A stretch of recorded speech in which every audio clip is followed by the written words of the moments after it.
All right, welcome back to Low Initiative. It is Tuesday again. We are back for some 5th edition D&D. We are currently down a couple of players. Mouse and Lightlight are both out. I will be playing their characters tonight. But the rest of the party's here, and we're going to continue to move forward and have a lot of fun, hopefully. So, last session, the party went out and found a metallic bowl which had a symbol that matched a shoulder piece of Frydak. After taking this metallic bowl out, they've made their way back to the town. They've gotten provisions.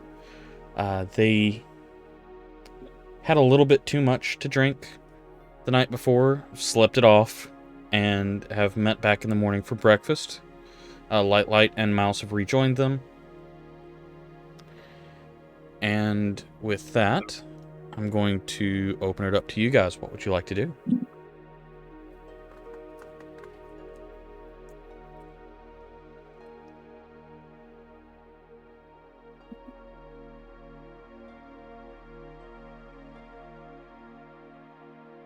There's only 4 of you today, so somebody's got to speak. I would say drink, but that'd be a bad No. No. So I think that we were going to gather our provisions and the second cart and make our way towards Verdorn. So we probably should figure out who's driving which cart, because now we have 2 carts. Okay. Mouse will volunteer to drive one of the carts. Thomas, were you driving the original cart? Well, except for the last time we had a cart because we were drunk. Wasn't. To my knowledge, I've never driven one of the carts. Although I don't know that we actually discussed it the first couple times. I don't think we've ever discussed who is driving. Yep. So, Thomas, would you like to drive the other cart? Because I don't think Frydak knows how to drive a cart.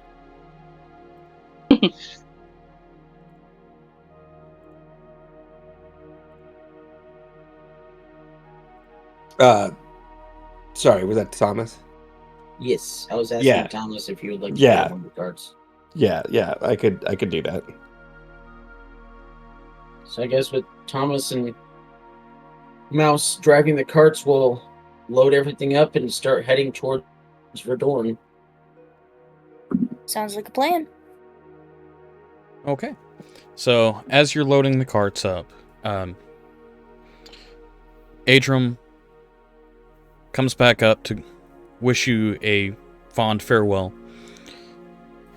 Well, it looks like you all loaded up and ready to go. I was going to ask if there was one more favor I could ask of you before you left. We have actually lost out on a little bit of trade with Verdorn recently. Gwendolyn Roundtree and Dorena Drake have not been sending any of their normal trades over, and we're starting to get a little low on a few of the assets that we usually get from Verdorn. Could you look into why the trade hasn't been happening over there? If we find time, we can ask questions. I appreciate that. Just remember, it's Gwendolyn and Dorena. Those are the 2 in particular. Roundtree and Dorena Drake. Yes, that is correct. We'll see if we can, depending on what's happening in Verdorn, we'll see if we can figure out what's going on. Thank you. It's much appreciated. If you can get that sorted out and get provisions sent back down this way from them, be happy to pay you for your troubles.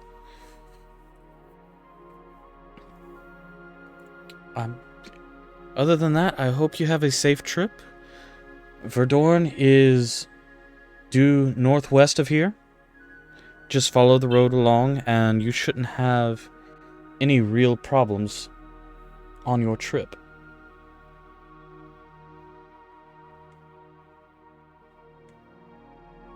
All right. Thank you. So we can get there in carts. Is there any other obstacles that you're aware of that we might need to look out for? Because Fryedeck doesn't really know how to read maps, but he's looking at the map and he sees Shorecrest and he sees Verdorn and he sees there's a big blue thing in the way. So could there possibly be a problem? No. There are bridges built to cross those small bodies of water. So you won't have any issues getting the carts through there.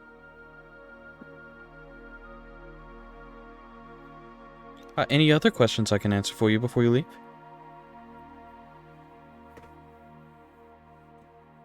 Not that I can think of. Thomas? Elena? No. I'm good. I'm good. Alright, in that case, I will bid you adieu, and I hope you have a wonderful and safe trip. Thank you. We'll let you know as soon as we find out anything. I'm sure you will, thank you very much. And heads back over towards his house. Are Light and Mouse with us? Yes, they are. Mouse is driving the other cart. Yes, Mouse is driving the other cart, Light's hanging out with her. Okay. Cool. Fryedeck is in the cart that Light is not in. Okay, so the one that Mouse is not driving. Correct. Fryedeck is in the cart that Thomas is driving. Okay. So who is in which cart? We've got Thomas and Fryedeck in one. We've got Light and Mouse in another.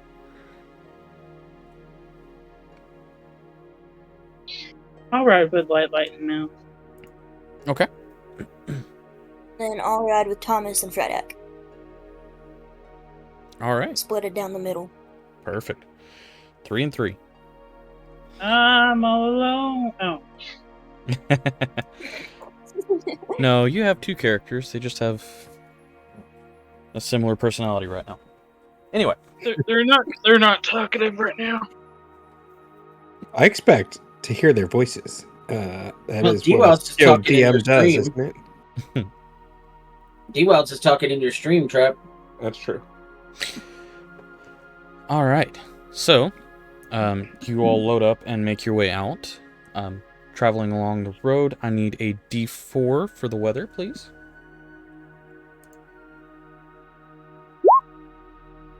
Two. Okay, and if I could get a D100. 79. We're going to take the 79, because it was the first one, luckily. Yeah, I'm not fast enough. That Luckily. 3, Which that is 3 is horrible. clear skies, What was, just out of curiosity, what is 3? heavy rain. Oh, gosh. Ooh. So, the skies are nice and clear. It's a nice, cool day. Little breeze. Travel seems to be Are going we able well. to tell from the map how long of travel it is from Shorecrest to Verdun? It's 5 to 7 days, depending on travel conditions. Yeah. Just that. Because it looks closer than Talahara does.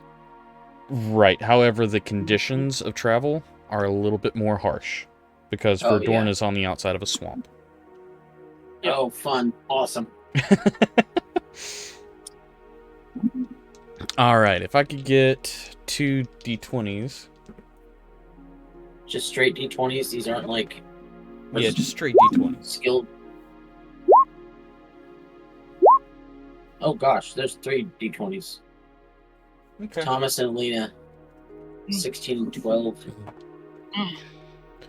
All It's right. horrible. No, it's not. So I gotta get up and go around in a circle. 14's not bad. But you're able to make your first day's travel without too much of a headache. You are still in the plains section. You're just getting to the edge of the forest. Okay. Would you like to make camp? Would you like to continue pushing through? I don't know. What do you guys think? I mean, considering the nature of the situation, I think we should try pushing through once, Yeah, just we to can see stay. if we can Yeah, we handle can it. try. Yeah, I mean, we have I'm not tired. question. Like, if you're on a road trip, Mm-hmm. some passengers can sleep while other people drive. Is that a thing we can do in this case? You can attempt it. It's not going to be the best rest because carts don't exactly have the best suspensions. Mhm. So it is going to be jarring. It's not going to be like a night well rested. It Sure. may be enough to keep you from getting an exhaustion point depending on the severity of the travel. Okay. That said, yeah, I think we should push, but Okay. Yeah. All right. So everyone's staying up. Do we have somebody trying to man the cart? Are we going to do it in shifts? What are we doing here? Well, Frydek is still gonna take his 6 hours, but he can do that in the cart. Jostling doesn't bother him, Right. so he can still do his perception and. Okay. so I'll stay driving the cart throughout the evening. When it becomes morning, I might try to rest. Okay. But I'll drive through the night. All right.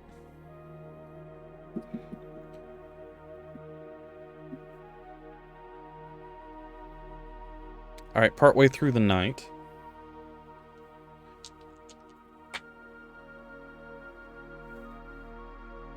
Yeah, partway through the night, Mouse is going to ask if she can switch carts with someone.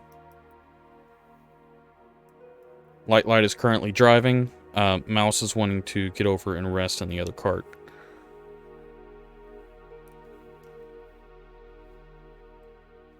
That would be Alina or Thomas. Mhm. Well, Thomas is driving. Yeah, The you rest, I'm driving, so. Well, that'd be Alina. Yeah, so yeah, so I'll swap with Mouse. All right, so Mouse and Alina swap carts. Let's see. So that's Light, Alina, and Helena on one cart, and there we go. Perfect. All right, so through the night, Light, he keeps looking back at you, Alina, because he's inquisitive. You can tell that he's curious about you because you haven't really shared much about yourself. And does kind of bring it up. Looks at Helena and says, "Has she told you anything about where she came from?" No, she hasn't told me much about herself. Mouse is going to pose the same question to Thomas.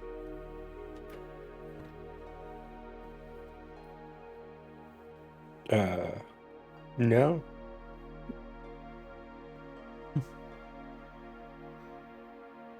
All right. Alina, tell me about yourself.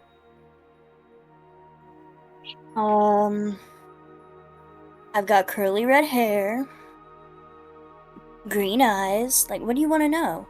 Be more Well, specific. we know what you look like. We can see you. What are you doing out here? I mean, same thing you guys are, I guess. Well, we've all I told mean, I'm here for the same reason. We've all told everybody a little bit about where we came from. Frydek spilled his heart out to us. He did. I know more about him than I do myself at this point. But we don't know anything about you. I just don't like talking about it. Is it that bad? I mean, there's definitely people who've had worse. It's just... It's not something I like bringing up. I know what you mean. Well, I guess that's fine if you haven't felt the need to share it with any of us yet. We'll just let you keep your secrets. And I'm assuming, Thomas, And now you're making me feel bad. you told Mouse the same thing, that she hasn't said anything? Yeah. Okay. Alright, you're gonna continue on your travel.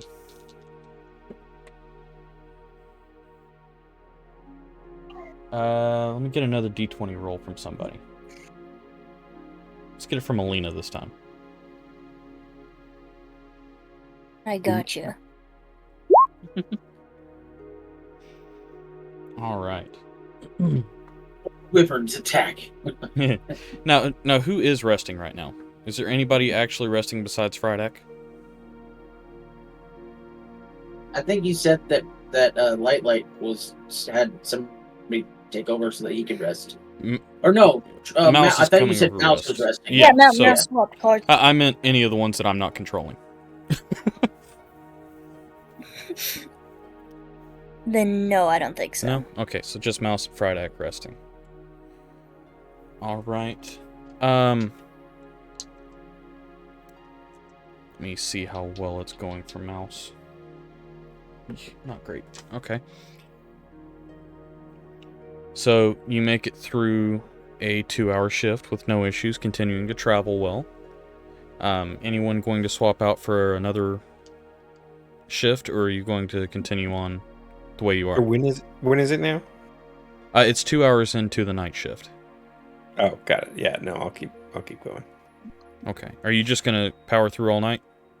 I'll probably push through till sunrise, and then I might lay down if there's not anything going on.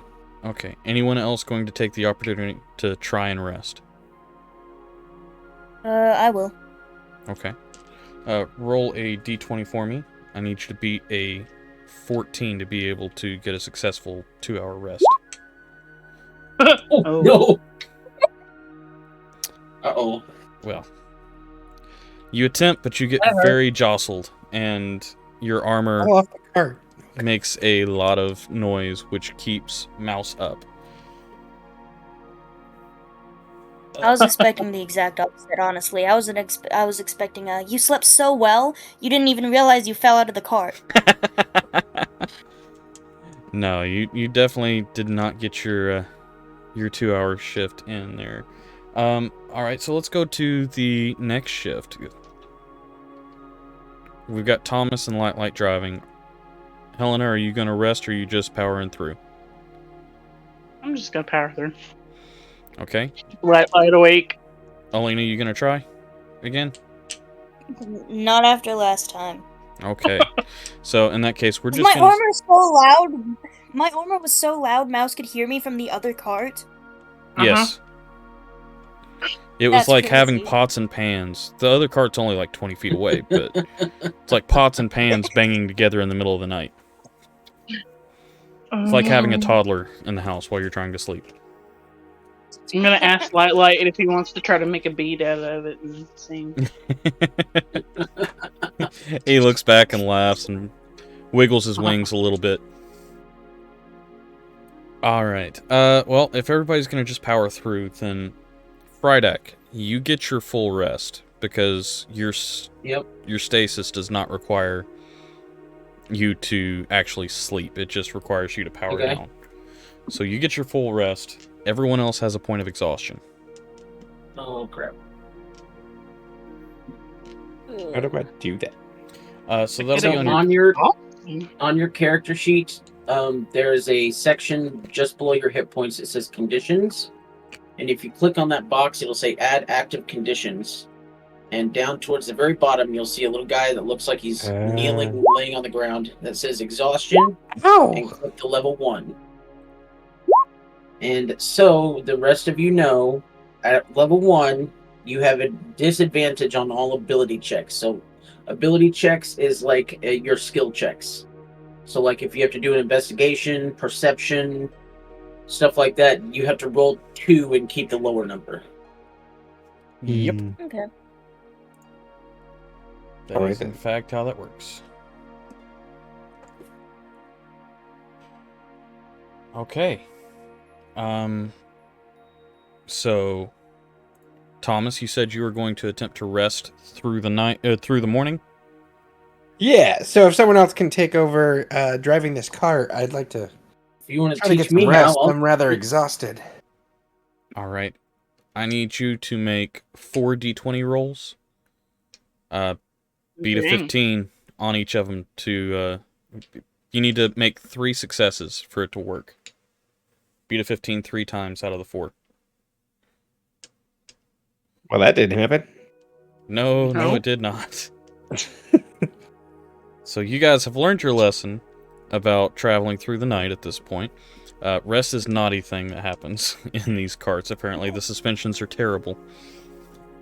And you get rattled around all night.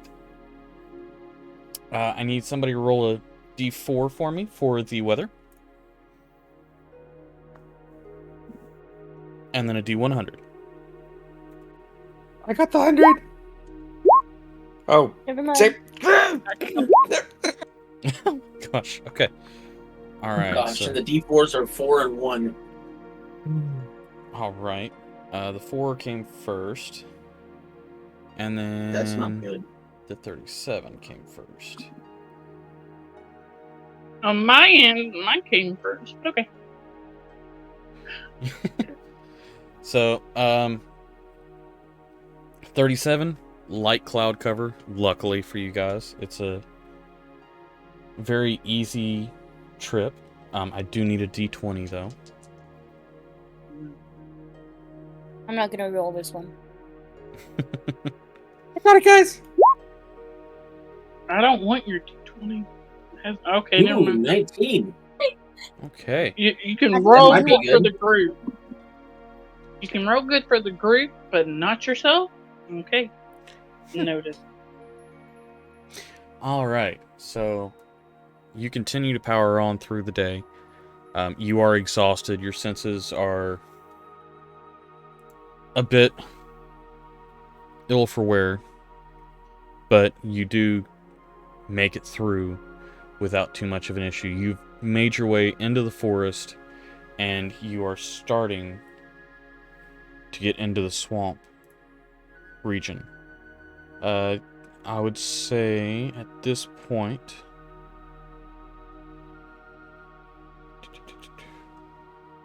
First day. Second day. Yes, you are in the swamp, and you find your way to the water's edge for the river that runs in between Shorecrest and Verdorn. Okay. Would you like to make camp, or do you want to attempt to push on again? I said we should make camp. We definitely Yeah, make- I think we could push 2 days at a time, but I would definitely wouldn't do more than that, so I would make camp.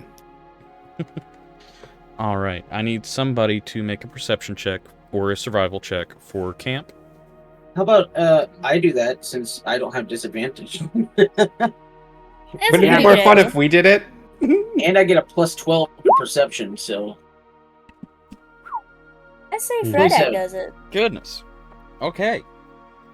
Yeah, at 27, you find a nice campsite away from the water, not too damp of an area. It's got a higher off the waterline area, nice and dry so that you can make a campfire and roll out your bedrolls without getting muddy, and also far enough off the road to where you don't draw attention to yourselves. Alright, so next question is, are you doing anything before bed, or are you just going to set up camp? I'm just gonna eat and go to bed. I'm good to set up camp. There we go. Other than the fact that it didn't. I mean, I would hate to break protocol. I think I gotta try to hunt. Okay. Well, let's see if we can get this to work. Oh, we got like 2 months of rations. We're good. Yeah, 2 months of rations, and he's exhausted. But yeah, sure, go hunt anyway. Right? There we go. It's really more of just like a good pastime for him. He likes to do it. Yeah. Okay. So give me a Hope you survival don't get check. eaten by an alligator. Let's see how this goes. I'll roll with disadvantage. And that is correct.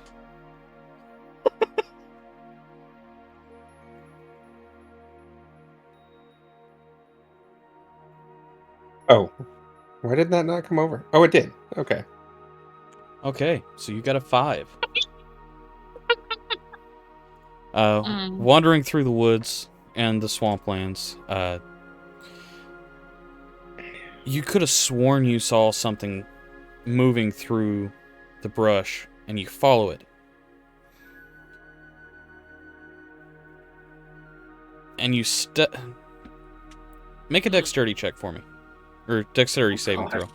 With disadvantage. Is it disadvantage as well? Yes, it is. Wait, the Oh God. the saving throws get disadvantage also? Because I thought it said just an ability checks. Let me just double check. I mean, that that real is quick. technically an ability check, I would think. But No, it's the saving throws are different. Yeah, you don't get saving throws until your 3rd level of exhaustion. Okay. Okay, yeah, so in that case, well, then that's 8 more than that. 8 'Cause more.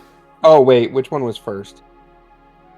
The 10 was first. So yeah, 10 plus 7, so 17. 17. Okay. 17, you're able to pull your boot back out of the mud, even though it goes all the way up to your knee. All you saw were a handful of... You saw this kind of mass of things going in and out of the water. And as you pull your leg back up, you find out what that is, as your leg is covered in leeches. Okay. You. But unfortunately, you don't find anything worth eating unless you're going to cook the leeches, which wouldn't recommend. I'm not going to cook the leeches, but as I take them off my leg, I will put them in the stasis jar. All right. Slimy yet satisfying. You get 12 leeches off your leg. Why are we keeping the leeches? I don't know. No, I do. Leeches might come in handy. You never know. Okay. Maybe there's someone that's injured and needs some leeches to help with the wound. Sure. Maybe there's someone who's injured and needs us to suck all the blood out of them. No. Maybe we need to use them to torture somebody. That escalated very quickly. Just see Helena run towards the tent. All right. So, who is taking the first shift?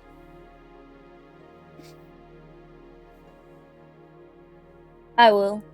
All right. Mouse and Light go into a tent. So, Alina, you're taking the first shift. Are you hanging out? You know, everyone is exhausted. You guys, if you guys want, I'll just stay up and everybody get some sleep because everybody's exhausted. And if something happens, I can wake y'all up. Okay. But I think everyone should just get the sleep that they need since y'all didn't have a very good chance to get very good sleep last night. I mean, you can if you want, but I think you guys should get your sleep and I'll just keep watch by myself. It's okay, I promise. All right. So, what are we doing?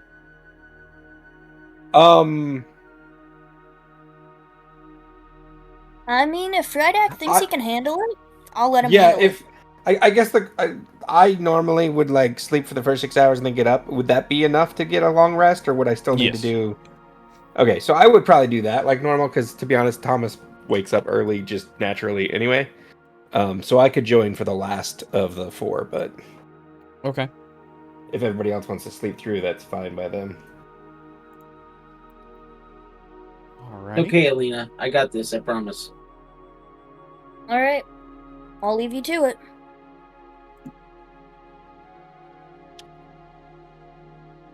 Then I'm gonna go climb in a tent. Okay. All right, Frydek, I need you to make a perception check for me for the first 2 hours. 28. 28. Okay. Listening. It's quiet. You do hear bullfrogs and the occasional insect, but it's nice and quiet. Okay. All right. Next 2 hour. Oh gosh. It's 13, but that was a Natural natural one. Okay. Once again, nice and quiet. The bullfrogs do get a little louder, so you're not able to really listen as well. Okay. Next 2 hours. 26. 26. Okay. With that roll, you would hear a crunch outside of the campsite Which direction? to the upper section up here. He'll, as soon as he hears that crunch, he'll immediately head that direction Okay. and either do another perception or an investigation. Investigation.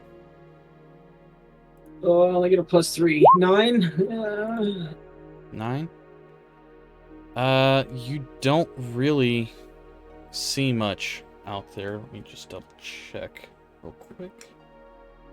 Yeah, there's not much that you can see in the bushes. You can tell that something was out that direction, but you really can't track it all that well. Okay. So he'll return here, and by that time, Thomas should be waking up for the last 2 hours. Correct? Yes, Thomas should be waking up for the last 2 hours. Needed that. I'll tell when he wakes up. I'll tell him that I heard a crunching sound up here, but because I'll be by the time he wakes up, I'll be walking back to where I was probably, Okay. and then I'll tell him that I heard a crunching sound up there, but I didn't see anything, and then I'll just sit back on that box and go back in my motion state. All right. So if you guys are both up at this point, both of you make an a perception check for the last 2 hours. Yes, Okay.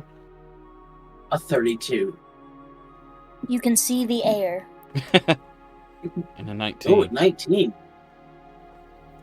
All right. You do hear the rustling in the bushes behind this tent. Whatever was there is still here and is trying to make its way stealthily through. But All right, I will they're go not back that here stealthy. and roll another perception. Or investigation. Yes, Thomas, you can assist with that if you'd like to. 13. I would like to. Um, Come on, please tell me. Does that mean I do it, or I do some, or I Either you give can give him advantage? advantage or you can roll investigation. What's your plus on I'll investigation? give him advantage. Okay. Mine's a +2. Oh, much better. 22. 22. All right. Looking behind the it's near, tent. It's near my tent. Do I hear anything? Well, you're still asleep. They didn't make a lot of noise, but it was enough for them to be able to spot it. So you catch a glint of a reflection off of metal from the campfire.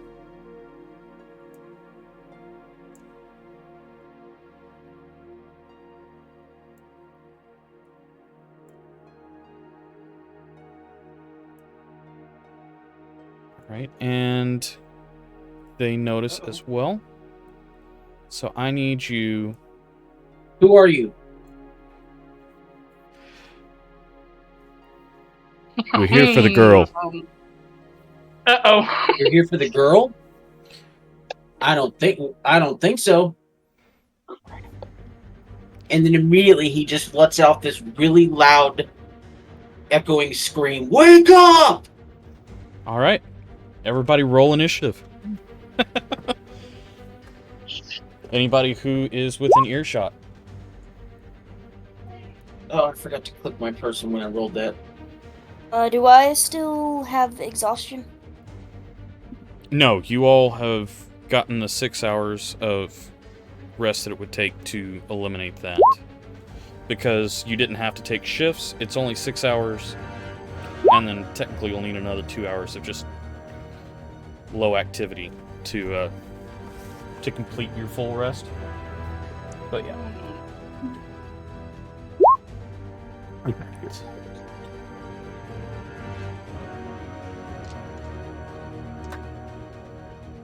Initiative.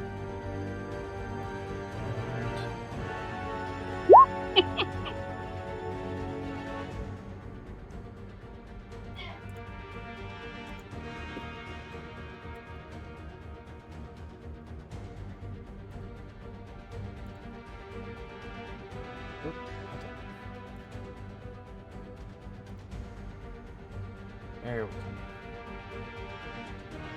go. Okay. So let's just get.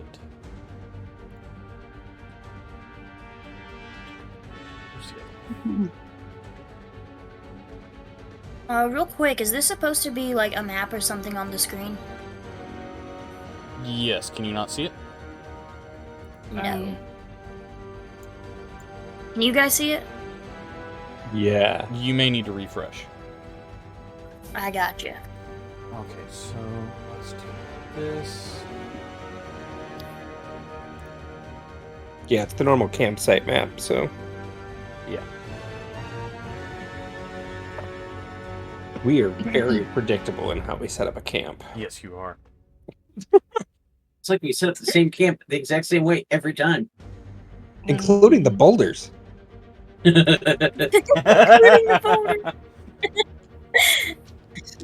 I mean, It's just Thomas easier is than a very specific guy.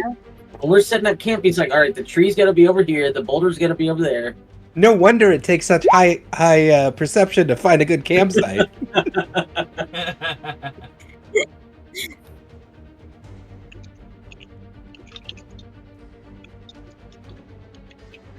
Sorry. No rush, Beard, but when you get a chance, I sent you a message in roll 20. Oh, and roll 20? Yeah. I've already got one. Okay, the map. Oh, okay, perfect. Thank you. Alrighty. So I need. Let me very quickly pop some info in here.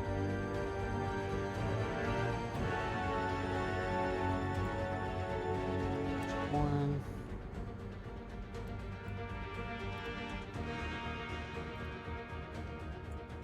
Sorry, I can't see the. There we go. 2.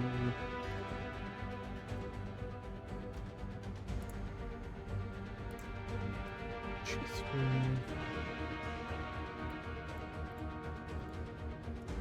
G4. Alright, so everybody. Lena's got a 21 No, sorry. with a dex 2. Nobody else rolled a 21. Probably one of the enemies rolled a 21, I'm assuming. Well, or one of the two other people. One of the two other people. That's a 7 with your dex, okay.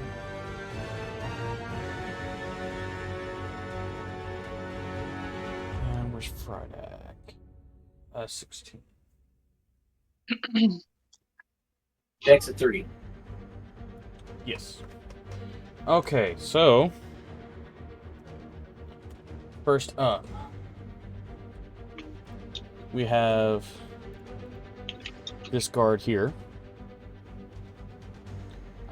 which is going to make their way around the tent and is going to see Helena and Alina in it, and is going to use its multi-attack to do its 2 shots with a crossbow at Helena. What? Which is a 14 and 15 to hit. They miss. Okay, they both go wide. He's a little startled. And as a bonus action, he's going to reload. And then that brings us to Alina with guard 2 on deck. I'm gonna take the 5 steps it takes to get up to this guy, and then I'm gonna swing my axe at it. Okay. Go ahead and roll an attack. At for me. it. At this man. That is a 21. 21. Okay, Nice. that does hit. That's a crit. No, I'm sorry. I thought it was 1. No. Never mind. It's Well, so with little. 5 damage. 5 slashing damage. Okay. Oh wait, I still have. That Would isn't you just like in my to- turn. Would you like to unload a smite onto him? Ooh. Since The you smite is gotta- the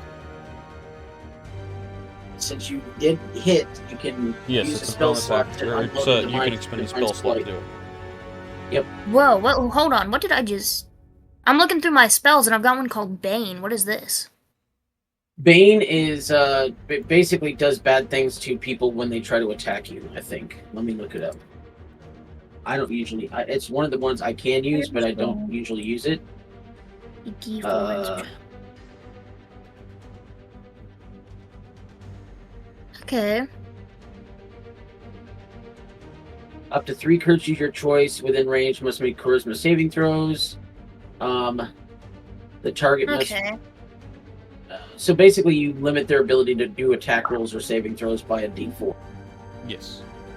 Okay. So you I can either get you. do that, or you can pump Divine Smite on. I'm gonna pump Divine Smite at it. Okay. Him. Oh my You don't know what it is, because it is a metal suit of armor, full plate armor. Okay. I'm gonna cast that at it. Okay, so that automatically hits because it gets pumped into your attack that you've done here. So go I ahead have and 4 spells. go ahead and pump in your Divine Smite. How do I do that again? Just click on the damage for Divine Smite. Yep. And then click. I feel like the we've been spell over this. slot. I don't like it doesn't let me put Divine Smite on here. It should be on your spell list. You leveled up to level 5, did you not? I did. Okay. Divine.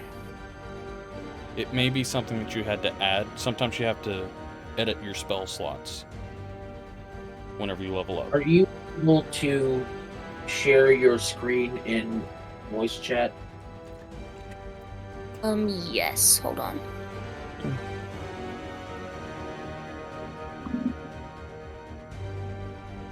Okay. While they're getting that sorted, because we'll let her pump that in as soon as Yeah. this continues on. We're going to go to Guard 2 with Frydak on deck. Okay. Guard 2 is going to, hearing Frydak, come over Click on your actions tab, Alina. Besides spells. and is going to attempt to attack him with her spear. Okay. Which, Scroll down. really? Which is a 14 to hit. A 14 will not hit. Let me verify that. No, 14 will not hit. Okay. Keep going down. She could have had an extra attack, by the way. She could have? Okay. Yeah, she's got let's see here. 2 weapon Scroll fighting? back up just a little bit. Yeah, Well, no, not 2-weapon fighting. Scroll back up just a little bit. Oh, there's Divine Smite. Hold on a second. First, go down to Divine Smite at the very bottom, and click the red dice beside 2d8. Oh. There we go. There you go. So it added another 8 points of radiant damage. Now, scroll back up, and yeah, get rid of that and go back to the screen underneath actions and scroll up from there because there's some hover your mouse over reactions and then keep going up. Extra attack, there it is. You can attack twice instead of once whenever you take the attack action on your turn. Okay. So And she has So a I can hand do it axe, again? so that would technically give her 2 weapon fighting as well. 2 fighting, so she could hit 4 times if she wanted to. Yeah. I Well, can. no. 2 weapon fighting is a bonus action, so it would be Oh yeah, you're right. it would be 3 attacks. Yep. So hit with your hand axe again.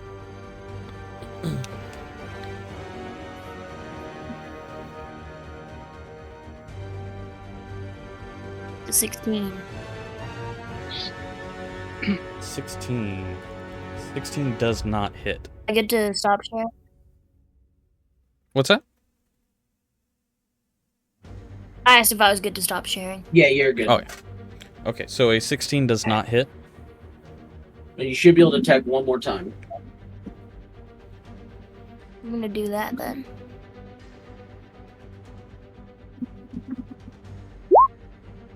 Eighteen One's an does 18. hit. Ooh, nice. Alright, and that's 3. So that's 3 more slashing damage. And then do I also add the Divine Smite to that as well? You can if you want. It's just burning another spell slot. Yeah. Okay, well then, nah, I'm good for now. Okay. Alright. So 15 does not hit me. My AC is higher than that. Right. So that brings it to Frydak's turn with Thomas on deck. Okay, so Frydek is going to use a bonus action, and he is going to wild shape, Okay. and he is going to turn into a very large brown bear. Let me see if I can find that. Oh, it's bad. Oops. There we go. So we're gonna put that Yeah. there. Well, maybe. If it will. Thank you. There we go. And then we're gonna give that to you. That's a weird looking bear, but okay. It's a bear mech. A bear mech. Yeah. So, All all right, so turns into a. So which one of these tried to hit Frydek just now? Both of them. Or actually, this one, this one right here is the first one Okay. that attempted to hit you. So that's the first one that he's going to attack, and he gets multi-attack. So he's going to, he makes 2 attacks, one with his bite and one with his claw. So he's going to try to bite them, Okay. and that is a 25. 25 hits. So that's going to be 11 points of, 11 points of what kind of damage is that? That is piercing damage. Right. And then he's also going to do a claw attack, Okay, so before and that's going to be you do Oh. that, let's just go ahead and do that. oh, they're dead. How do you want to take that one out? Well, I mean, if we're going for the bite attack, I'm just going to bite her head off Okay. clean. You bite her head off clean and she drops. The one beside looks down and shrieks and then turns to you. Are you gonna make your attack And- against the next one? Or? Yeah, he's going to, that claw attack is going to hit him too. Okay. So that's a 21. 21 definitely hits. So it's going to be 12 points of slashing damage. Alright. Frydek comes out and just absolutely mauls 2 of these guards. Bites the head off, scrapes at the other one, and it drops to the ground. Those 2 So he's are... going to turn around to the rest of them and just roar. Just roar. Nice. All right, that brings us to Thomas with guard 3 on deck. Alrighty, Thomas is gonna move just. Those two are dead. Yes, those two are dead. I don't like that they're dead. Oh, don't worry. All right. I'm gonna move there. I'm gonna attack this guy. Okay. With my longbow. So I'm gonna roll that real quick. That doesn't do great. Does that hit? That one unfortunately does not hit. Okay.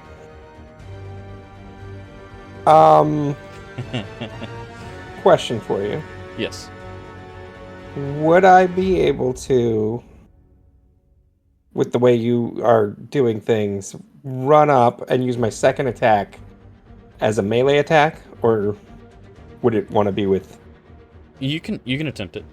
I'll let you try it. Yeah. All right. So I'm gonna run up here, and I'm going to again attack, but this time with a sword of vengeance. All right. Nice. That'll hit. All right. So that one hits. Sword of vengeance. Did that do everything it was supposed to do? 7. Well, but it only did piercing damage. What else is it supposed to do? Oh no, that's right. Yeah. So, I was thinking of the bow. Never mind. Yeah. Okay. Okay, so 7 damage. I was thinking of the bow that does extra damage for other Yes. things. So the bow goes a little bit off to the side, bounces off of his shield, and you come up and swing the sword of vengeance on it and hit him, and he looks rough. All right. Holding his shoulder, carrying his shield up in front of him, getting ready to dodge any other attacks. Anything else you want to do?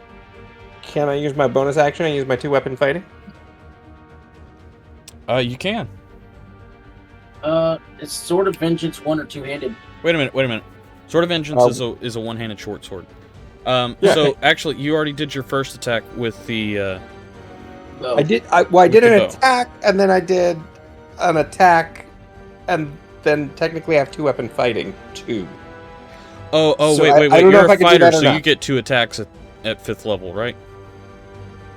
Technically I'm a ranger, but I do get 2 attacks, yes. Ranger. Okay. Yeah. 2 attacks and then 2 weapon fighting. So yeah, you got the same. Okay. Yeah, that'll work. Mandible sword, 20. Really? Yep. Jeez. Okay. Yeah, that'll hit.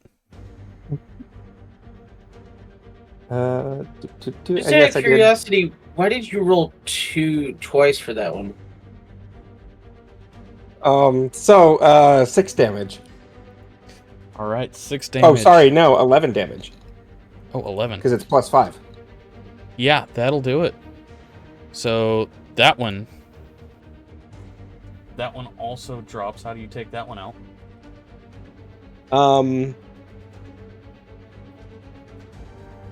So after messing with my bow, I get really frustrated, so I just run up and I just slice him with the one sword, and then slice him with the other sword, and kind of just come down on his shoulders and just kind of cleave him, and he falls to the ground.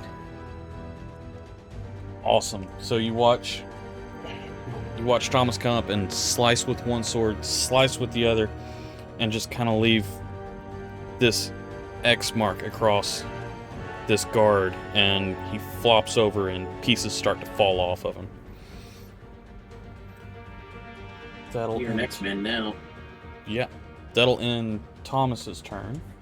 Not to worry about guard 4 anymore on Helena's turn. So that brings us to guard 3 with Helena on deck.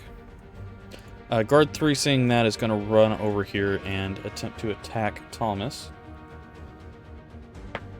And is going to fail miserably because that's a natural 2. Wow.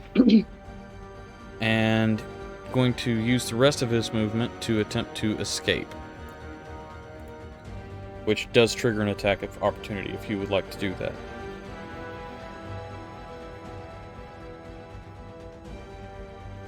Thomas. He was 10 feet away. Does that... Well, he came up to you. And He tried came hit up you to and here. then ran away. Attempted to attack never you mind. and then ran away. Okay. Well then, yeah. I'll swing my sword at him as well. Okay. Oh gosh. All right. Go ahead and roll your damage. So that does hit? Weird. Yeah, that does hit. Weird. Oh, he is looking very, very hurt. All right. That brings us to Helena with the metal man on deck. Can I see any kind of markings on his armor or weapon or anything like that? Make a perception check for me.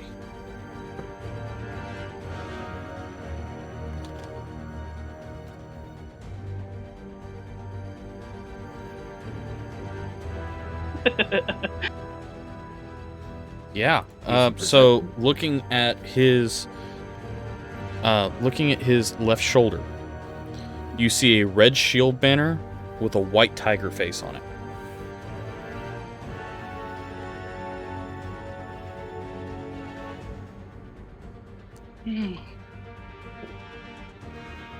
Okay. I will attack the guy right in front of me then. Okay. Go ahead and move Wow. up and attack him. There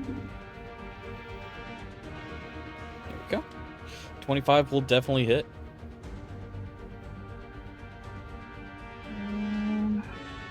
Let's see. My damage. Come on. 13.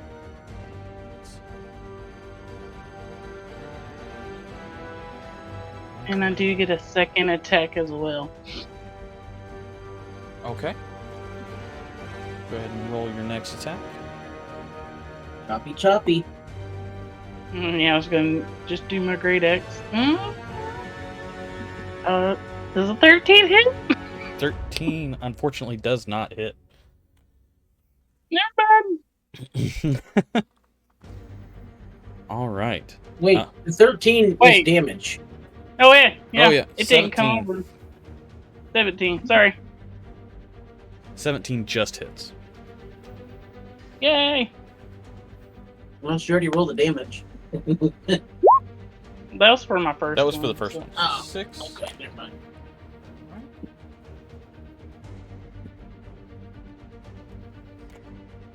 All right. That brings us to this one's turn, who is going to use 2 halberd attacks against you, since you just attacked me twice. Yes? Are Mouse and Lightlight still asleep, I'm assuming? It would seem that way. Because you completely skipped them. I know. I mean, okay. He's Wow. on you, I guess. I know. They're just sleeping through it. So that's a 22 and 11 to hit. 22 does, 11 does not. Okay.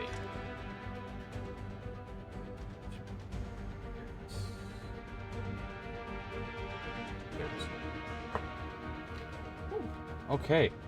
That is 13 points of slashing damage. Ow. Alright, and that is going to... Let's see. And Alina, it is going to attempt to grapple you. It's going to attempt to grab you. So I need a contested strength roll. A contested strength? Yes, so make a strength check on it. Okay. You have to beat a 17. I did not beat a 17. Okay, so The Royal Guard grabs your arm and prepares to run off with you. Which, at this point... It's taking Alina? Yeah, half of its movement to drag you would be 15, so it's going to drag you to there. All right. Which gives me it is an now attack of opportunity. Alina's turn with Frydek. And yeah, actually, you would get an attack of opportunity in that instance. Alright. Come on, dice, be nice. Yeah, that'll hit. That's a good dice. Come on. Oh! Your dice like you today. Wow, okay. Whoa. Not taking Alina. Get back here. All right. So definitely packed a wallop with that hit. It hits and tanks a little bit, but it keeps running off with Alina. It does bring us to Alina's turn with Frydek on deck. So, do I get any, like, disadvantages or chances or something or another with him literally grabbing me? Can't you do another strength check to try to break the grapple? You can do another strength check to attempt to break the grapple. If you attack I'm gonna do right that. now, it would be with the it would be a disadvantage because he is holding you. Yeah. Yeah, I'm gonna do another strength check. Okay. So and That is also not a 17. Gosh. well, the 17 only applied to that last roll. I've got to contest it. Which Oh, so a 3 breaks me out? If no. he rolls a 1 or a 2, it does, but I don't no, think he's no, gonna roll that. she rolled a, let's see. That's a 3 versus a 4. Oh, Yeah. Really? Yeah. Wow. Yeah. So he is still holding on to you. okay. The What else strength do check I to do? break out would be a bonus action, so you do still have your action.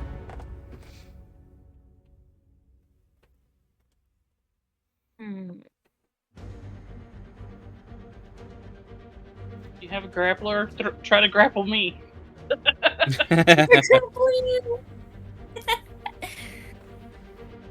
mean, I guess you could try to attack him with disadvantage. I don't. That's the only thing I can think of. Yeah. Yeah. I have a couple of spells, but I'm not entirely sure if any of these would, like, help. What are they? Bane, Bless wouldn't. Cure Wounds wouldn't. So, just Bane. Yeah, no, Which that I won't don't help know. you in this one. It might, because it's a skill check, so that would It would help give him against disadvantage on the strength, Yeah. on the grapple checks. Okay. But I think Bane is Yeah. is a bonus action, and you've already used your bonus action. No, mine says it's an action. Okay. And if 1A? you cast Bane on it, that would give it disadvantage on its... So it has to make it do a charisma check of a 13. Charisma. Okay. Ooh. Charisma's not bad, actually. But rolling a 1 doesn't really help that. Okay, so it is baned. Okay. Then I'm gonna end my turn. Okay, at the end of your turn, it is going to use a legendary action to dash. Oh, So What? it's going to drag you another what? 15 feet. Oh gosh. Oh. Which brings us to Frydek with Thomas on deck. I'm going to step over here, and then I'm going to use a bonus action to drop my wild shape, Okay. and then I'm going to cast Hold Person on him. Okay, and what's the save on that? It is a 18 Wisdom saving throw. Yeah, that ain't going to do it. That's a 3. All right, so that he is Total six. paralyzed.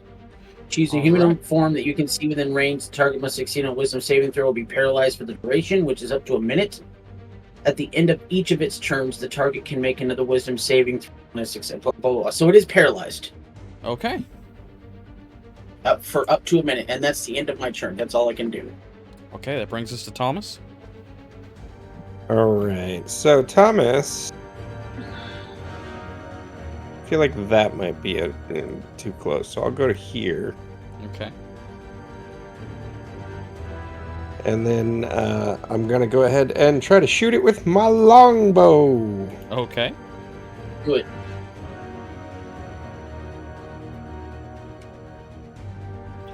$16 just misses.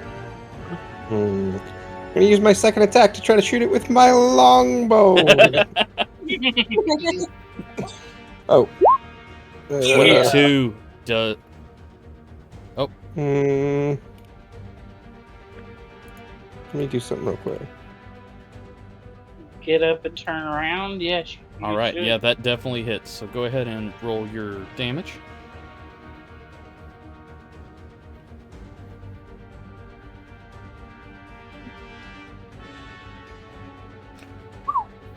Dang. Ooh. Okay. 10 piercing and 8 poison. Nice. All right. Since it's paralyzed, it doesn't really react to that all that well. It's paralyzed. I paralyzed it. Is there any advantage for it being paralyzed or no? It just It just means it can't move. There's Okay, not an so advantage according on it. to Okay. paralyzed creature is incapacitated, can't move or speak. The creature automatically fails strength and dexterity saving throws. So now now that she can get out of the grapple easily. Yep. Oh wait, attack rolls against the creature have advantage. Okay. So in that case, Oh, you should have gone up and hit him with your sword. Any attack that hits the creature is a crit if the attacker is within 5 feet of the creature. I couldn't run that far and attack. go ahead and okay. roll damage for your first Didn't attack. run that far.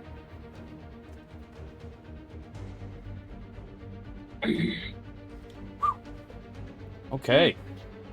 Oof. Oof. Yeah. That's Paintown right there. All right. Golly. G3 is. Oh, G3 is still up. Okay. G3 is going to, seeing everything that's happening here, is going to bolt. So he is going to just Bye. straight What's up he building? disappear. So G3 is gone. That does bring us to Helena. Wait. Can he actually, like, just because he's at the edge of the map, like, we can't chase after him? I mean, you can chase after him if you want to, but he used his full 30 feet of run speed, so he is off the map. Okay. That does bring us to Helena with the royal. Actually, hold on.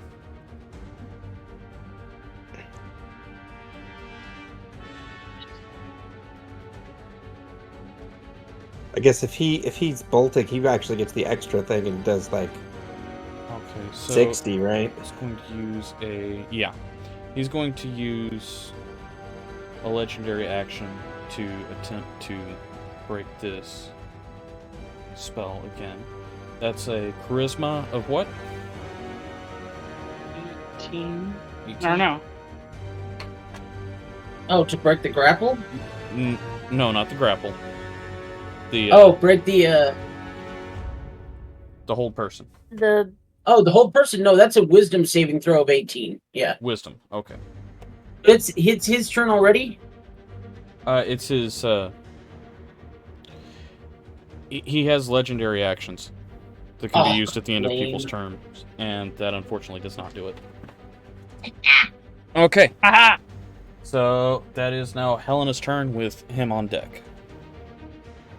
Gonna move up here, and I'm going to swing my great axe. Okay. Yee, that misses. 15 does in fact miss. I'm gonna try this again. Wait, she's got advantage. Never mind. Yeah, you do have advantage. So your first attack misses. Wait, hold on a second. She has advantage, and every attack crits. Every attack that hits crits. Oh, okay. So first attack misses. And so does the second one. No, you No, have you get- advantage. The 15 and the 13 was your first attack because you get advantage. Also, just do 2 times again? Yeah. Catch. And for Nope. future reference, when you, I think it's 17 hits. 17 just hits. So that is a crit. Go ahead and roll your damage. Come on, dice. Be nice. Oy vey. Okay, so 1d12, so that's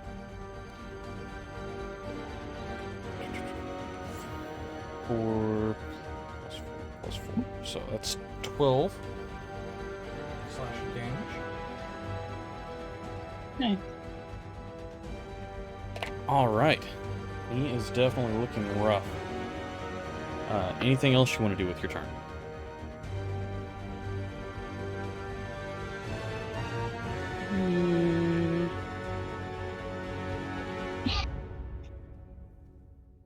Seems kind of silly to rage when he's almost dead.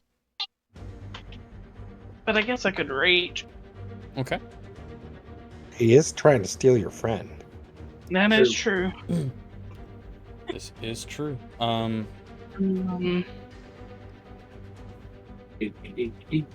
So is that going to be your turn? Yeah. All right, that brings us to the Royal Guard with Alina on deck. That is a 17 plus 3, so that is a 20. He breaks the hold person Uh-oh. and is going to once again try and move off.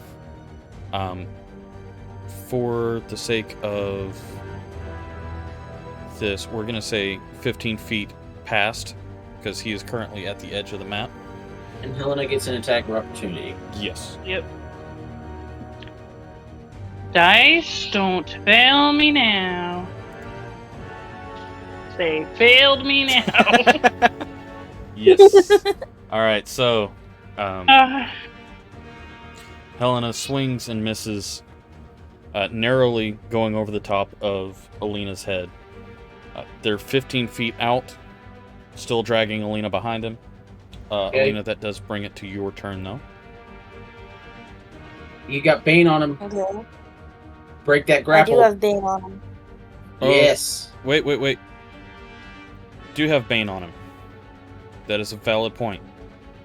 The wisdom check for the whole person. Mm-hmm. So the first one was a 17 plus 3. This one is Roll a 19 D4. plus 3, so it did. No. Oh, it's a No, D4? it's not. Yeah, it's minus a D4. Okay. Because y'all said disadvantage a minute ago. Yeah. That is a 4. So It's From a still 20. hell, baby. it's a 16. So yeah, you're still there. All right, and he automatically fails any strength saving throws, so You are no able longer to break grappled. the grapple. You got to break free. Okay. So that was a bonus action, so now I can swing at him. Correct. And we're you gonna get advantage. we're putting Bane on him, and And he's person. still held. So you get advantage on your attacks, and any attacks that hit, crit. Bane and hold person. Shaboosh. I don't know what that means. I didn't need the crit. Oh, it crit that is anyway. a crit. Wow. Okay. So. Wow. Do you want me to roll my advantage, make sure that that's the highest I can get? That is the highest you can get because that's a crit. I It's already know, the highest I you was can get. joking. She's being a smart. Oh, okay. Okay, never mind. Also, since you got the crit damage, pump in some of that sweet divine smite. She 'Cause that does. gets Yeah. crits too. Yeah, she does Yeah. get that. Yeah. I got this. Hold on. Yes. Burn him up. Alright, so Turn that's him up. I will the minute I find it. 5, that's There it is. 10.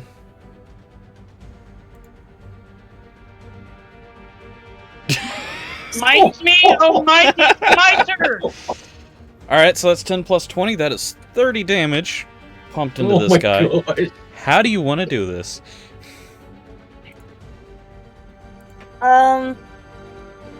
Gosh. Well, I just broke free from this guy. I'm going to immediately reach for my axe, kind of spin it around in my hand. Sling it over my shoulder, straight across the chest and neck. Head's gone. Alright. You see her do a flurry of spins with her axe and then just swings it right around and cleaves the helmet right off the shoulders. And the head rolls and falls out of the helmet and they roll in two different directions and the body just drops. With that, you guys are out of combat. Congratulations. Good job, guys. I would like to, and tell me if I can't, but I would like to unhook one of the horses as quickly as possible, jump on its back, and chase after the one that got away, trying to track it. Going after that guy? Okay, well, to be fair, Um, starting out, it has not been his turn yet, so he is only 60 feet from his original position, which would put him about 70 feet away from you right now. Yeah. That's within bow range, bud. You can pop him right now. that is within bow range. Pop him right Okay. now. I guess I could do that. I could do that. Is it? It's not my turn yet, though, right? Or how do we want to handle that? Here we're out of combat, so You're We're out of technically combat. out of combat, so if they want Technically out to of give you the combat? go ahead to just pop him, go ahead. Okay, I'm gonna try to do that. If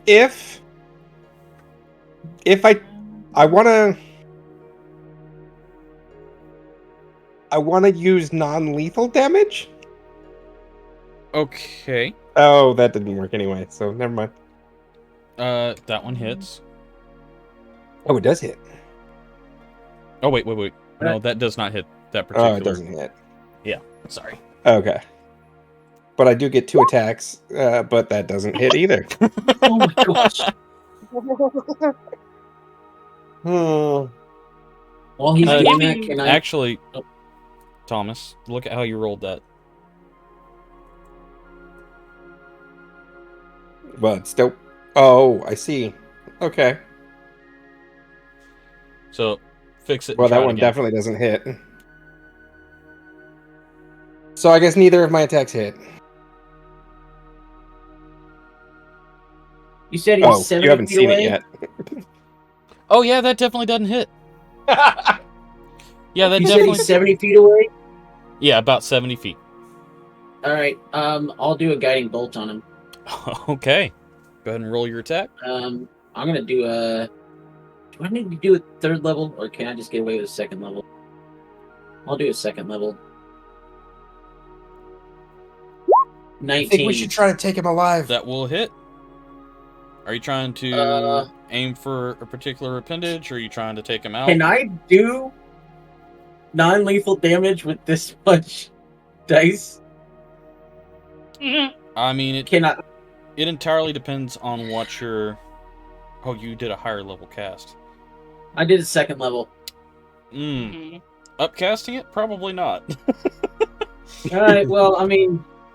You could Alright. could attempt to just Pretty blow a damage. leg off or something, but Oh god! Oh. There are 21 points. I'm gonna aim for his legs. Wow. okay. So this guy goes running off, and all of a sudden turns into Lieutenant Dan. You watch this Oh. guiding bolt go through and wipe the entire lower section of his body out, and he just drops and screams, looking at his where his legs used to be. This guy had 11 hit points to begin with. All right, so I'm gonna go pick him up, and I'm going to bring him back towards the campfire, and then I'm going to actually cast Spare the Dying on him, Good move. so that he becomes stable and not, so he still has half a body. And then I'm just gonna sit him by the campfire and cast Spare the Dying on him, and Well- just kind of look at him, and I'm gonna be like, I can heal you. I might even heal you, as long as you tell us why you're here. All right. Roll an intimidation check. Or persuasion, whichever one you want to pull. Yeah, okay. Wow. Honestly, Both if I of just us got the two. lower half of my body blown up, I would I be mean, pretty if it's intimidated. intimidation, then I I got a would 10. 10. That's a persuasion. Okay, he's I currently only get a +2 on charisma stuff. Yeah, currently still looking at where his legs used to be and just freaking out. He's not registering anything that you've said, just looking down and realizing how messed up he is right now. Can I use my rage to kick the royal guard's head away from its body? You can, yeah. And I would like to, since he's not talking, I'm going to leave Thomas there by the fire with him, and I want to go do an investigation on this royal guard that tried to steal Alina. Okay. I would walk up and I'd slap him in the face and say, I need to know some things. Dang it. All right, investigation. You're having trouble figuring out how to get into the armor here. He's just an armored figure. He's got a marking on his shoulder that you don't recognize, but other than that, there's not a whole lot. All right, Thomas, intimidation or persuasion, either one. Doesn't really matter. Both of them are +2. Yes. And that's not going to do a damn thing. Yeah, no, he just... You see him pretty much freaking out. He's having a panic attack right now, and there's not a whole lot that you guys have said that has actually gotten through to him.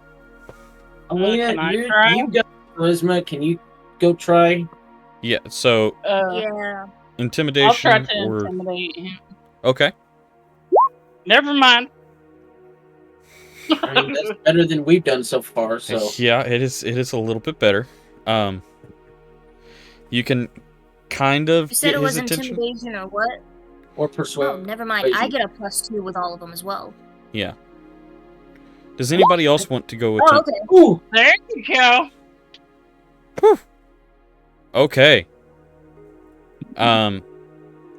This guy looks up at you, knowing, 1, what you are, 2, that he was sent to come get you, and 3, that he has no way of getting away at this point, and just panics, and looks up at you. Spare me. I told you I'd heal you, but you need to talk. Why are you here? As if you don't already know. You have that What are you monster beside talking- you. Monster? Who is he pointing at? He's pointing at Alina. That traitorous scum right there. I'm sorry. What? What?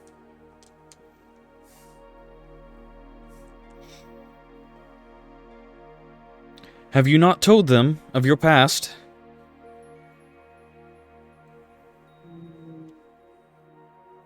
I'm sorry. Who are you?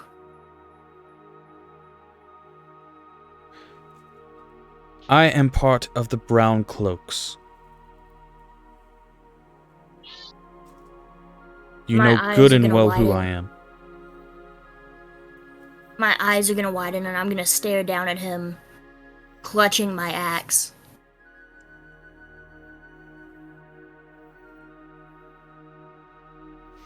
Yeah, you better start talking real fast because she's got that look in her eye and she's not going to give you a second chance. Start making sense. Well, if she's not going to tell you where she's from, I come from the great nation of Mythun. She was one of the leaders of a coup that attempted to overthrow our great king. Well, She is a wanted fugitive. based on what we know about her, if she tried to overthrow your king, then he was probably not a good king to begin with. He wasn't. Our king is a deity. Your king isn't supposed to be king.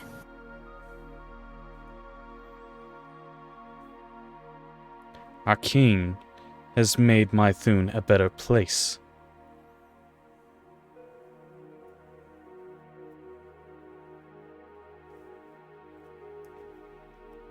I'm just gonna glare down at him.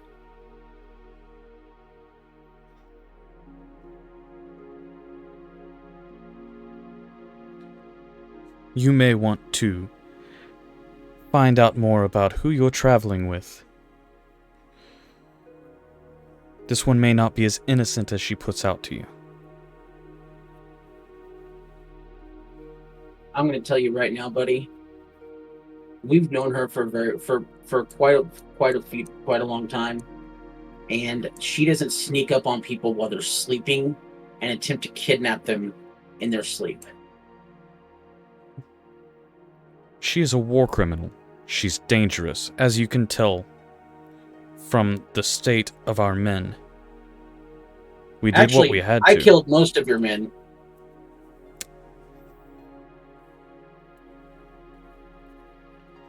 She has a bounty on her head. 2,500 gold pieces.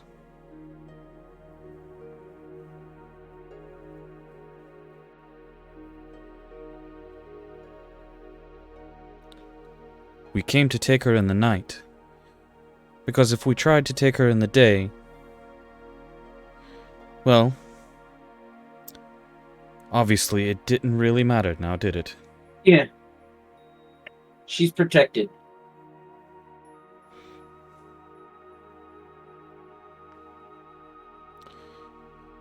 Well, So here's what I'm going to do. And I'm going to reach down and I'm going to touch him. Well, first I'm going to take all of his weapons, just to make sure. I'm just going to take all of his weapons. And then I'm going to cast Cure Wounds on him. First level. okay. So that's going to be 11. That should put him back to full health, right? Does that regrow limbs? No, it doesn't. Greater Restoration can regrow limbs slowly after multiple uses, but Oh. Well, yeah, that's the no, best I got. he's a stump at this point. Okay, well, drag your half a person back to wherever you came from, and tell your would-be king that Alina is protected. Just And if anyone tries to come after her again, they're going to suffer a far worse fate than your people have suffered here today. just finish the job. When we fall, stronger will be behind us.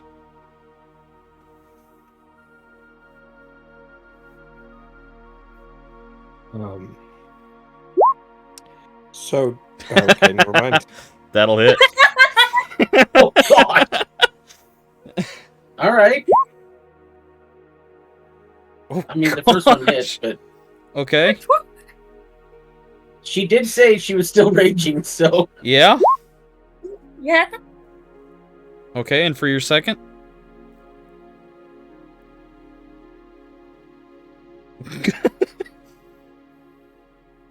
I need to get you a better axe. Oh, gosh, there it is. Yeah. There you go. So, Frydek, you tell him to drag his body back. He looks at you and spits out, "Finish the job. Where we fall, stronger will rise." And as he gets that last word out, you just see an axe come across, cut an arm off, and then swing around and slice the rest of his body in half, and he just falls. All right. Can I go investigate these other two dead bodies, or at least try? Because I'm rolling crappy on investigation. Yeah, you can attempt to.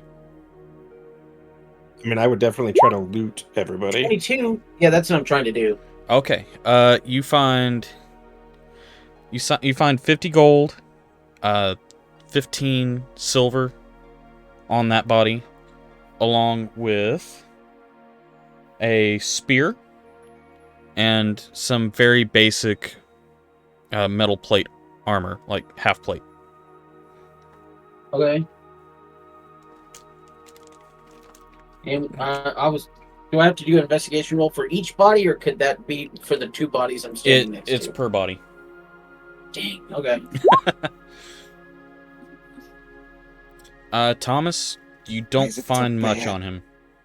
You find All right. you'd be able to find a spear, but that would be about it. Try the A next one. spear? Mm-hmm. Ugh, found nothing. No, you don't find anything on this one. This one got too bloodied up whenever you attacked it as the bear. Oh yeah, that's the one I ripped the head off of. Yep. Can I do a second investigation on this guy, or did I already blow my investigation? You on already this blew guy? the investigation on that one. Okay. Helena did an investigation while she was fighting him, though, and found something that she Ooh. didn't spit out to anybody else. Fancy.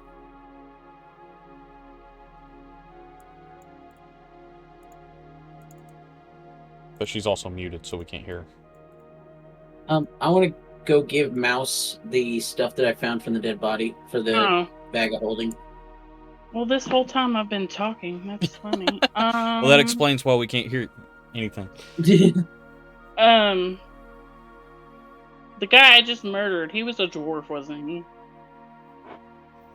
Yes, he was. Because you used a dwarf picture, so... Yes.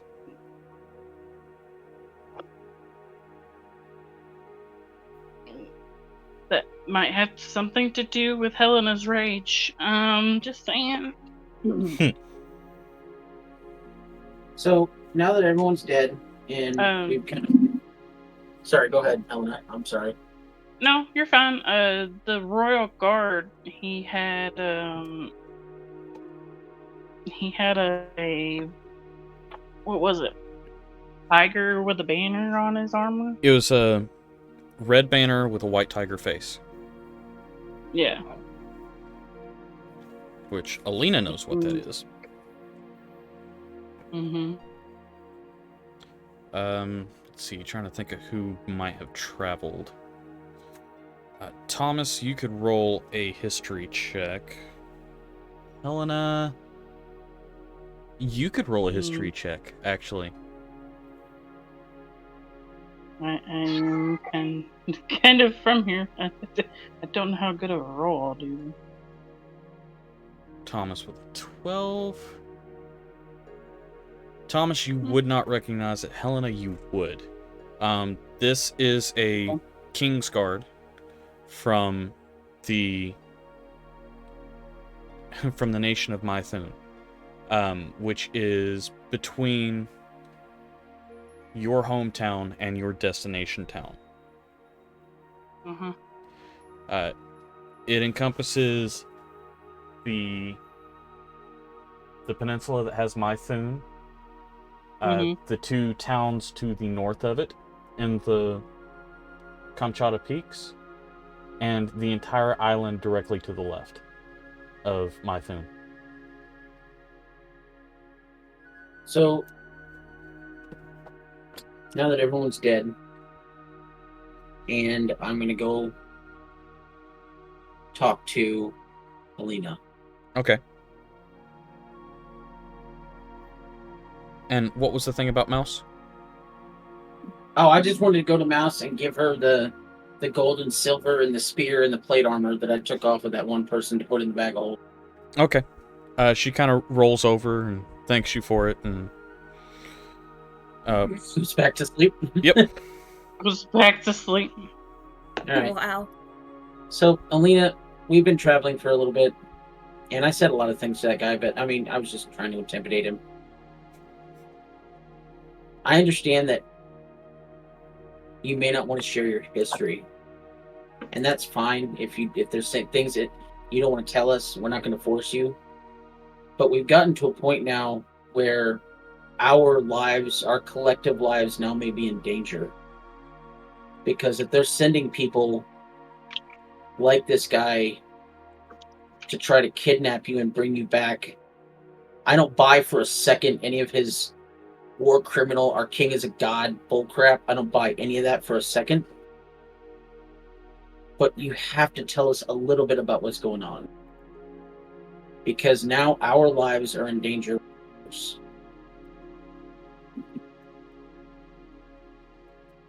I'm gonna look up at Friedak, and my expression's gonna soften just barely. No, you're right. It's not fair to put you all in danger because of something I've done.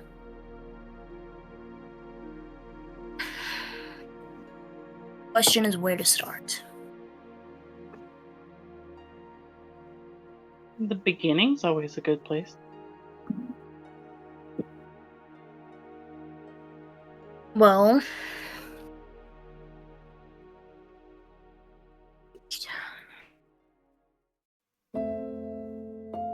alright. So, Alina's gonna go take a seat on one of the logs. Sit down for a minute, collect her thoughts. And she's gonna look up at everyone.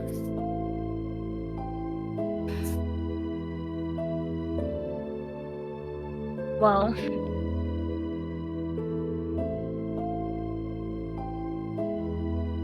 long before I was born, the city that I come from, Mythun, was founded.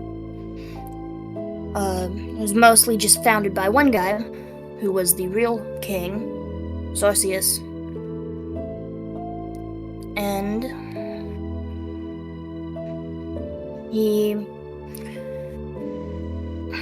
his family helped him, and then he had a close friend, Hadrian.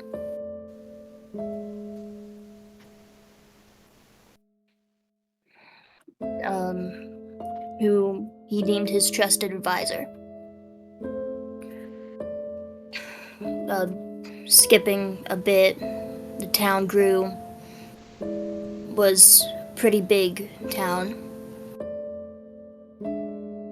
and eventually they passed on, and their sons took over, and that's when the trouble started.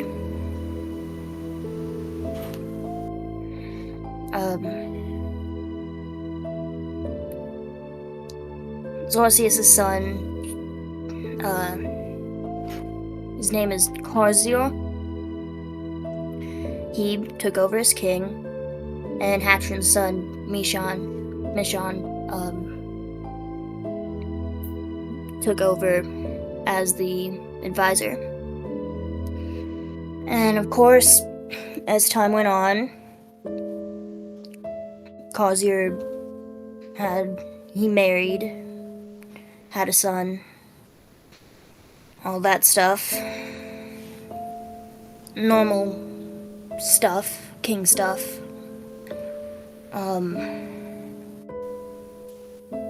And then that's where the troubles really started. With Mishon.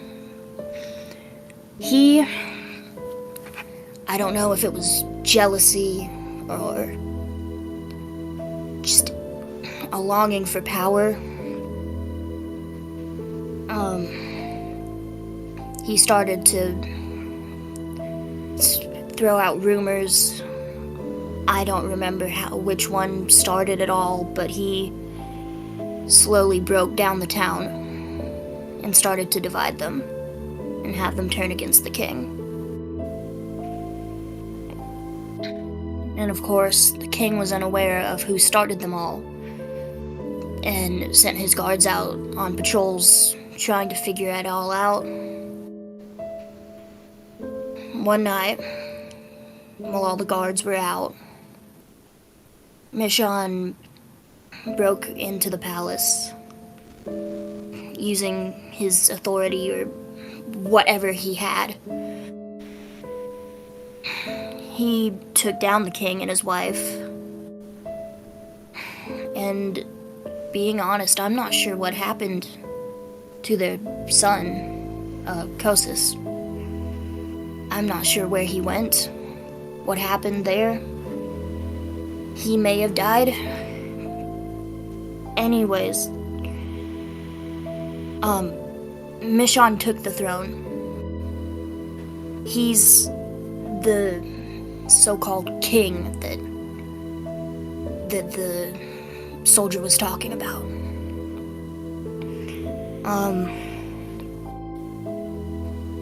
Around that time I was born, you know, family and whatnot. My father, he ran the blacksmith, the shop where people would, you guys know what a blacksmith is. Anyway, I don't know if he saw something in Michonne and figured that he had the chance to be a just ruler. He went to him and started informing him about all the chaos and wreckage going through the town, and Michonne, he got mad, I assume, lost his temper and completely closed down the shop, which means that we didn't have a source of income anymore.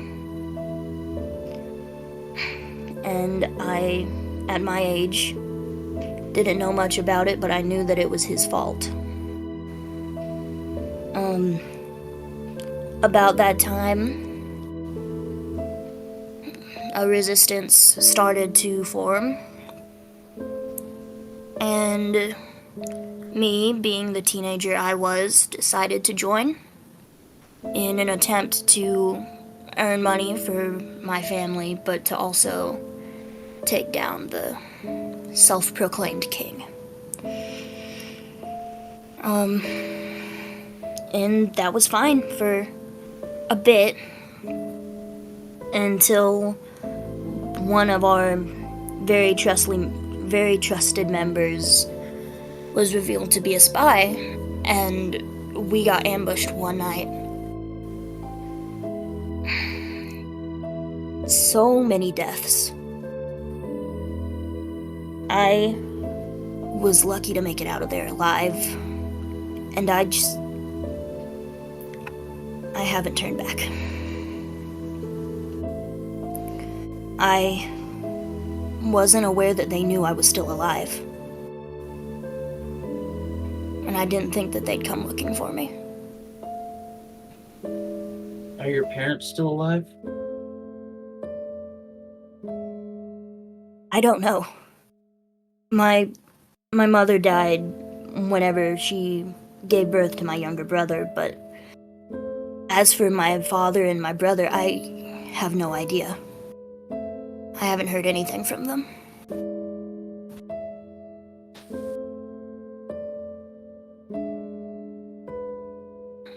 Of course, they don't know where I am, or at least I didn't think so.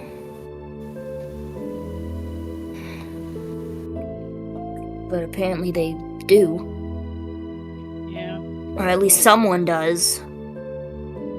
We're several days travel from where you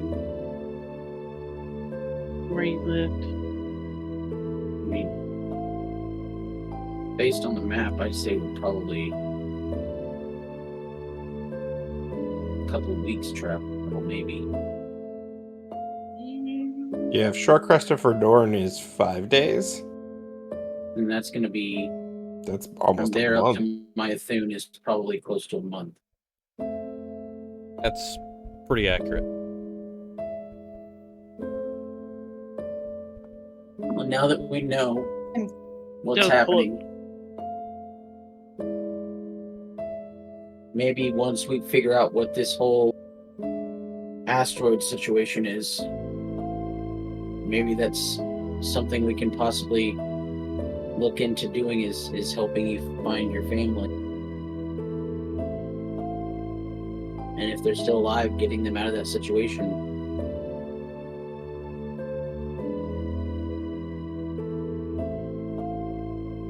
You all don't deserve to be dragged into a situation like that. I don't think you realize how many people that Michonne has brainwashed into thinking that he's fit to be king, and how many people would lose their lives trying to protect him.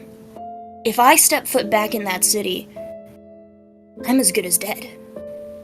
They're sending people weeks' travel to come looking for me.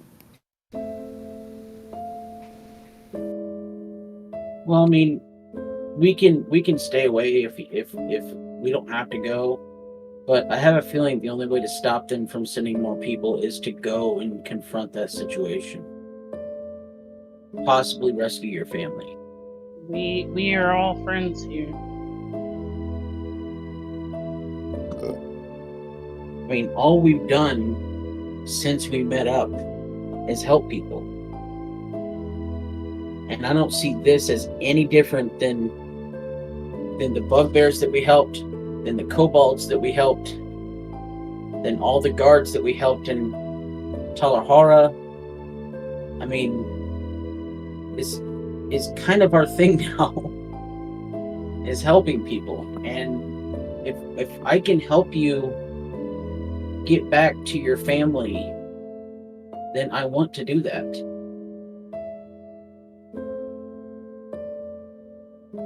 Mal says, it really is. I'm very sorry to hear what you've been through. We had no idea.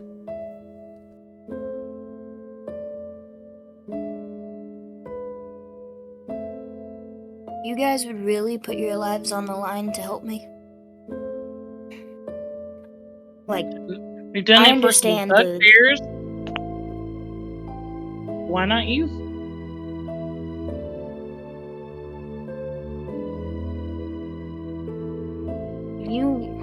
you have no idea how much that means to me.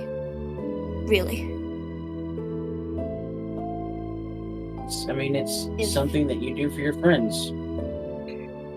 Just like we're gonna help Braddock as much as we can with him. We'll do it for you too.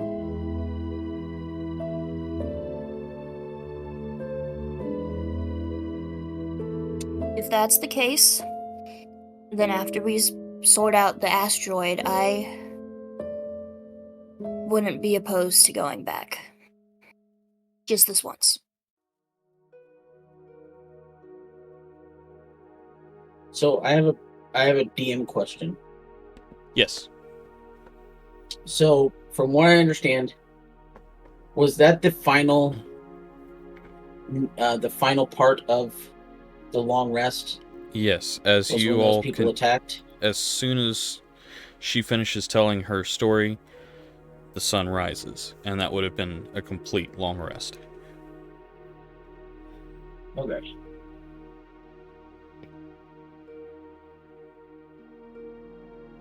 And so far, you have managed to make 3 days travel in 2 days.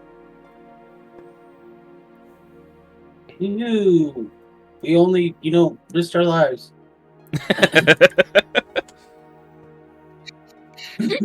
So, as long as everything goes well, you are a total of 2 days travel from Verdorn. So let's say we go figure out this asteroid situation, and then we go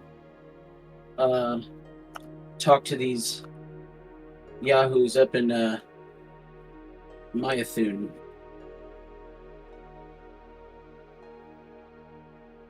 Sounds like a plan. I feel like we're going to be traveling to take her back to her place. We're going to be passing by mine. Oh yeah, where are you from? I grew up and lived in Oakenspire.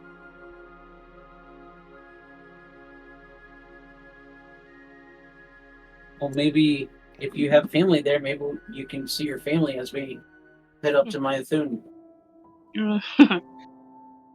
Funny you say family. My father died when I was young. And I only knew my mother. We were on our way to meet the rest of my family, actually, in Darwar. And a pack of orcs killed everyone but me, and I watched them kill my mother. So I haven't been to the city to see anybody, and I haven't been back to my hometown after I've been searching for the orcs that had killed my mom, so I can kill them all. She was the only one I knew. I guess if we're telling all our secrets too, my mom was sister to the king. To the So king that of. to the king of Darwar. I am his niece, and I am royalty. So there are probably people looking for me. When he said we're here for the girl, I thought they were here for me because of how close we were to my hometown. So, figure out asteroid, go to Myathun, and on the way kill some orcs. If we can find them, I've been looking for them for 4 years. And I've yet to find them.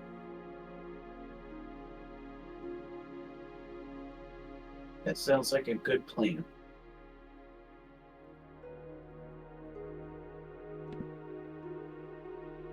Yes, I think that does sound like a good plan. Mouse chimes in. Lightlight says, sounds like fun to me. I'm in for it. Well, I know I'm in for it.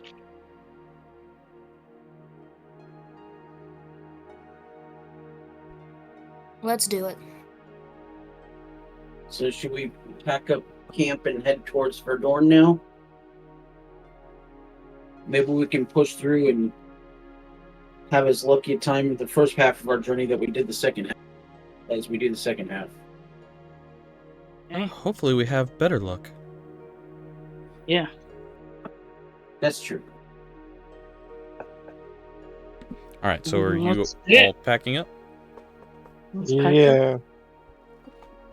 Alright. I need a D4 and a D100, please. I've got the D4. I know somebody who wants the 100. Thomas, you rolling that hundo? That's what I was going to Sure, we wanted me to do that? Light clouds. Oh, they're not very heavy. Very bottom of light clouds. No, heavy clouds would have been one lower. All right. Oh. So, light cloud cover.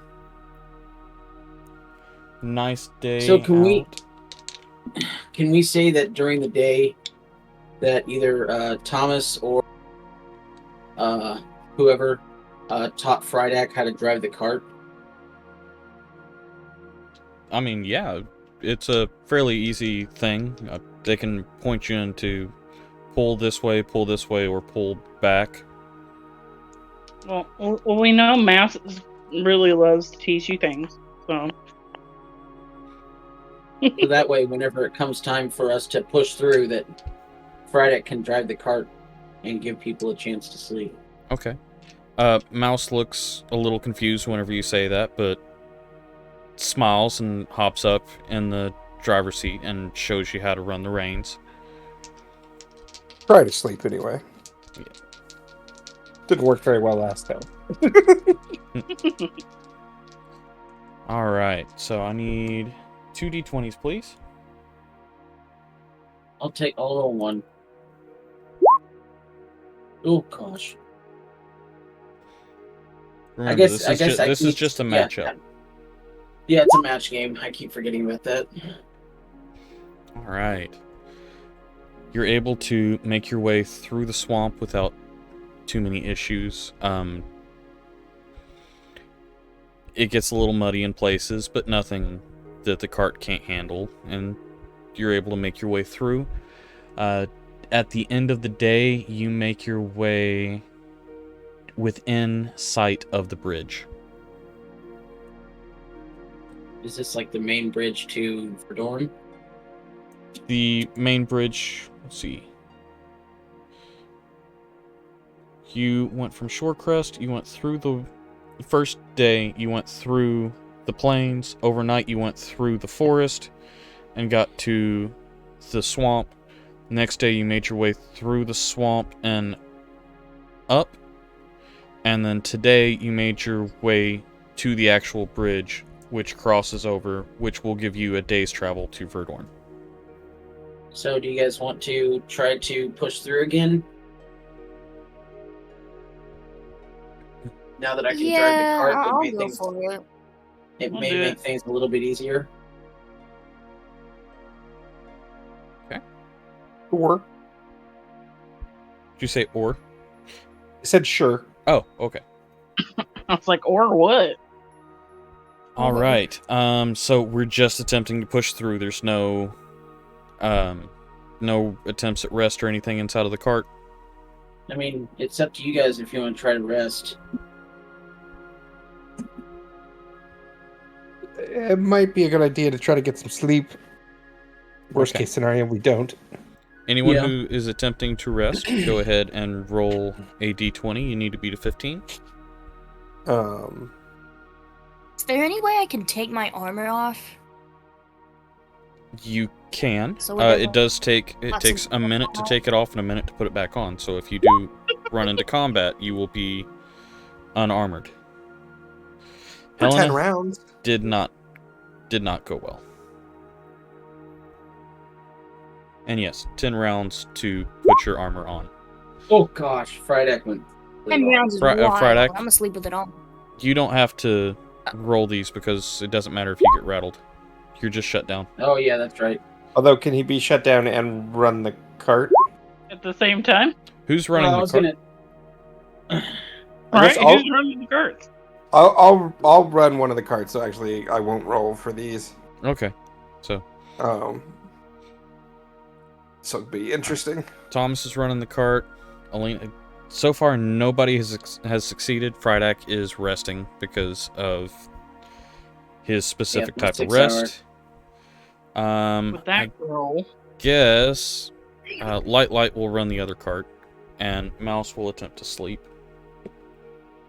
And that's a After natural I 19. absolutely- So she's able to get 2 hours of sleep. After I absolutely fail at sleeping, I'm gonna go tap Light on the shoulder. I'm gonna go tap Light on the shoulder and say, "Hey, if you want to rest or something, I can take over for you." Oh, okay. Yeah, go ahead and take over for me. Shoots you a little smile. And I'll hop into the seat. he's going to attempt to rest for the second run there. And Mouse is also. Light. Just makes it.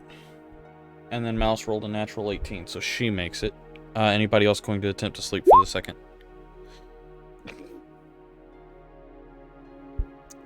Alright.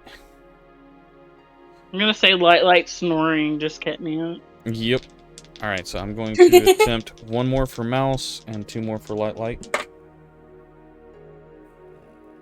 Mouse failed that one. Light made that one. So 1 more for each. Let's see if they can get it. And that's a no. They got almost enough. They're 2 hours short. So everybody wakes up with a point. Well, doesn't wake up. That's the problem. They, Everybody doesn't wake up. they end up with a point of exhaustion, except for Frydak.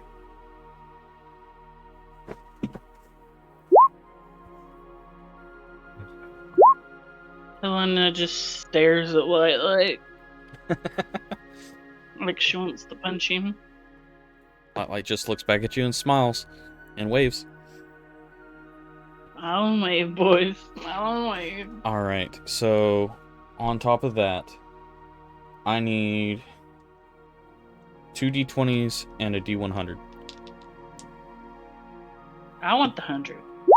You do the I'll do a d20. Okay.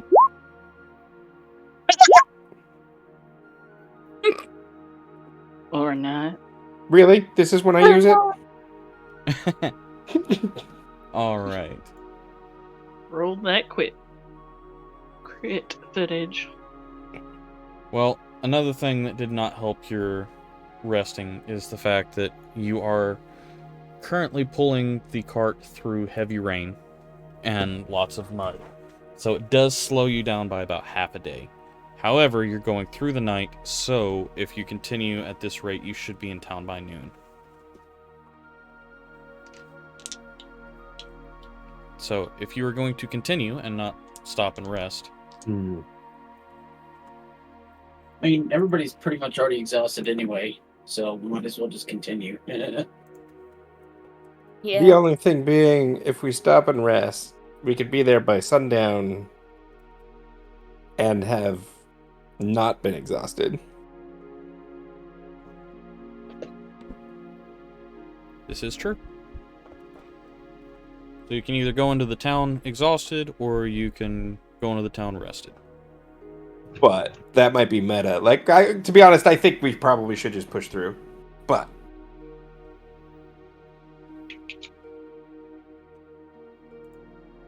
It's up to y'all. I'm fine either way because I got my 6 hours in. So I will leave the boat up to the party. Honestly, I think we should stop and rest because noon and then sundown isn't too big of a difference, and the exhaustion is. And we probably shouldn't let Fredak do all the talking for us. No offense, buddy. That's fair. That's okay. I'm not I don't get offended. Except from Light. What did I do? Just in general. That's fair. All right, so I guess. He Excuse me.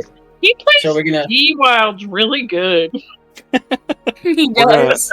We're gonna try So we're to gonna- make camp. I guess pull over a little bit and see if they can grab at least 6 hours in. Okay. Somebody make a survival check for camp. I get a +9. I get a +5. You I go say with let's 22. let Fredak do it. Okay, 22. You find a spot that is not too damp. We're gonna sleep in the tent this time, Okay. since I'm assuming when we go to sleep, at least it's pouring down rain. Yes, it is. Well, that was overnight, so yeah, it would still be raining at the town that you decide to make camp. I'm also gonna sleep in a tent with the zipper zipped up the entire way. So I already got my 6 hours. I don't need to do another thing to let them rest. I can just be completely aware. That is correct. Okay, so I'll just stand by and let them sleep while I'm keeping guard, essentially. Okay. Go ahead and make 4 perception check rolls for me. 4? You're I not thought they're only sleeping. doing 6 hours. Oh, if you're just doing 6 hours, then do 3. I mean, enough just to get them their long rest. Okay. Yeah. Okay, so 1, 2, 3. Those are really good rolls. Yeah, they are. 19, 22, 19. Well, they're actually not all that great. They're actually terrible No. rolls, but Yeah. good I'm enough. not, but I numbers. can- You just got a Well, really, so- really good modifier. Plus 12. Yeah. Yeah, I get a Plus 12 to is perception. insane. Yeah, he didn't roll above a 10. So with a 22 and a 19, you're able to keep an eye out and shoo off any critters that are coming into camp without any issues. Everyone's able to get their full rest, and they wake up around noon. Okay. I wanted to wake up a straight noon. Set an alarm on your phone. Yeah.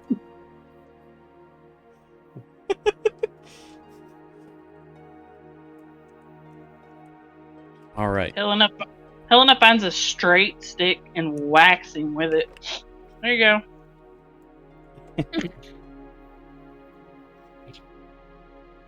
All right, so you are a half a day out of the town. If I can get someone to roll the d4 and another one roll the d20 for me, so we can check the weather. Can't we just turn to channel 8? Guess I'll do a 20.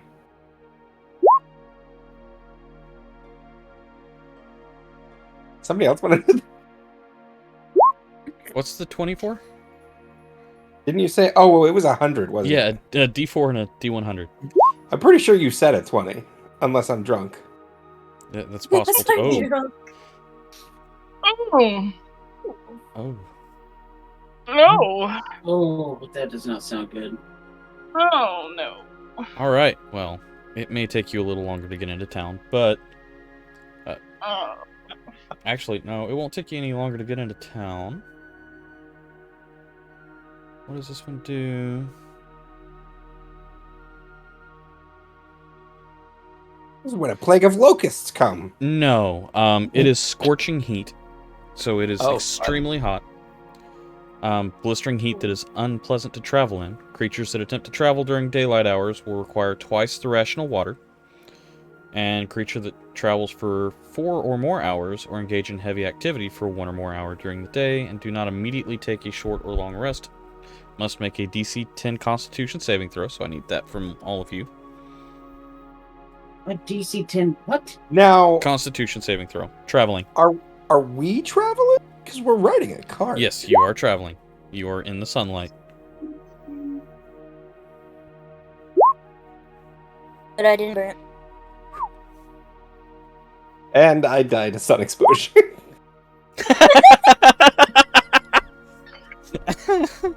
Thomas, you have a sunburn, and you have gained back Oh. that level of exhaustion that you just got rid of. Oh no! I almost spit my drink out. That was horrible thing. Alina, you also have gotten that level of exhaustion back. Oh, lovely. Yes. I could have swore it said 13 for a split second. All right. Yes, on it. You do make it into town.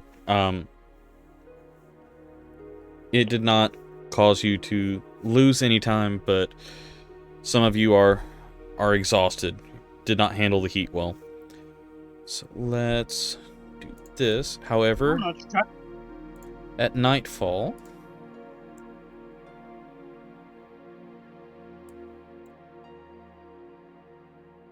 well, come on, Matt. Do your thing. At nightfall, we to go into a Matrix white room. At Not nightfall, again. you all make your way into Verdorn. This is at a different angle from how it would be on the map. So, this section here would be north, Okay. which so the means boat that you is guys will north. be coming in from this road. Okay, the boat is north. Got it.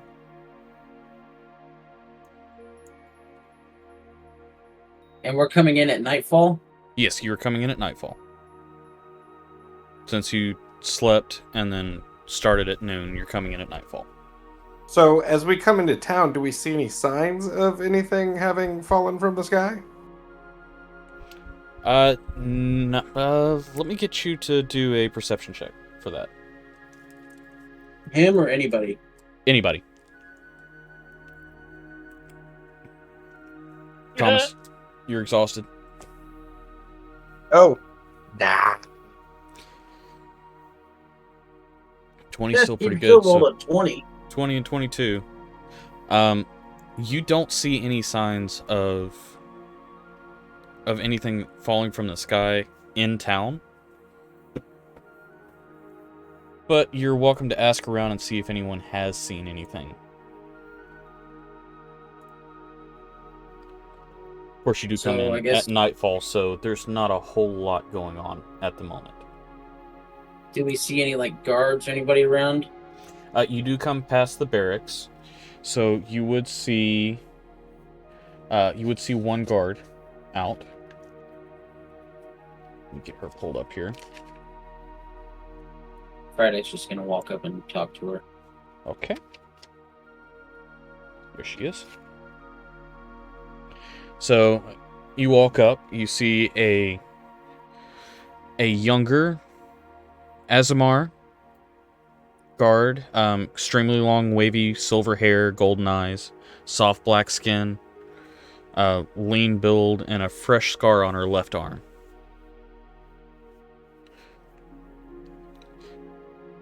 Hello. Hello. Are you a guard in this town? Yes, I am. I'm the only guard in this town at the moment. I know we kind of arrived into town a little bit late. We were sent here on a mission from Talahara to investigate some kind of rock that fell from the sky. Have you seen anything like that over the past few days? Yes, actually. There was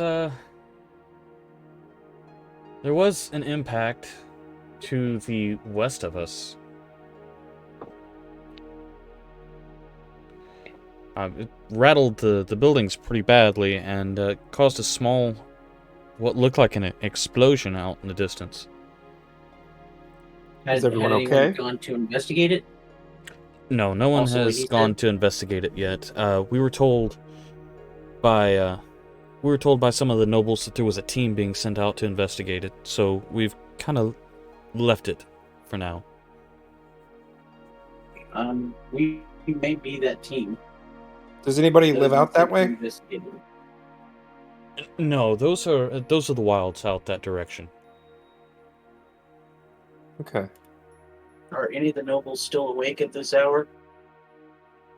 The nobles? I suppose Or- they may be. However, Or we don't. anyone who's in charge? Oh, I see. We actually do not. We don't have any nobles in town here. The nobles that I'm referring to are the ones from Talahara. Oh, okay. The ones in charge So- here, we're pretty much self-managed. We've got Tiger Stalker who runs the inn over there, the Emerald Cask, and then we've got Luanda who runs the apothecary. We have Fourth Wind Torb who runs the outpost over there. So you'll be able to find any supplies you need in there, but for the most part, it's pretty simple. We've got a couple of couriers, a painter, which now that reminds me, we were also sent word from Zorus in Talahara that you had procured a new abode, and he, as a gift to you, has commissioned a painting to replace the one that you pulled from the mantle and burned. I don't know what that's about, but It was of the old owner, and he was a very, very mean person who sent a bunch of people to their deaths, and we did not feel that he deserved a place of honor in that house anymore. Oh, well, of course not then. Now our painter will probably be asleep until morning, but Jasmine will come out and meet you tomorrow. Get your rough details, paint your faces in, get a description of you, and take it back and finish the commission and have it shipped out to Talahara. Who would you say is in charge of this town? Honestly, Gavin Roundtree is our portmaster, and typically the portmasters are the ones that handle shipping, trade, and general runnings of the towns. Does he have a family member named Gwendolyn? Gwendolyn?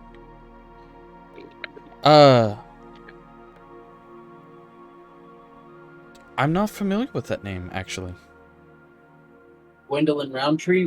We had stopped in Shorecrest on our way here, and they said that there had been a couple of traders that ran from Verdorn to Shorecrest back and forth, and Gwendolyn Roundtree was one of the names that they had mentioned to us. No, I'm sorry. I don't recognize that name. I thought it was We haven't really traded with Shorecrest in close to a decade. Really? Mhm. Okay, just a second. Outside of RP for a moment. Did I record the notes wrong? No, you got him right. Okay, no, just want to that's make definitely right. Just I'm sure, guessing somebody's been pretending to be trading with these people, but or yeah. Okay, that's odd that you. So you haven't had back into RP. So you haven't had any contact with Shorecrest in a decade? No trade with them. In about a Trade decade. with. Huh? Because the leader said that he had two traders from. He specifically mentioned from because he knew we were. What And was he the asked other us to- name? Dorena Drake. No, I'm not familiar with that one either. Hmm. Is he positive he got the correct names? Because I've never heard of either of them. You know, don't worry about it. I'll talk to. We can talk to. Do you know if Gavin is still awake at this hour? Or should we just probably hit the inn and try to find people in the morning? If I were you, I would probably hit the inn and try again in the morning. Okay. And do you have like a? Oh, do you have stables that we could put our horses and carts for the night? Yes, they're over near the Emerald Cask. Okay. So if you just head into the middle of town, you'll see the Temple of Torm. You'll see a building with a bright green roof. That's the Emerald Cask. And you can just talk to Tiger Stalker in there. She's a rather large individual. And you can drop your animals off at the stables. It's pretty much just a self-service. We don't have anyone working the stables. It's right next to the blacksmith. Okay. Do you guys have any other questions for the guard? No. Nope. All right, well, best of rest to you, and cannot wait to see your report on what this thing falling from the heavens was. Thank you very much. I'll catch up to you guys in a minute. And Okay. I stay behind, and I have a couple questions for him. Yes, what can I do for you, sir? I was just wondering, do you have any couriers in town to transport yes. goods? Transporting goods, yes. We have one that transports goods, one that can transport messages instantly. Henry Fenwick is our courier. Depending on the size, he'll either take it himself or he will allow his falcon, Coco, to carry it. Okay. And you would say he's a trusted courier who well, yes, who he can be handles all trusted? of our messages and parcels. Okay. Unless you wanted to immediately get a message to someone, in which case, Igoron would be the one you would speak to. He's arcane caster and opened up a messaging business where he can send out messages to other people instantly, get a response instantly as well. Okay. And then, do you have any weaponsmiths in town? We do have a blacksmith. A blacksmith? Yes, the blacksmith is directly next to the inn. Okay. It's run by Danon Brightmaster. All right. Thank you for the information. You're very welcome. She walks back into the barracks and kicks her feet up. She looks very tired, being the only guard in town. So I guess we should take our carts over to the stables and head into the Emerald Cask and talk to Tiger Stalker. Okay. So walking in, Friedak, Friedak, if you don't mind to make a perception check for me. Okay. Wow, that's the lowest I've rolled all day, and it's still a 15. It's a 15. So you rolled a 3. I did.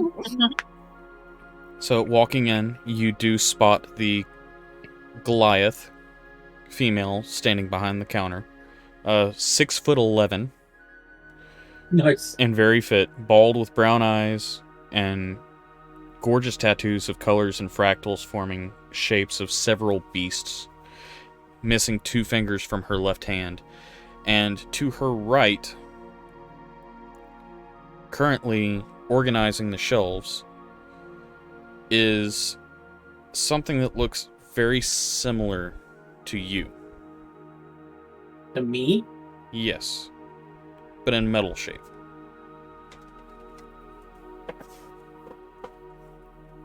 So the first thing I'll notice is Tiger Stalker, because, I mean, Almost 7 feet. We got light as a fairy. We have a tabaxi. We have a halfling, and basically the tallest person aside from me is Thomas. So most of our party is like less than 6 feet, and I'm 6.5 feet. So this is the tallest person I've ever met. So immediately, his gaze is going to be drawn to up to her eyes. It's one of the first times he's ever had to look up into someone's eyes before. So he's just kind of, wow, you're tall. Indeed, I am. Well, aren't you an interesting thing? Hi, my name is Friedak. I was told by the guard to come in and see you, and then right about then, he's going to try to, start looking around, and then he's going to notice the other forged. Okay. And immediately his focus is gonna shift a little bit. We were told to come see you guys, and because we have some. What is that? Oh, that's Unit 328. It's my stalking helper. Unit 328. Yes. He looks very shockingly similar like to you. me. Yes, I know. However, I'm very confused. You are the first unit I have ever seen that, first off, is not made out of pure metal, and second... My name is Friedak. I am not a unit. Okay. Uh-oh. You are the first construct that I have met that was not made out of metal What's a Or- construct? or had a personality. A construct is something that is built. Do you know who built him? I do, actually. What's his name? His name is Unit 328. No, okay, I'm sorry. What's the name of the person who built the other construct? Oh, I see. I do apologize for that. 1 second. Let me, got to remember what the gentleman's name is, but the name of the company that creates these is Keys to the Future. Keys to the... So is everybody else here? Yeah, everybody else will be with you. Okay, so as soon as she says keys to the future, I'm going to ask Mouse for the bag of holding. And then I'm going to pull out the one that used to be on my shoulder. Okay. And I'm going to show her the... Is this keys to the future? Yes, that is the emblem for Keys to the Future. The factory owner is Peyton Ashglade. Peyton Ashglade, is he the one that he He is the one that used to run the factory. It has been shut down for several years now. About 5, if I remember correctly. Ever since the accident. Okay, what accident? He lost his son in the factory.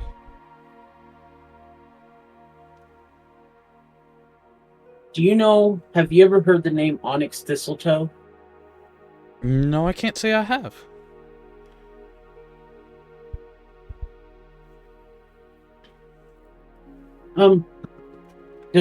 Can I see if that unit, whatever, has the same emblem on him? It's in this, yeah, it would be in the same place. Since you know where to look, you wouldn't have to roll an investigation on that. But as I said before, you are the first of your kind, we'll put it that way. Not to offend. The first of your kind I've ever met that has had a personality. Most constructs are mindless servants. They just take commands.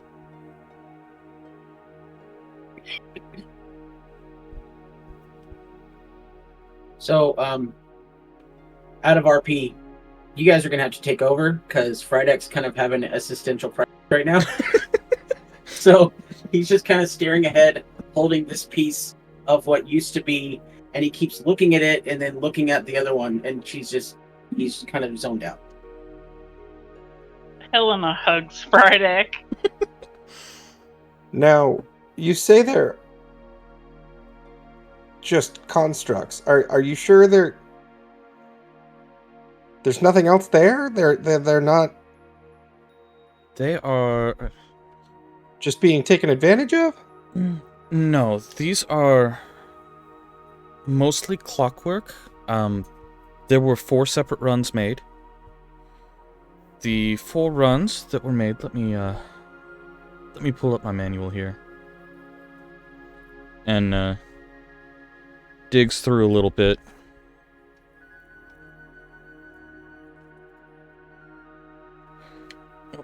Wrong book. That's it.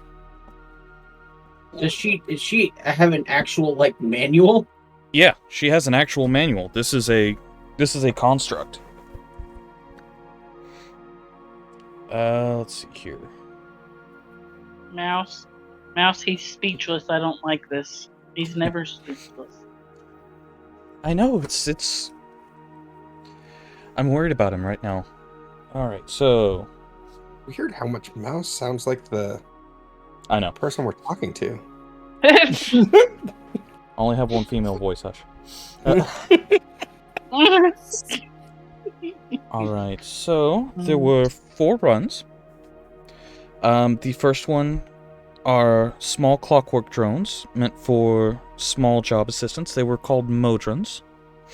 The second run were work beasts, so they're like animalistic workforce machines. There were oxen, bulls, cattle, horses, things along those lines. The third was the servant class units, which is what my unit here is. Unit 328, it was run 3, unit number 28. And then the fourth one was the soldier class. Clockwork creatures used for serving in armed forces.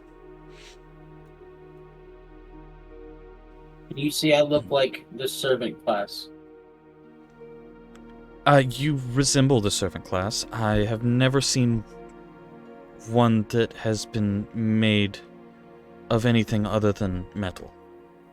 So I can't verify that you're even of this run, so to speak. And this panel that I show her, the panel that was on my shoulder, in the exact place that it was on him. well, there is one way to determine if you were truly made at this factory. If you don't mind, I could open a panel and look for a casting number. Panel where? It would be to your core.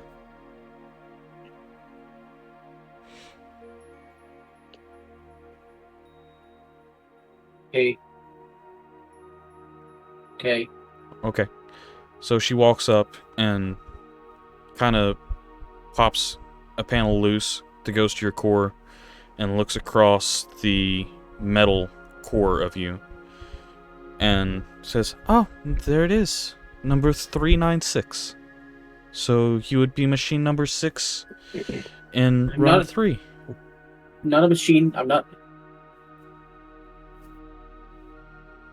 My name is Frydek. I'm not a machine. My name is Frydek. Of course. I apologize. You're Friday. Yeah.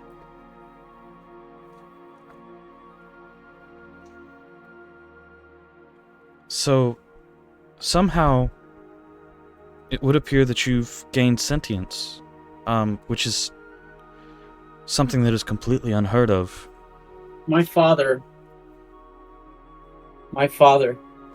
found me in the woods of Elder Grove. He found a metal warforged that had been broken down, and he took everything, he stripped away everything but the core. And then he rebuilt me using ironwood that he enchanted himself. I don't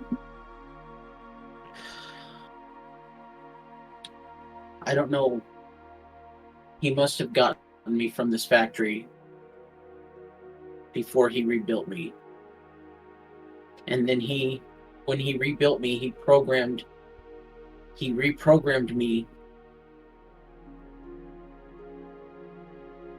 and made me alive, I guess you could call it. I don't know how else to say it. And then he taught me how to be a druid. And then he'll take a pebble off of the ground, just walk outside, pick up a pebble, and then he'll hold it in his hand and cast light on the pebble, and then lay it on the counter. That is certainly incredible. You are And you've never truly heard one of- of a kind. And you've never heard of Existential? No, I cannot say I have.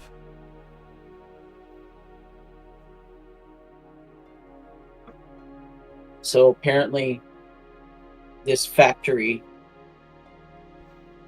is where I was made. Yes, it's the My factory father is... found me.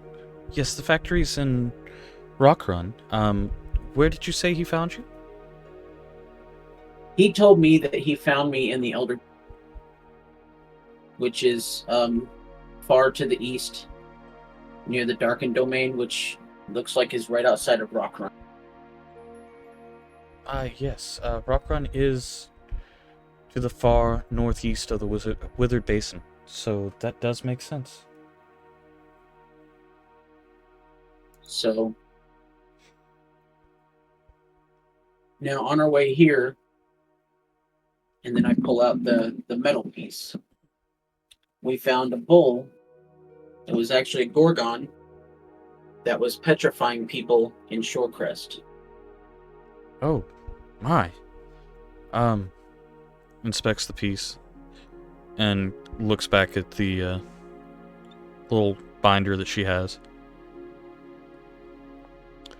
That does look like it's from a Class 2 construct, one of the work beasts, but they never had the ability to petrify. That's very, very odd and alarming.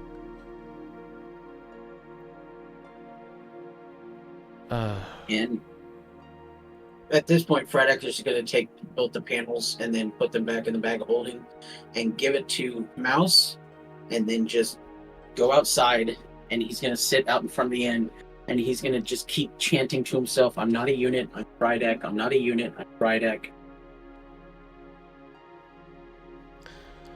Alright, while he's doing that, what are the rest of you doing? He's got PTSD now. Oh.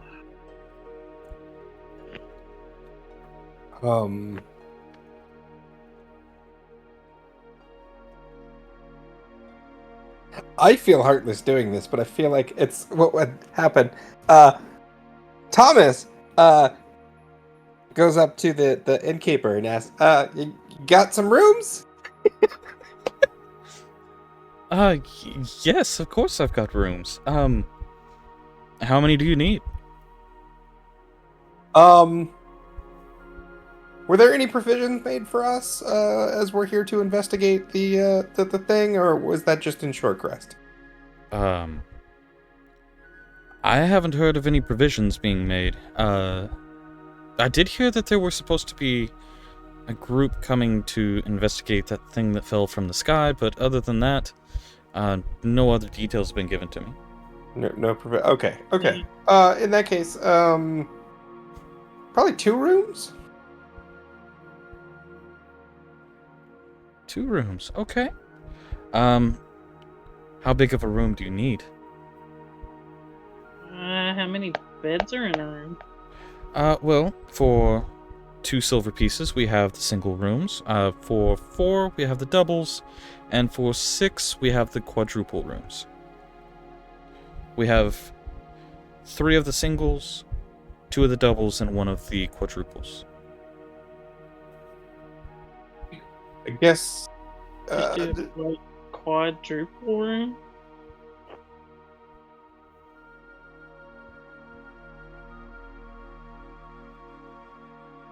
do we want to grab a quadruple and a double? Because there's technically 5 of us that need to have a bed.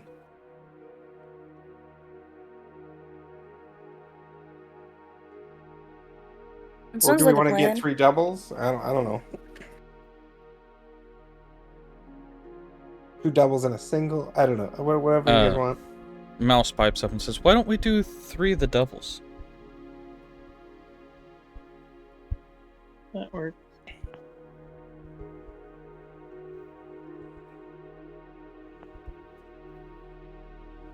Okay. So you do 3 of the doubles. Light and Mouse take a room. Who's going to take the other ones?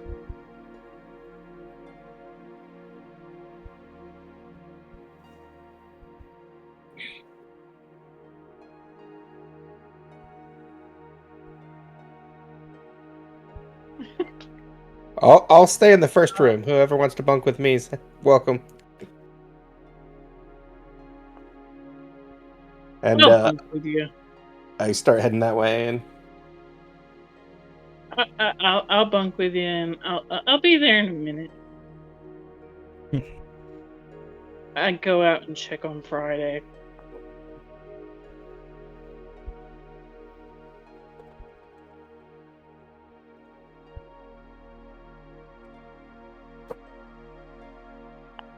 Rydak, how you doing, buddy? You okay, Friday? I don't know. I guess I'm just like all the other ones. No, you're not. You're special. Need to figure out what's going on here. My existential crisis. He doesn't even know those words. Never mind. My freak out can wait. So he's gonna go back in and talk to Tiger Stalker. We were the team that was sent to investigate the rock that fell from the sky. And according to the guard, it happened in the west. Yes. That was the direction it seemed to fall in. Do you know, have you ever heard of the names Gwendolyn Roundtree and Dorena Drake? Unfortunately, I can't say I have.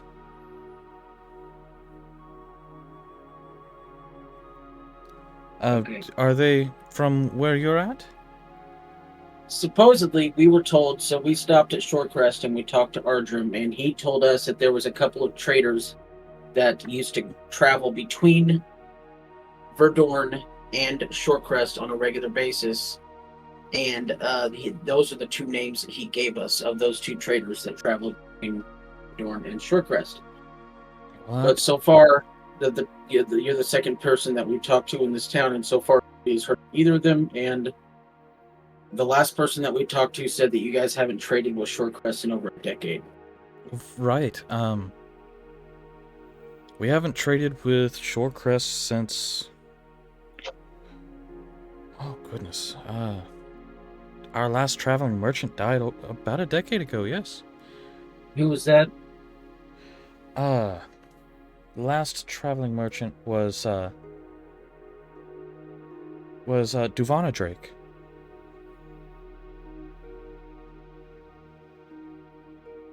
So do you know if they were, but you don't recognize... See... okay.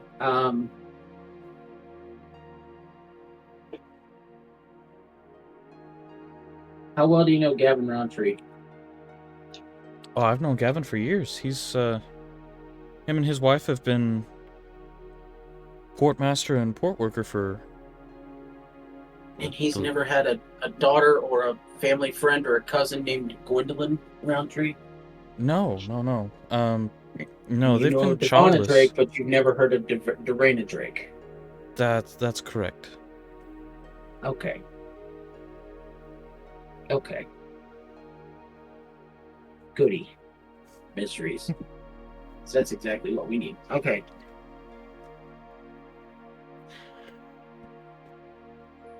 So I'll go upstairs and set up camp at the outside of the rooms at the end of the hallway like normal.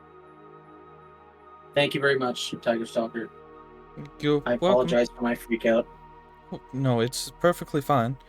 If you didn't know others existed, then I can absolutely understand. I would be freaked out too. Just in the future, my name is Frydek. Please don't call me Unit. Absolutely, Frydek. I will remember that. Thank you. And then he'll just go up at the end of the hallway and enter his motionless state.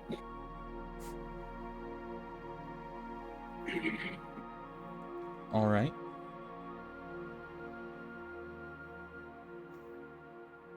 What about the rest of you? Anybody else doing anything before you go to bed?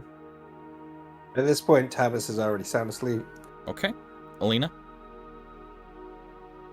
I'm going to bed. Okay. Frydek, make 4 perception rolls for me. Okie dokie. Uno. Dos. Tres. Duvana Dink. Quattro. Okay. 1 crit failure. Yes. So you don't notice anything for the first 2 shifts. The third one you don't either. The fourth one you do see Mouse sneak back into the room. So she was able to sneak past you for the third one. Go out and do something in the town and then come back. Okay. Okay. But with that, the sun rises. Thomas would try to wake up before everybody else and go out and do a couple things, but I don't know Okay. if that's doable. Absolutely. You are welcome to try. Well, I'm assuming you're wanting to go meet with Henry? Well, because it's right next door, I think actually the first thing I would do is actually head over to the Blacksmith. blacksmith. Okay. So, going over to see Danon. Alright. So, you walk up to the blacksmith, and you see a 3'6" and very muscular female hill dwarf with short braided blonde hair and blue eyes, smooth, dirty gray skin, and very obviously smells of sweat and smoke. Hey, what can I do for you? I was just wondering if you sold any special weapons. Anything of a higher tier than just your standard weapons. Oh, what sort of weapon would you look for? Maybe like a extra special battle axe or something like that.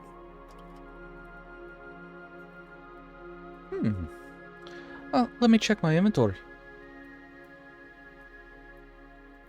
Or if you could forge one, just let me know what you might need. Absolutely.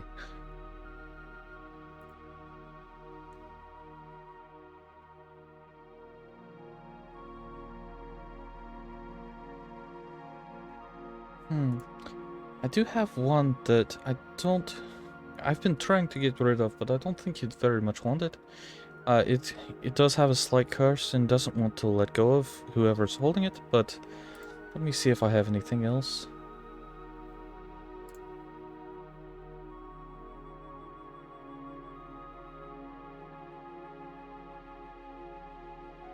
I do have one that I call the Bone Cleaver.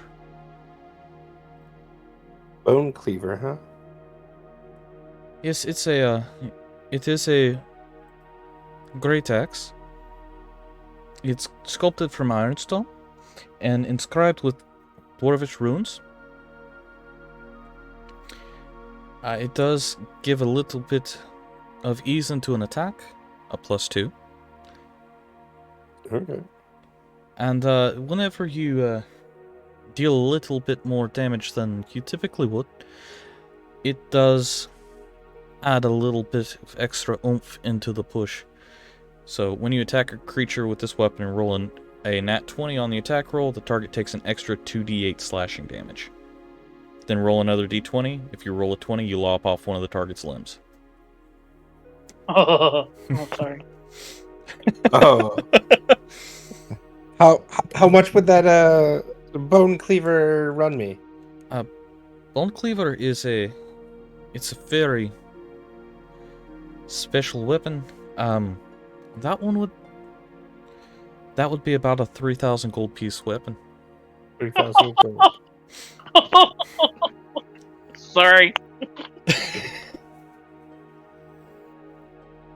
But she's a good one. That sounds good. Are you interested? I just unplugged my computer. I am interested. Unfortunately, I don't have those kind of funds right now, but I will try to gather some. Alright. Well, if you manage to gather up those funds, come back and see me and I'll be happy to get it to you. All right. Anything else I can do for you? No, I think that'll be it. Thank you. Thank you. Well, actually, now that I think about it, I do have a quick question. Do you know where I could find Henry Fenwick? Yes, Henry, actually, he typically hangs out at the Emerald Outpost. Oh, all right. And that's where's that again? It's near to the front of town. Near to the front of it. Okay. All right. Well, thank you very much. Thank you. And then I'll head that way. On my way, I want to see if I can find someone that might sell cloth or something like that. Cloth. Okay. What kind of cloth? Just like, to be honest, like the best would be something like burlap and string or something like that. okay. Well, the Zentarum Outpost and the Emerald Outpost are both general stores, Okay. so that would be your best bet. All right. So then, as I pass the Zentarum outpost, I'll probably go inside and just ask for. Well, I'll go inside and see who's there. Okay. So you see a human male with a buzz cut, brown eyes, 4'11", regular build, 3 badly done piercings on his left ear, soft white skin, cheap looking glasses. Hey, welcome in. What can I do for you?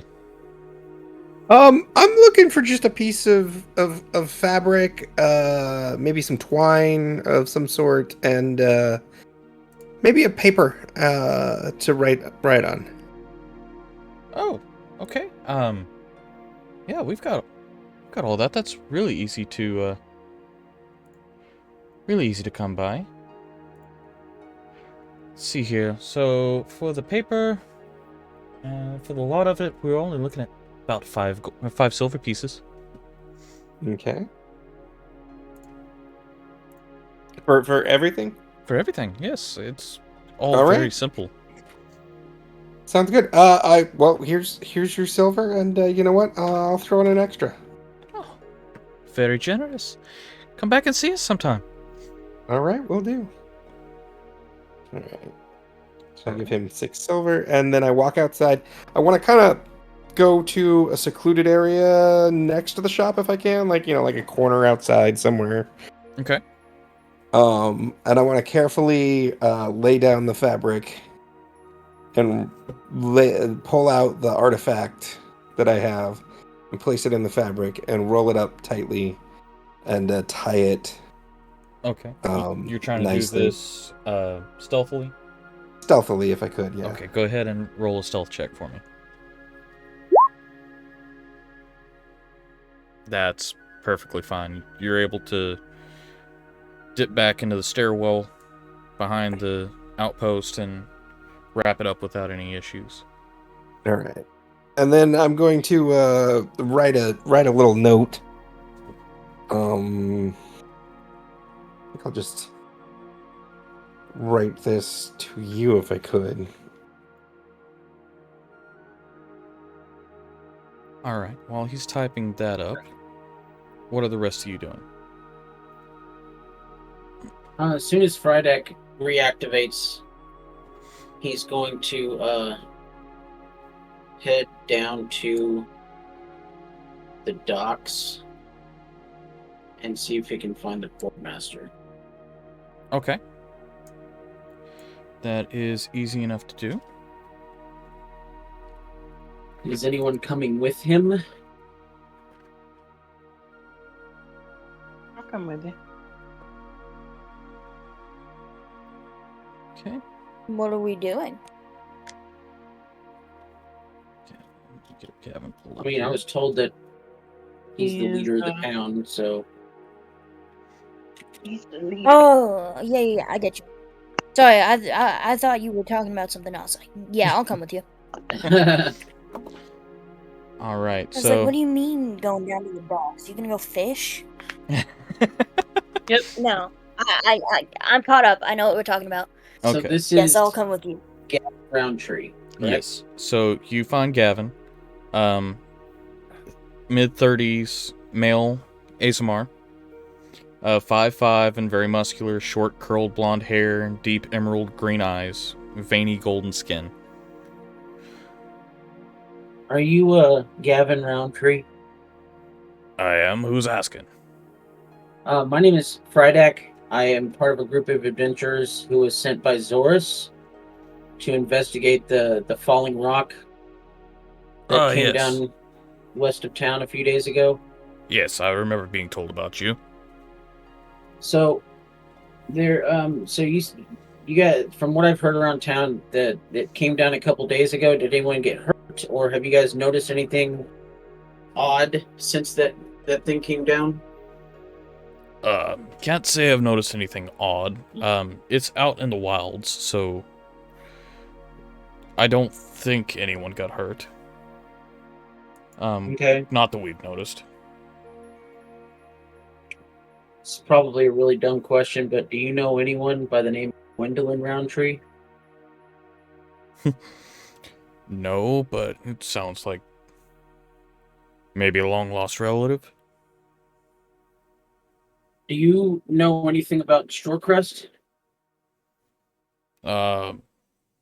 I know it's in the same kingdom, and it's a little bit to the east of us. Okay, but you don't know the guy who runs the place or anything like that? Uh, we have ships that pass through, but that's about it. From what I hear, he can be a little rough to deal with. Yeah, that's an understatement. Um,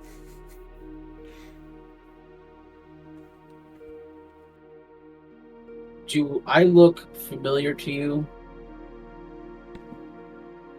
Like, just in general?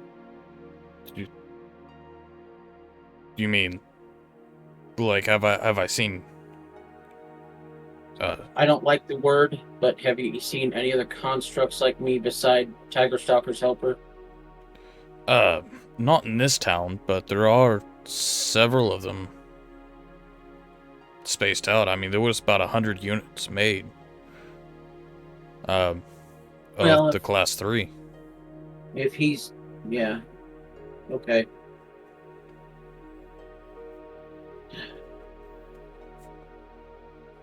Okay, I think that's all the questions that I had. Um, Thank you very much. You're welcome. Happy I could answer your questions. I'm sorry it doesn't seem to be the answers you were looking for, but I hope you find them. Yep. All So then, do you know? Okay, DM, did Mouse come with us? Did Mouse what? Did Mouse come with us with me and Alina to meet Gavin? Yes, Mouse would have come with you. Okay, so I would like to, after we finish our conversation, I'd like to walk back this direction, and then I'm gonna stop, and I'm gonna. Alina can be there. I don't really care if she overhears. I'm gonna stop to talk to Mouse, and I'm gonna just kind of blatantly ask her, "Where'd you go last night?"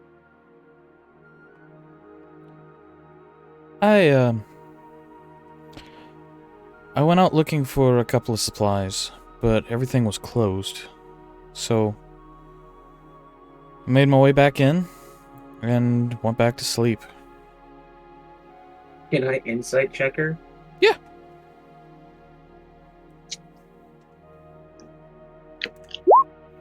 $18.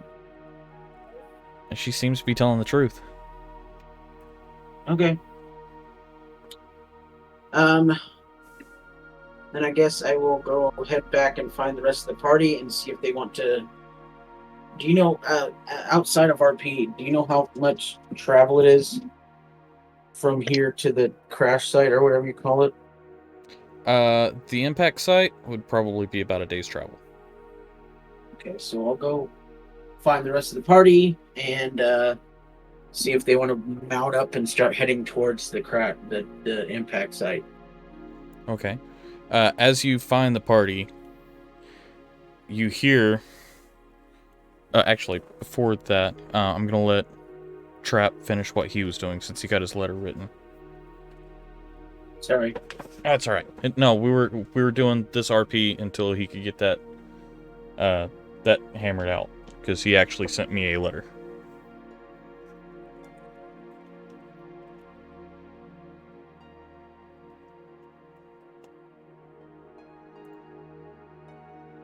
Thomas, you're muted. Oh. So I tuck the letter into the wrapping of the artifact, and I enter the Emerald Outpost. Okay. Looking around the Emerald Outpost, you do see two people. One of which is a human male, late 30s. And the other is a human female in her... We'll just say she's very old. It would be hard to tell exactly how old she's she really is. old. Yes. Okay. It would be hard to tell. After you hit 80, you can tell it starts getting more difficult to tell years. Maybe for you. No. For humans. I walk up to the gentleman and I ask, are you by chance Henry? That I am. I hear if somebody wants something transported, you're the one to talk to. Huh, indeed I am. How big of an item are we talking?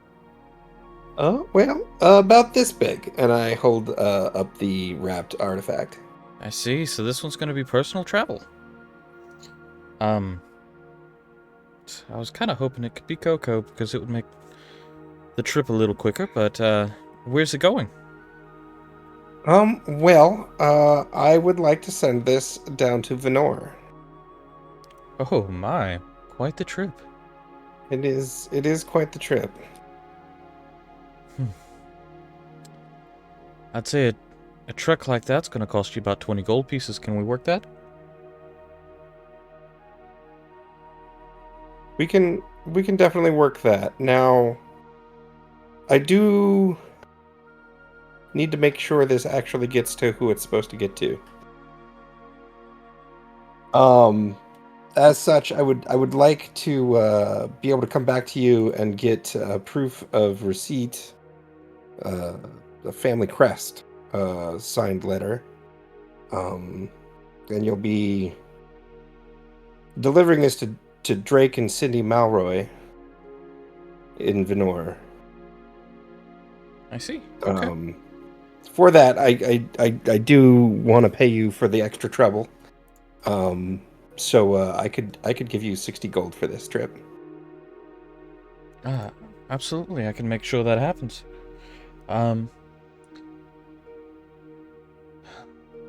This is going to take quite a while to get there. Understand. So, I would say this would most likely be 2 moon cycles. Okay. That sounds reasonable. And I do ask that you keep this secret and please don't open the package. Oh, I'm always discreet. Excellent. That's what I heard. All right. Well, here's 60 gold, and I'll give you 20 more when I get the receipt. All right, I'll go ahead and pack my things and be on my way then. You watch him walk upstairs.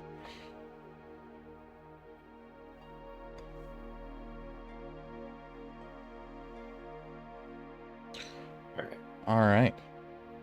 So at that point, I'll walk out and head back to where I think the rest of the party is. All right. So as the rest of you congregate, you do hear a voice. Let me locate said voice.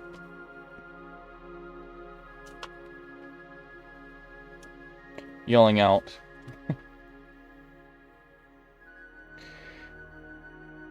Excuse me. Are you the group that's coming to, are you the group from Telahara?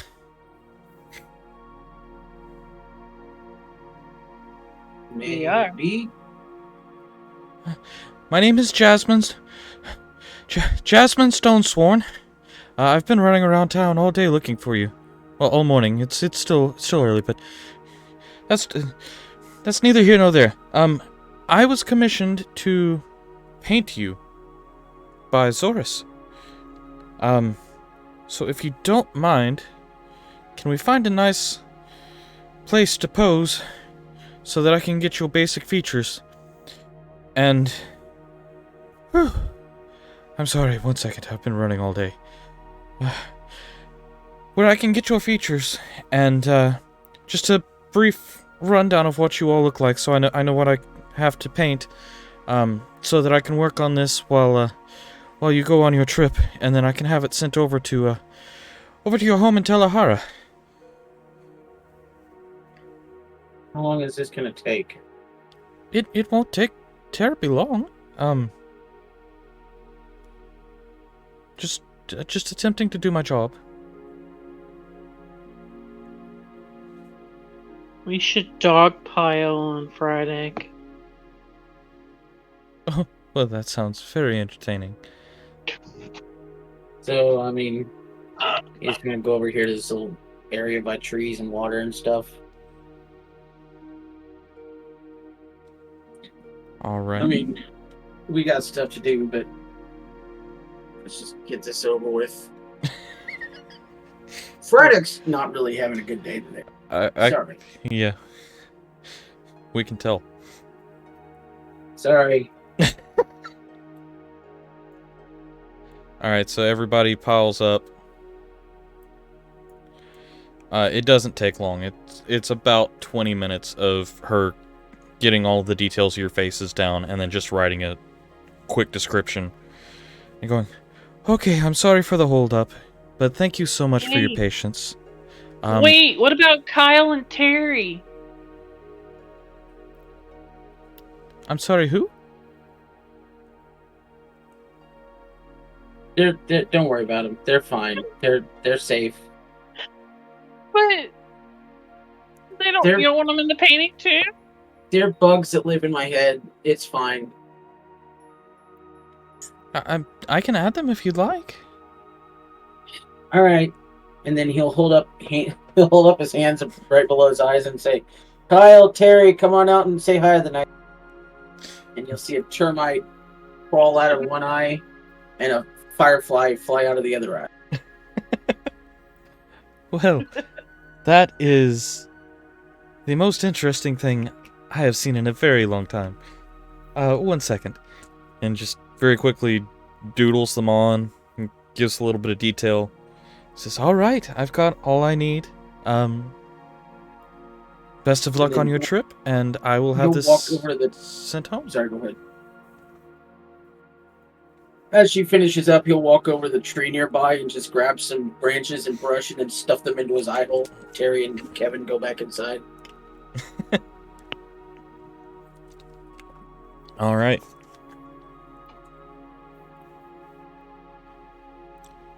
So with that, you guys are free to do whatever you would like. You guys want to start heading towards the crash site? We sure I can. keep saying crash site. The impact site. Okay. It's up to y'all. I think that would be wise. Okay. So the way it was described is that the impact site. Get that folder pulled up here.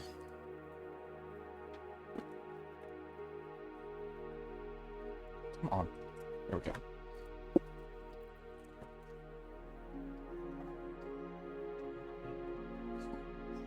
This one. Jeez. Yes. I said jeez. Oh. Can't even say my whole name. Dang.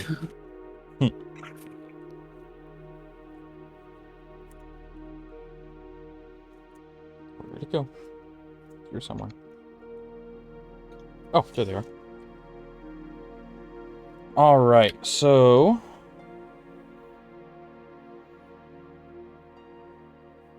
this would be... roughly 20 miles out of town. Okay. Okay. So we load up both carts.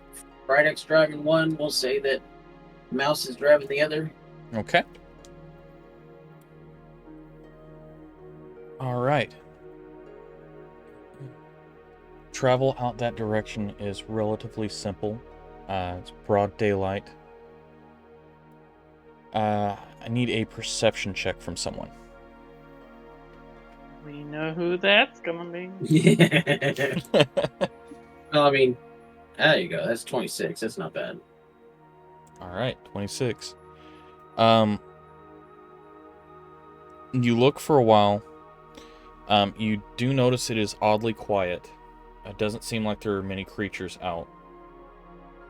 There are odd slides that have worked their way through the forest that look like a large creature has been through in the recent past, but it's hard to tell what it is.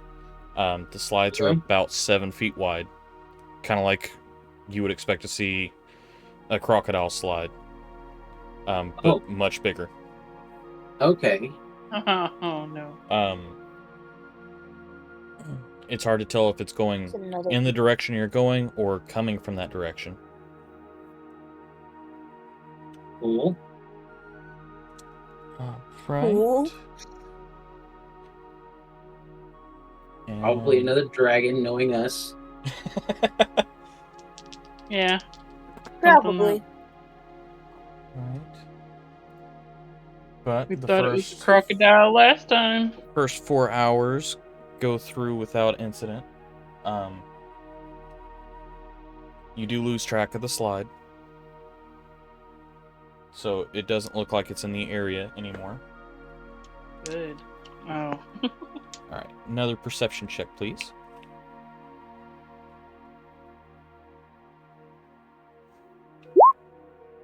$29. All right.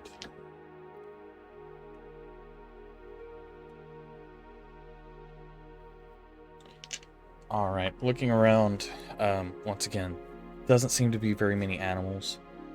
You do notice a couple of larger creatures that are no longer alive. Half Here of you a go, deer, Thomas. Free meat. half of a deer here, and part of an alligator over about a mile further in. But at this point, you're about 10 miles away from what they're deeming the crash site. Okay. Okay. Another perception check. Once we've traveled another 6 miles, I want to do something. Okay. 22. All right, so with that...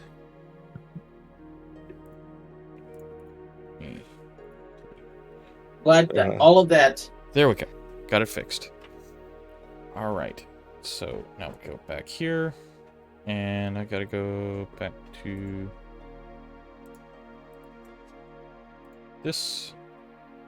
I'm assuming roll 20 is the size that it is because that's what it's set at, not because that's the maximum that it can be. Right. Okay, just curious. All right, so you guys, from this map, you'd be coming in from over this way. Okay. So, However, you are going to see, where the heck did it go? I just had, oh, there it is.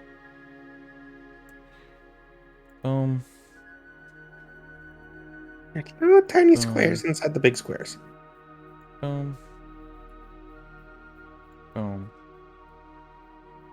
Boom. Oh, those. Yep. And they are... 5. Yep. And they are currently...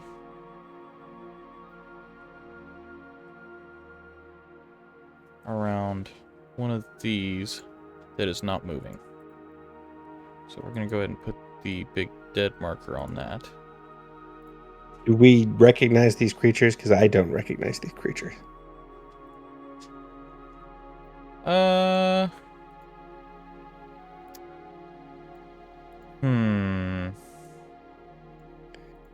Make a... Make a survival check.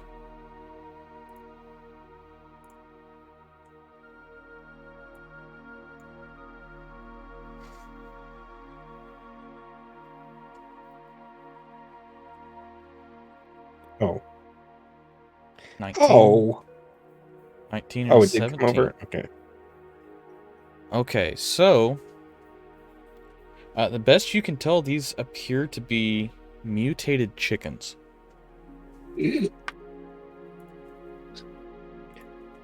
Very, very large mutated chickens. Muchkins? okay. Mutated chickens. Yes. What about the thing in the center? That is a dead owlbear that they are currently picking clean. Well, it's good they clean up after themselves.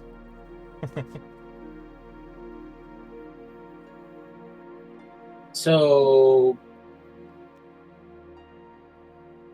Mutated chickens. So have, we just like stumbled across this. We didn't. Right. Okay. Are they okay? So we're over here. They're over there. They're eating an owlbear. Have they paid us any mind, or can we like just like walk around them?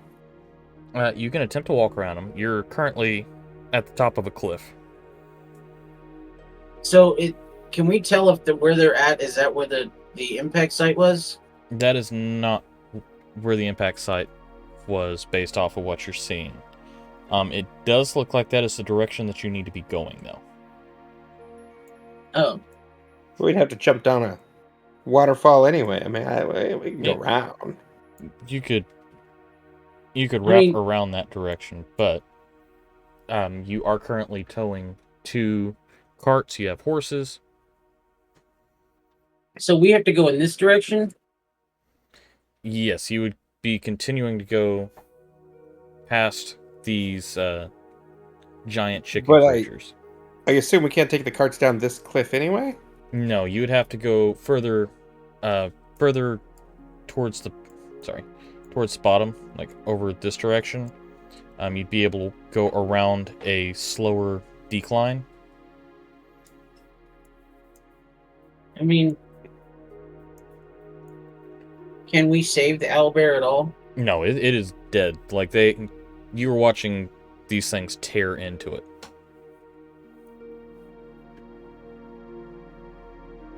It looks like a scene from Jurassic Park where the velociraptors are tearing into a cow.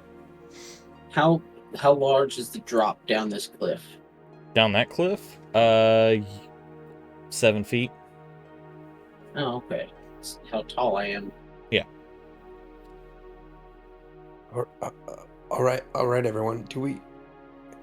I assume we all see the scene ahead.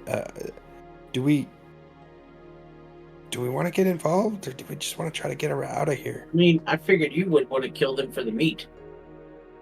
That's like a couple, more days of rations for you, isn't it? Mm-hmm. I'm not sure they're edible. I mean, I've never seen anything like that. Giant They're chickens. giant. Chickens. That's true.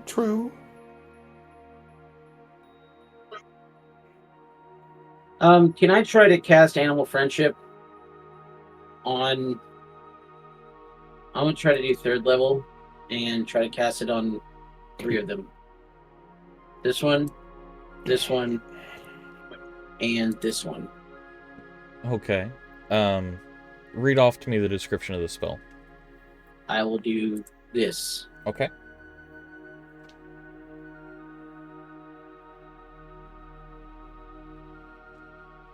Beast. I can also speak to the animals.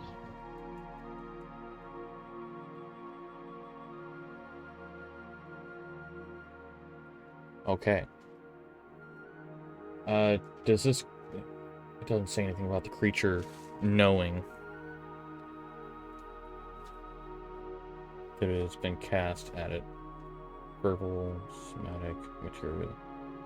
Okay, so the spell fails, but it does not attract their attention. Okay.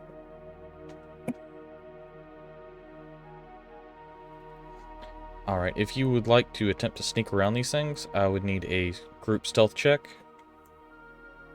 So we're gonna sneak around them, guys? No, Who said no? I said stealth. I was looking at my stealth. Oh, I only have a +1 for stealth. And you're I not only in have plate plus armor, 3. correct? I have no armor. Okay. The only worry is the paladin. Mm-hmm. They're not known for stealth. I think it's a Well- negative. I also have Wait a minute. disadvantage on stuff. Wait a minute. I can cast Pass Without Trace. Okay. Alright, so I'll cast Pass Without Trace. And, so that means that whenever we roll for stealth, everyone gets a +10. Okay. So who has the highest still? Second level. Okay. Frydek, I need you It'll to probably roll be- a d20 for me. Roll a oh crap. Mouse will probably have the highest. Frydek, I need you to roll a d100 for me. Oh crap. 17. 17. Alright.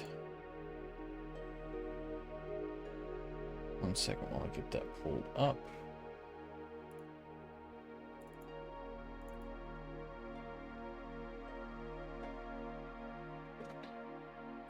Right.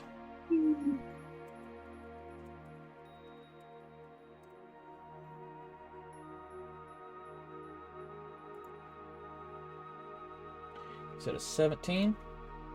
Yep.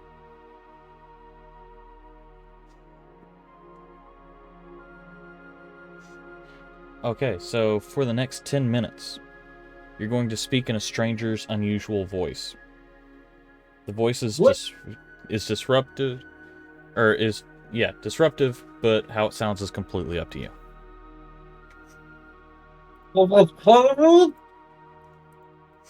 All right. That being said, you can all now roll stealth checks. Oh, good lord. Oh, You have a +10 to it because it passed without a trace. That's true. It's a 19, but 19, 21.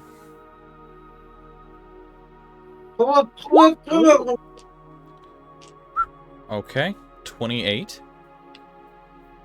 Alina, go ahead and roll yours with disadvantage.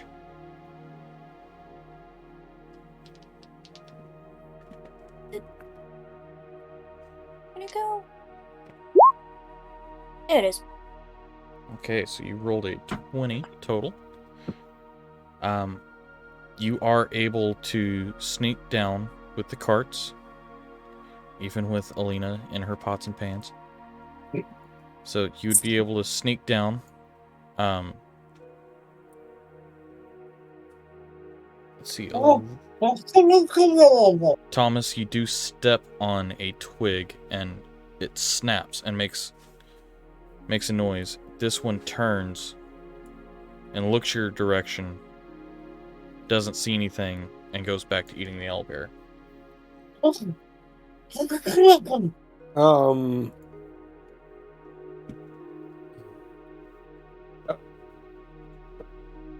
Would it have been obvious that it didn't know for sure where I was when it turned? Well, it would have turned, kind of looked in your general direction with its head turning back and forth, and after it doesn't spot you, kind of grunts, turns around, and digs its head back down into the owlbear. Okay. Because if it looked like it knew where I was, I would have definitely been prepared enough that I would have just fired off. But You're welcome to fire off if you want. no, it's, the way you described that, it sounds like it didn't look like it knew where I was. All right. Just double check that. Yeah, there we go. All right. something tells me that Roddick didn't want us to do that. So, you're able to successfully sneak around these creatures. So, you do not have to fight the... What was it, 5? Yeah, the 5 cockatrices that were there.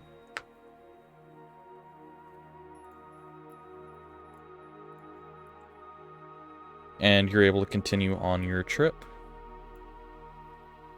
Yeah, man. Lucky. So those things are nasty.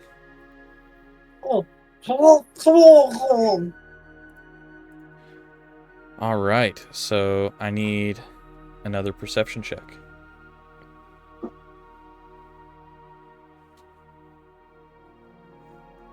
This will put you within 3 miles after stealthing through. 27.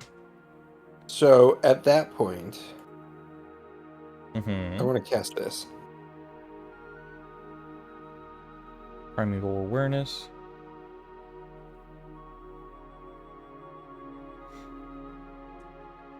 What level are you casting at? I'll cast it at level 1. Level 1. Okay. That will matter here. Go ahead and roll a d20 for me.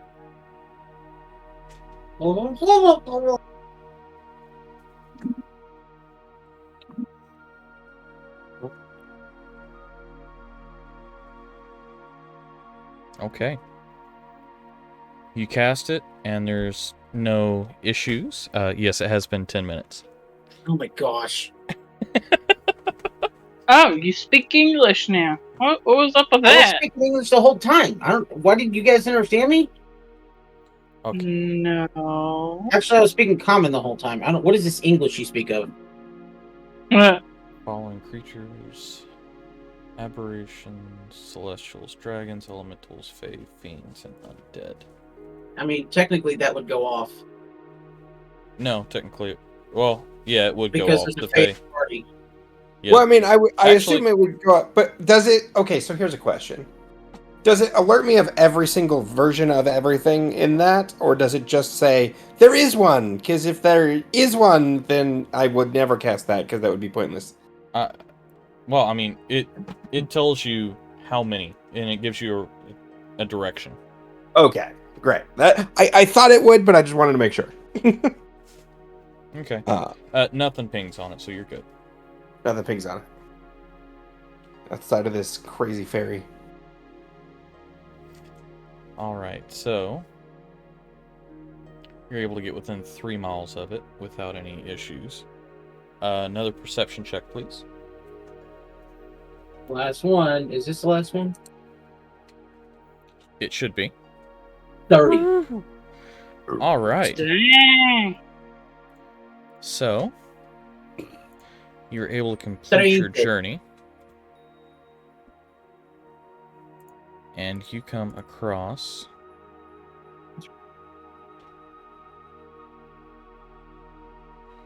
where is it? Oh, wait. Battle maps. Right? Well, be another 10 minutes for your... I'm just kidding. What are these weird lines? Is that just me? Where is it? I The grid? Oh, there it is. I've got my... Literally had my mouse on it, and that's why I couldn't see it. Oh yeah, that definitely looks like an impact site. All right. It looks like. Never mind. There's a rock So- in the middle. You make your way up, and obviously it looks like an impact site. How impactful.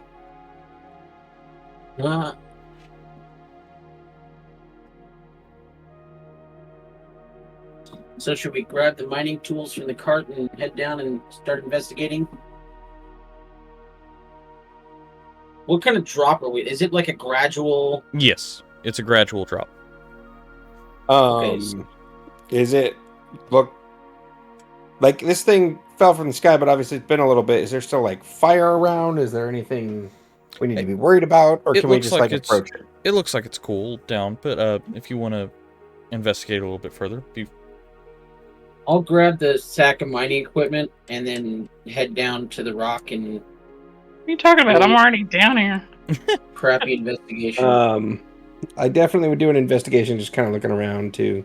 okay. Yes. Well, and see that there's definitely a rock here. Hey, look at that! Helena saved us.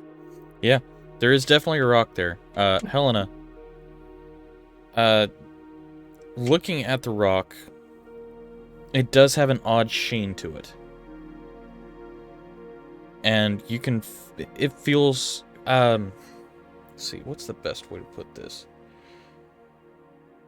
You know the feeling that you get whenever you rub a balloon on your hair, and then you go to touch something? The kind of static feel? Mm-hmm. It's just kind of emitting from this area.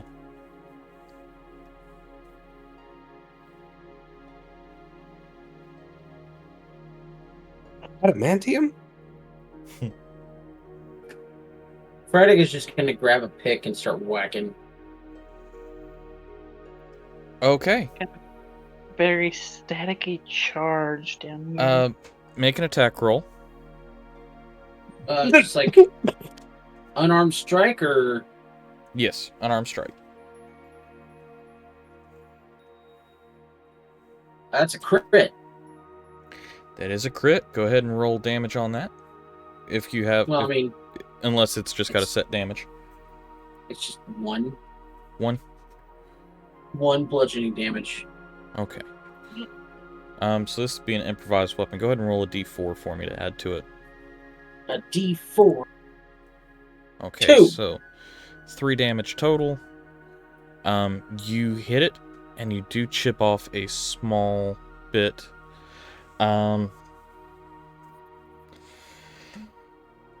I need you to roll a d20 for me. Goody. Am I gonna talk in another language again? Mm-mm. Oh gosh. Another Oh 20. wow! Whoa. Oh, you lucky God. dog.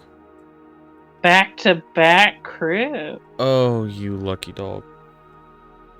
What? Okay, so as he breaks off a chunk of this rock, it bounces to the ground a couple of times and puffs into existence. Wait, If what? it'll pop. Come on. It just disappears? No, puffs What? into existence. Oh no! Oh no! This creature. What is that? Which Uh, stands, looks at you, and purrs. Oh my god! I've always wanted can a I pet. reach out and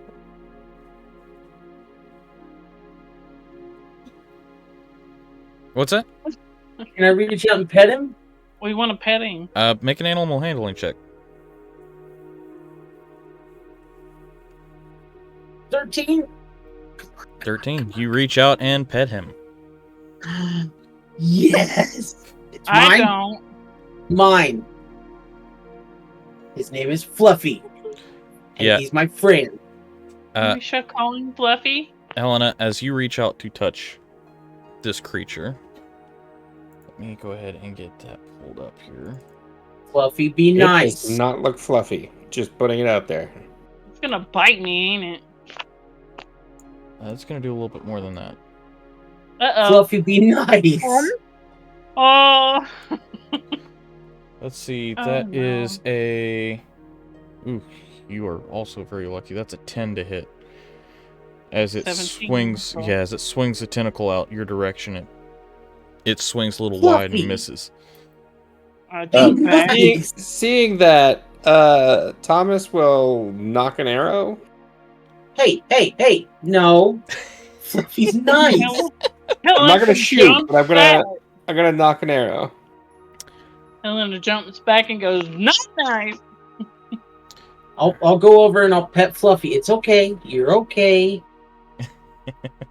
Can't You're throw a okay. javelin. Yeah. You can strike it with a javelin. Alright, so... Can I, while I'm petting him, can I cast Animal Friendship on him?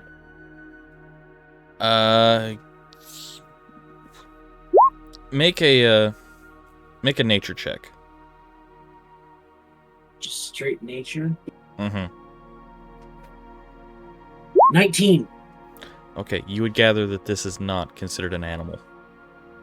Oh. Okay. Yeah. If I'm continue petting it, well, you told me to do an animal handling check. I know. It's the closest thing I could think of to do for it. Yeah. So, I'm still petting it. alright, so you continue to pet it. After Good boy, about... Fluffy. After about 5 minutes, it disappears. Oh, poofs out of existence. Thank God. And so the chunk that he knocked off became this and no longer exists. It became this. Whenever it poofed back out, the chunk of the rock is on the ground. I'm gonna pick up the chunk Okay. immediately. Interesting. All right.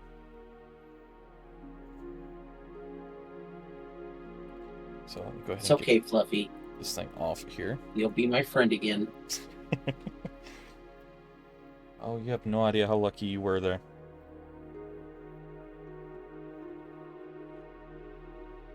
All right. So Man, what he's else do good. you guys want to do? So it seems that this rock somehow brings dangerous creatures into existence. Fluffy isn't dangerous. Fluffy's You can't- nice. He about took my hand off. We He can't was just just about- scared. leave this here. I'm not sure what to do. I think Well- we should keep mining it and take it back with us. Yeah, Oh boy. Okay. because we can't pick up the thing. It's way too heavy. Mm, Can we do a test to see if we can even pick this thing up? Yeah, make a strength check. Is this My strength a is gonna be group terrible. strength check? Entirely up to you. If you guys want to attempt to move it together, you can. If you want to. I mean, I feel like we would mm. try to pick it up as at least a couple of Yeah, us. rolled another crit. He really wants Fluffy. Of course, I really want Fluffy. I'm adding things to my menagerie.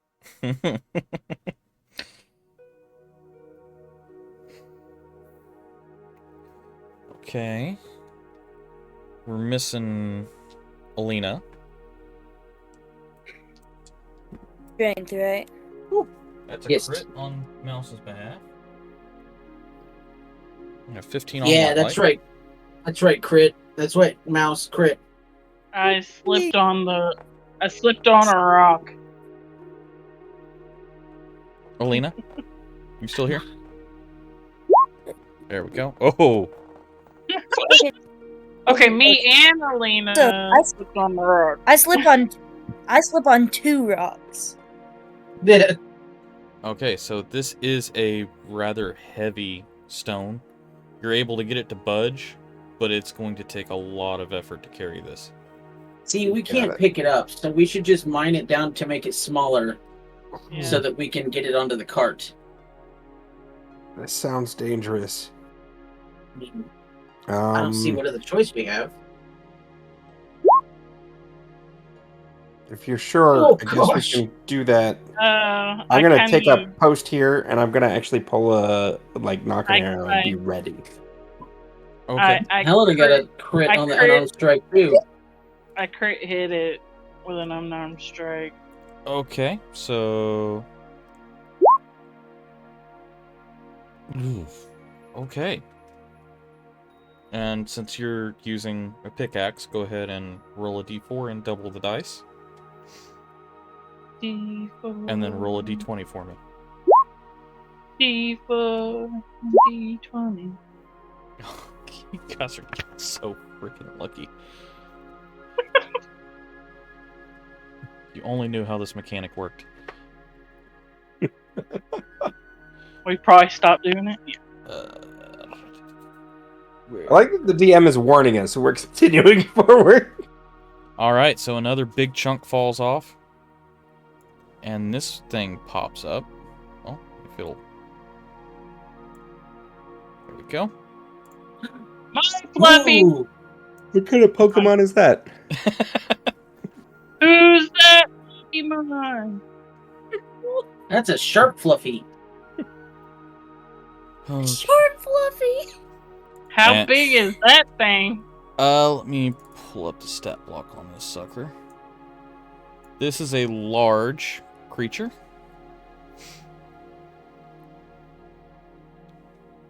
Well, I'm already short, so I'll look up. Yeah, this is very, very big compared to you guys.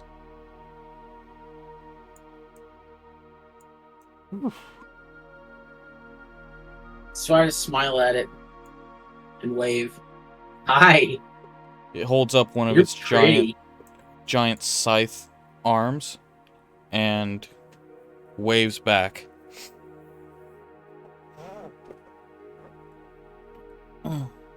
You're not an animal, so I can't talk to you. I wave too. And then I'm gonna take another shot at the rock. You're big and squishy, therefore. Okay. Well, you're not. I call you squishy. Go ahead and roll the damage. You know what damage to apply. It's 1 plus, so I roll a d4 also. Mm-hmm. 1d4 plus 1. All right, and 5 and a d20. a d20. Oh my 16. god, are you kidding me? Okay. Another chunk breaks off, and that was what, a 16? Yeah. Let me find that one. That one there. Come on. Boom. That populates right there. Wow. I've seen this movie. This is scary. I actually haven't seen this movie, by the way. Helena, are you... Oh boy. All kinds of new friends. Well, Yay. yeah. D20. I mean, this will be the 4th attack, so we split it into 4 pieces. Well, it's knocking small chunks off of it. 17. Small chunks. 17. Alright. 1 second while I get this popped up here.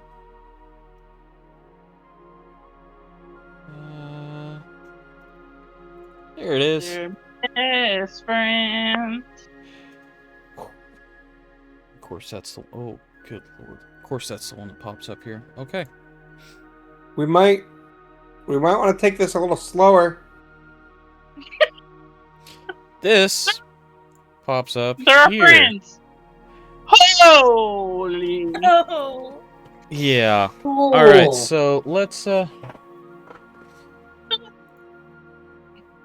that pops up there and immediately looks at Helena. And, it's gonna take a bite at her. Because I was... Yes, you can roll an attack at the same time it does this. That is Okay. an 8 plus 9. So that's a 17 to hit. My AC is 17. So. Ooh. Okay, so that hits. Let's grab these D6s here. 6s. Wait, no, there was an S on that. I don't think that. Alright, so that 13 is D6s. Kind of crazy. 8 plus Okay, so that is 13 piercing damage. Okay, that's not bad. And then I need you to make a DC 16 Constitution saving throw. No, that's a plus 7. So. As long as. Alright, you made the saving throw, so you do not take the poison damage that comes with it. Thomas, you said you're rolling an You attack. rolled a 12. Yeah, I have advantage against poison anyway. That does not On hit. your- I need everyone to roll advantage. Roll. Initiative. roll Initiative. advantage. Okay. Okay. I do have an advantage against poison. So. Your face has advantage against poison. You know what? You're, on thin- Well, you're I mean, already on thin does. ice right now. It does. All of you has advantage. So your face does. That was an accurate statement. Gonna go last again. All right. These 3. You can mop up after us. Yeah. Let's copy the In a finishing everything off way, not a like Your face. You know, Mopping but that it. body's white. There's that. 18 is going to be... Not Bayashi.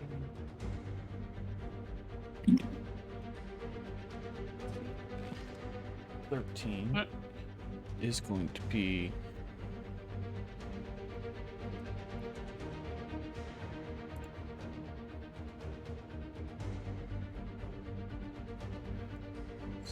Nobuyashi and then Nashral.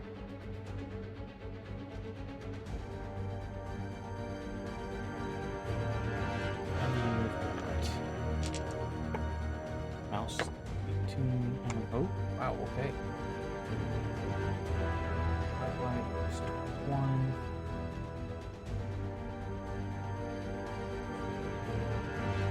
Ooh, it's 18.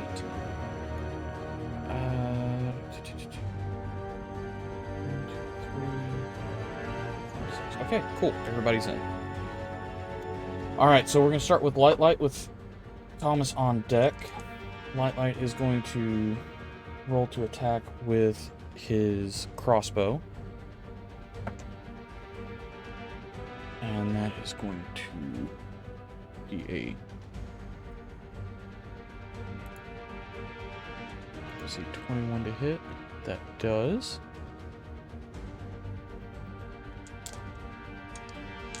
And that does 8 points of damage.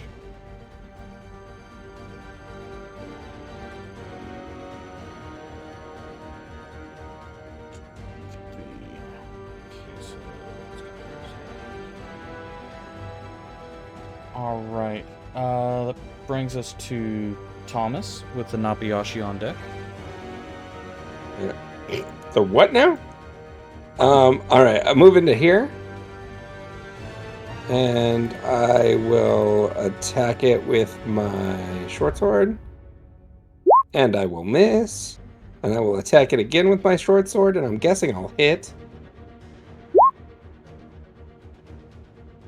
Yes, that will hit. Go ahead and roll your damage on that one. Oh, good gosh. Okay. And I'll use my bonus action to attack with my mandible sword. 6, so that's... Which Wait, is probably that won't hit.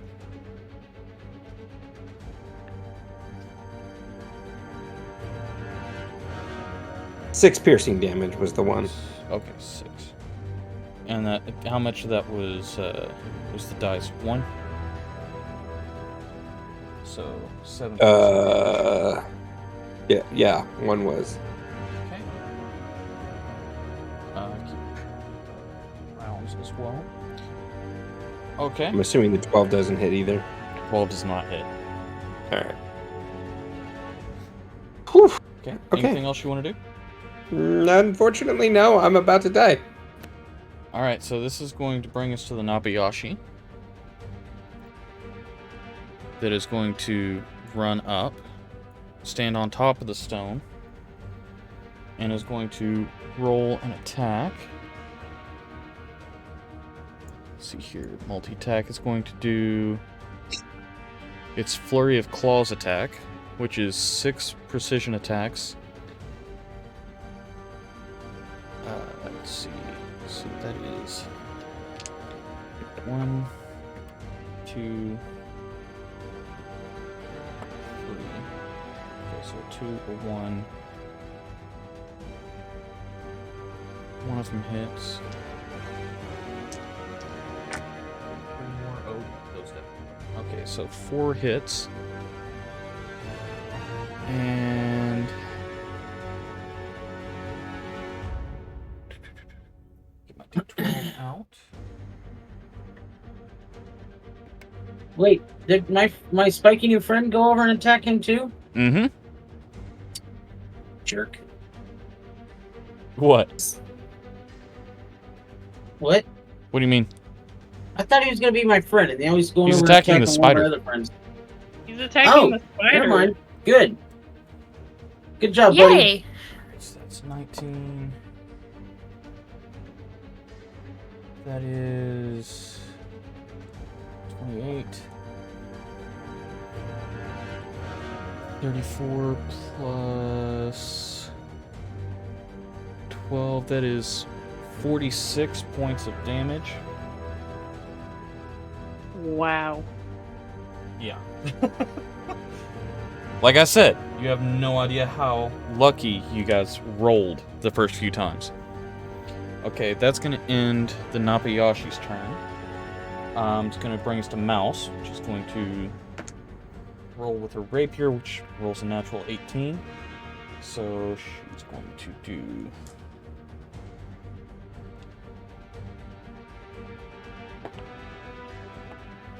eight points of damage there. And that's going to bring us to the Nasharal, who is also going to run up and is going to get advantage on its attacks by flanking. So the Nasharal is going to do its multi-attack. It's going to do 3 goring spikes. I don't know if it would have mattered, but I just realized I technically should have had advantage on all of my rolls. Why? Oh, Let's So I'm use flanking with flanking Helena. yes, you should have. But it's too late now, so I won't worry about it. But I mean, you can roll to see if you can hit with your first attack, because your first one missed. Your second one's a crit. You're not going to get any better than that.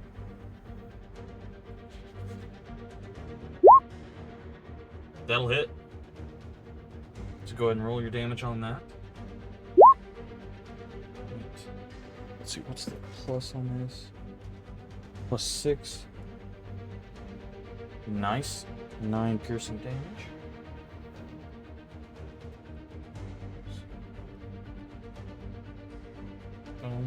Okay. This thing has been cut into multiple times and does not look good by any standards. So this one is 3 attacks plus 6. So 2 of them will hit. 2d6 plus 3 for each. It's 10, 13, and 6. It's 19. Okay. That brings us to Alina with Frydak on deck now.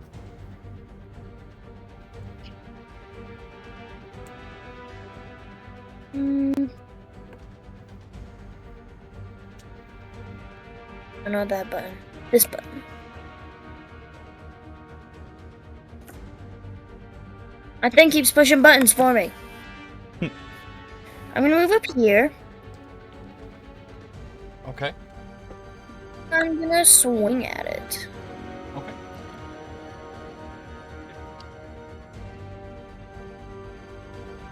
Okay. Never mind. Yeah, that is not gonna hit. But you do so still wait, have more this thing attacks. has more than a 4 AC? Yes. I'm gonna do it again.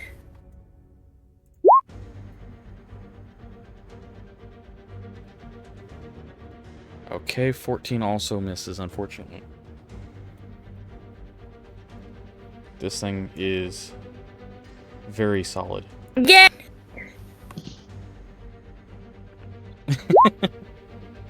That one does hit. Alright, Have I hit it? 3 slashing damage. Alright. Anything else you want to do with your turn? Alright, so you No. run up and slice into it, and it is starting to bleed out a little bit of orange-colored blood. Brody, Oh, lovely. Yep. Frydak's turn with Helena on deck. Frydak is gonna walk over here and he's gonna be like, "You were supposed to be my friend," and then he's gonna cast Guiding Bolt Okay. for an 18. 18 just hits. For 14 radiant damage. 14. Okay. As you hit it with guiding bolt, it cringes back and it looks like it does more damage than you think it would. All right. Anything else you want to do? Let me look here. Has anyone gotten hurt yet? Thomas is hurt, ain't he? No, I never got hit. I thought you got hurt initially with the bite, or no? No, it... Actually, yes, you What? did. I'm going to Okay. cast, instead of healing, I'm going to cast Shield of Faith on Helena. So she gets an extra +2 AC Okay. for the next 10 minutes. All right. Anything else you want to do with your turn? Nope, that's it. All right, Helena, you're up with the Bibboleth on deck. Alright. I would like to rage, All right. and I'm going to Against the machine. swing my great axe. Okay, you have Mm, advantage because Thomas is flanking. Well, 23 I already have, because I know that. You might crit. Yeah, you might crit. Clear that out. Do advantage.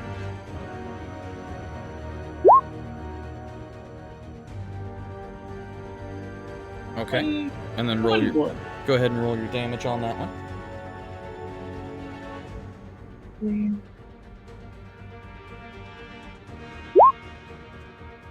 11 damage.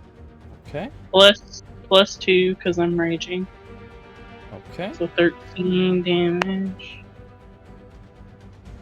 And I will attack it again. Okay. Wait. That will hit.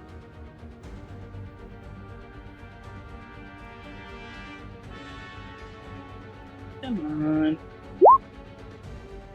Not to be that guy, but is this thing Plus huge? 15. Plus 2 is 15. Is it huge? Is that what you said? Yeah.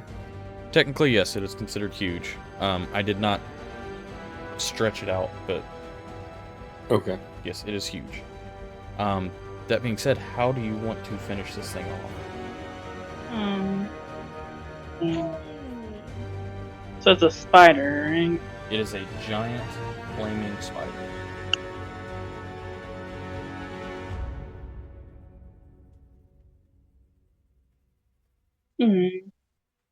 Think I will swing my axe at it and take its fangs out and make it bleed out. All right. So Jeez. you watch as this thing's fangs fall off, and it just starts to gush out this orange blood, which starts to burn the ground below it. And it falls, and then dissipates into a puff of smoke, and the rock sits there where it once was. A few seconds later, 2 more poofs, and the rocks drop where the other 2 creatures were.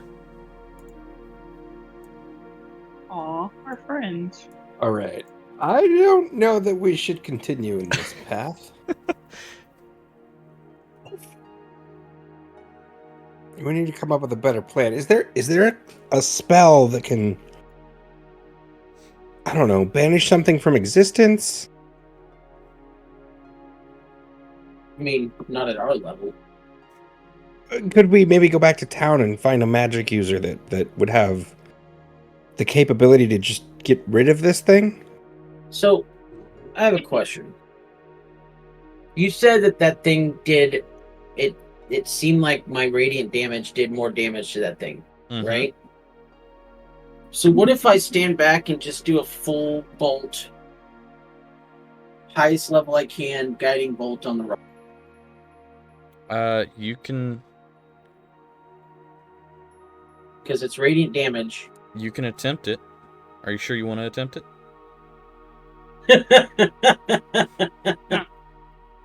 That is why I backed away. If he does move forward with that, again, knocked arrows. Waiting I will for it to happen. leave it up to the party.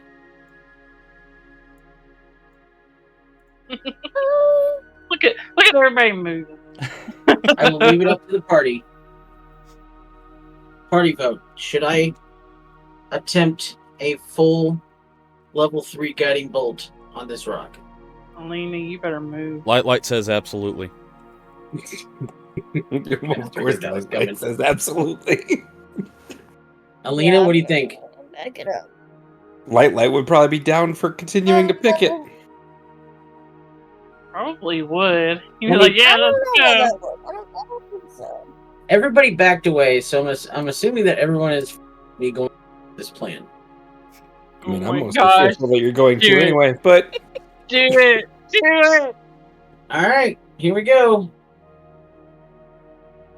17. 17 hits. Oh, third level And- cast? It's Yeah, a I told you, decent highest third level. So that's going to be 6d6 radiant damage. So that's going to Oh. be 28 radiant damage. Oh, wow. on you the at rock. least 3 dragons. Okay. An ancient dragon pops up. How many d20s do I need to roll? Yeah, exactly. So you watch as this stone shatters and pieces go flying up into the air. Okay. Oh, no. Yeah, as they hit the ground in various locations. I need you to roll 5d20. 5? All right, I can do that. 5 d20s. A 13, a 20, a 6, a 7, and a 10.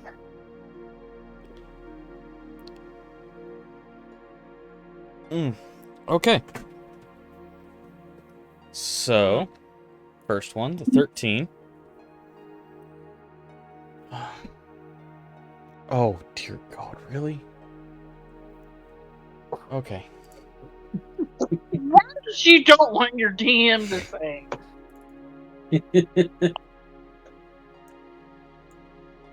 All right.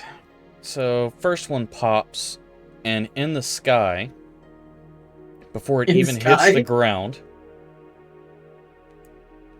What size is this? This is just large. Just large. Hmm. Come on. Go on. Let's make this its actual size. Yeah, I want to see it. Cool. All right. That pops there. Okay. Let's see. So Can I tell if it's friendly to me or not? Oh, you'll be able to tell here soon. Thanks, buddy. Oh, All right, so we're gonna use color codes here. beautiful. That So next is Really the 20. pretty. next is a 20, which is Surely that's friendly to me. oddly enough.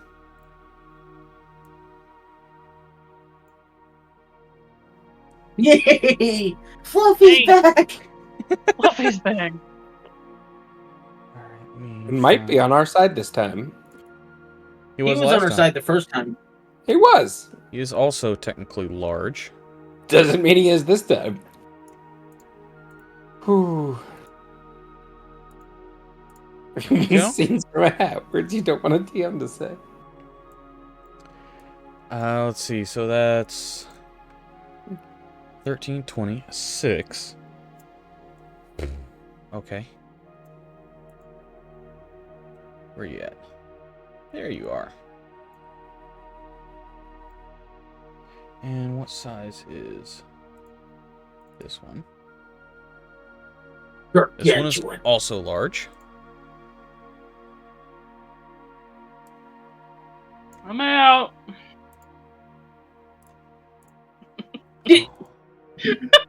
7. It's a oh. Alright, another natural. Drops here. Which is Hey. My friend this also time. large.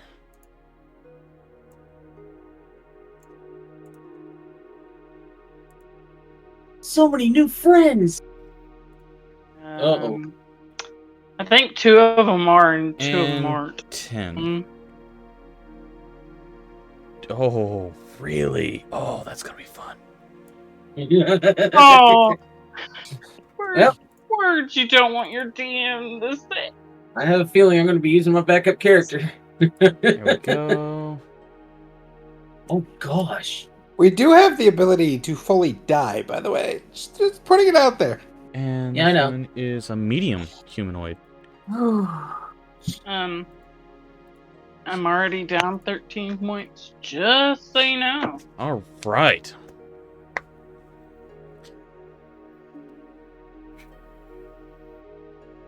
Here So- we go. Being that I was knocked and prepared and all that, do I get like a surprise round when they do something, or? If you guys are knocked and prepared to fight these things, you know what? I'm gonna. Are we using the same initiative, or can I roll a new initiative? Because my initiative sucks. I've already erased initiative, so yes, we are rolling a new Okay. initiative. All right, Nashrel, Puppet Master, and That's a little better. Let's see. Oh wait. Nashrel I want my needs to be old on initiative. this side. Laughing Horror needs to be on this side. White Spike needs to be on this side. And then the Hunting Horror and the Nashrel need to be on this side. There we go. Did we, by the way, destroy the asteroid, the rock, or is there still a piece of big? Oh, chunk it there? blew into several much more mobile pieces. Okay, cool. The ones that you initially broke off, and then it broke into 5 much smaller pieces. Okay, cool. Okay, so Thomas has. You guys, I made it more mobile. Yeah, it's very God. mobile right now. So mobile, it's moving on its own. Yep. Thomas has a +4. Helen has. Okay. Oh, by the way, Beard, Yes. that thing that we talked about Uh-huh. regarding my character, is that happen? Not yet. soon? Okay. I was just gonna say because it would be very helpful right now. Yep, you ain't there yet. Alright. And then we got Mouse and White Light on the same. 1, 2, 3, 4, 5, 6. Okay, and now I need to roll for these things. Alright, so let's start with the Nashrel. Oof. That's nasty. Okay, so that is... Oh, that's got a +2, so that's a 22 Oofda. for the Nashrel. The Hunting Horror. These names are just awesome.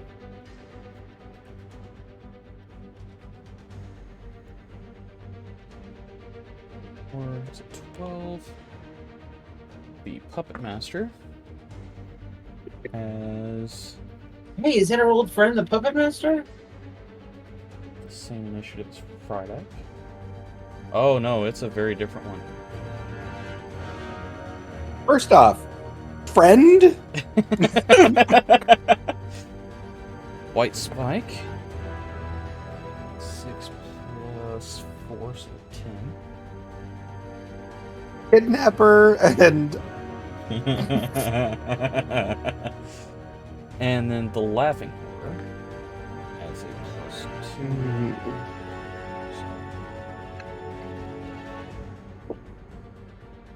Okay, so starting us out, we have the Nashrel, followed by the Laughing Horror, and then Frydak on deck. So the Nashrel, this big guy right here, first thing he's going to do is run straight towards Frydak. Because he's so right there. no surprise round. Oh, yes. Friend! Surprise round. Who was holding an attack? Well, I Frydak- definitely had a knocked bow. Frydak wouldn't have because he just fired off this attack. Anyone else who wants to do a surprise round is welcome to do a surprise round.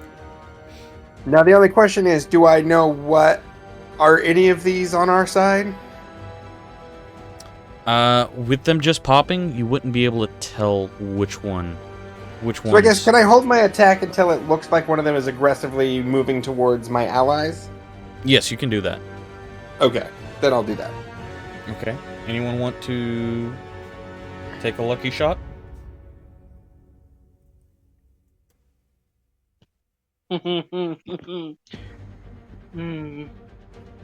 Okay. Well, then with that, the Nashral is going to run towards Frydak, which will trigger your held action. Okay, and is it a full turn or just a held single action? It would be a held single action. Got it. Yeah, that's probably not going to do much. 16. 16 does hit. Ooh! Yay! Actually, while I'm doing Ooh. this... I'll poke it a little bit. Okay. Let me get this written down.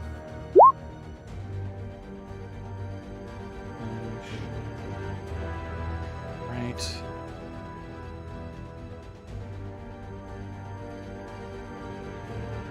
Oh, look at that. 10 hit points. Nice. Alright, so 18 damage total. And then the other ones over here.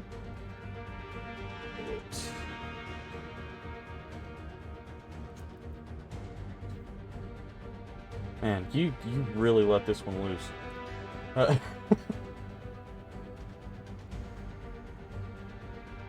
You got very lucky with which ones were on your side. Oof. That's good news. Other than the hit points, but you got more of them on one side than the other. Okay. So 18 total damage.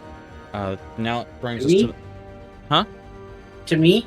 No, Thomas did the okay. did the surprise round. Nashral is going to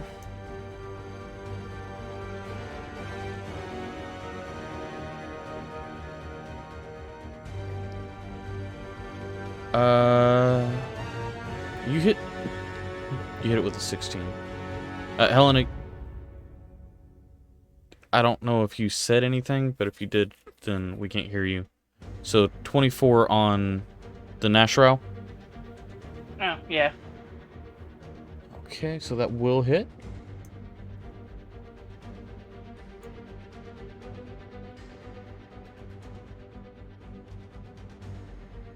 E. 9 slashing. Okay. Does not look like it does as much damage as you would think it would, but it does connect and slices into it. Nashral is going to do its multi-attack.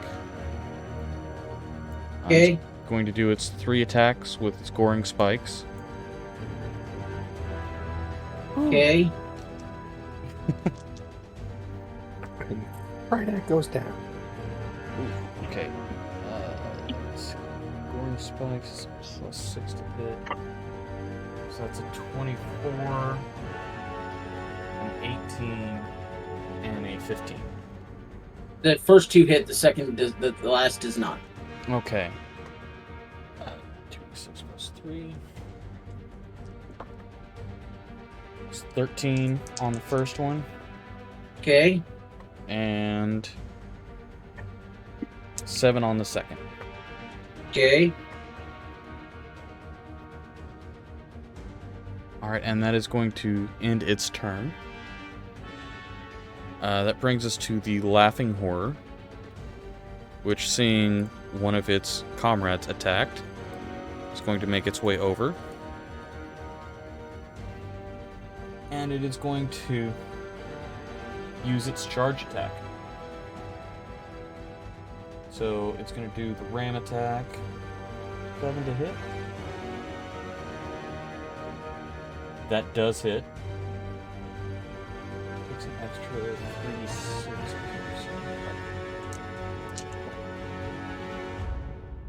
2d8 plus 4. 36. Jeez Louise. Good lord, guys. Be happy this thing's on your side. Alright, it's 13 plus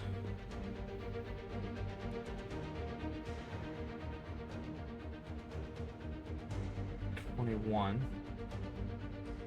So that's 34 points of damage Because to the Nashral. Jeez, okay.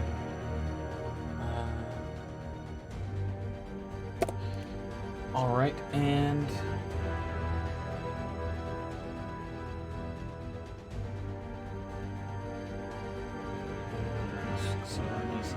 strength saving throw, which it did not. So that Nashral is now pushed 10 feet and is prone. I mean, can it go 10 feet? Oh, okay. Yeah, so it is now prone. We're gonna put it like that. That'll be prone. Okay, that ends the Laughing Horror's turn. It's now Frydak and the Puppet Master on deck. Alright, so Frydak is going to start his turn by doing a bonus action, and he is going to bonus action and heal himself, Okay. because that hurt a lot. So he's just going to do a first level healing word on himself. Okay. Of course, I'm going to roll 1, take 10 points of healing. And then, let's see here.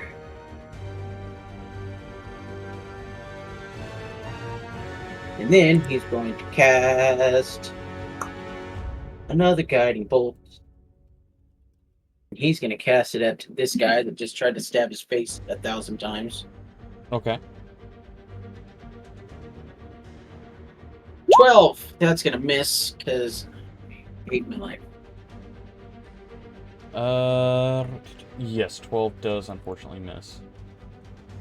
Alright, that's it for my turn. I did my action and my bonus action, and I'm not going to move. I'm just going to stand right here. Okay. Watch the cage match. Alright, that brings us to the Puppet Master.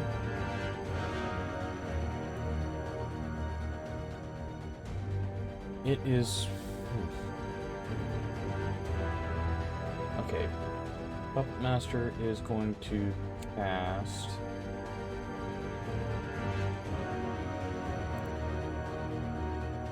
Summon Pile.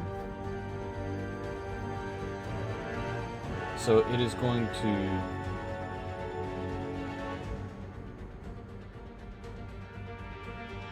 summon 2 piles of dolls.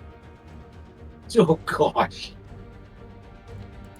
And let's see. That's not terrifying at all. Let's find something to represent it. Summon pile? Yeah, so it's going to summon one here. It's going to summon the other one over here. And those are going to make attacks each. So that is a total of 4 attacks, 2 on each. Okay.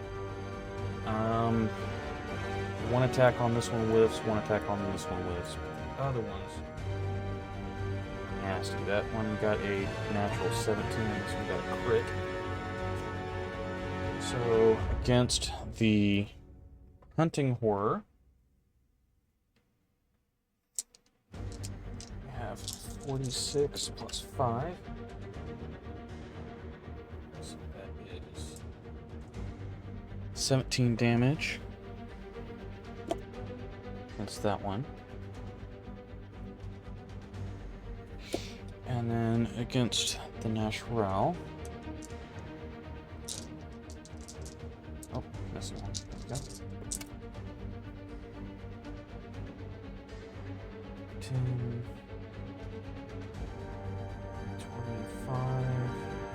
50. 50 against the Nashral. Holy crap, okay. Yeah, that thing is looking very hurt. The Nashral is barely standing. But that ends the Puppet Master's turn. Technically it's not, because it's already prone. Well, you know what I mean. Alright, Thomas with Helena on deck. Alrighty. So. Huh. Seems the Puppet Master knows who's with us and who's against us. Do I know who's with us and who's against us?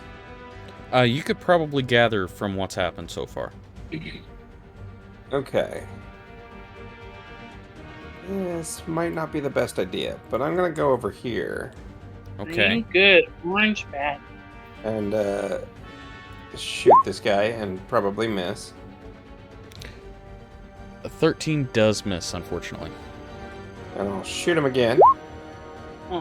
You're shooting him Alright. or you're hitting him? Sorry, I'm hitting him. Yes, a 24 does hit. Good.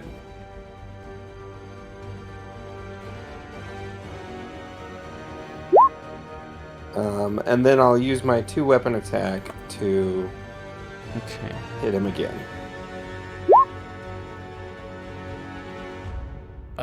16 does hit.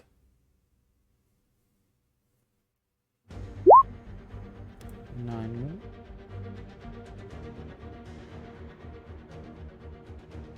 Okay.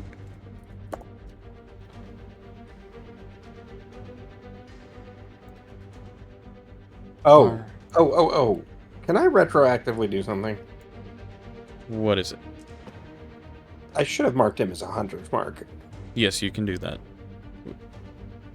Wait, Um, that's a bonus action.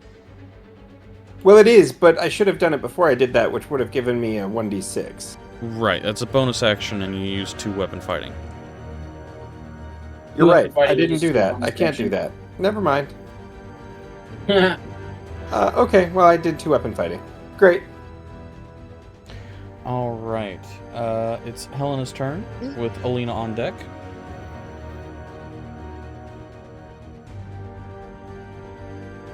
Come on.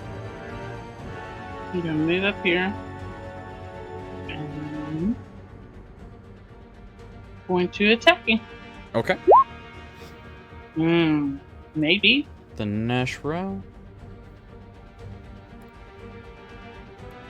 That is just enough to hit. Yay!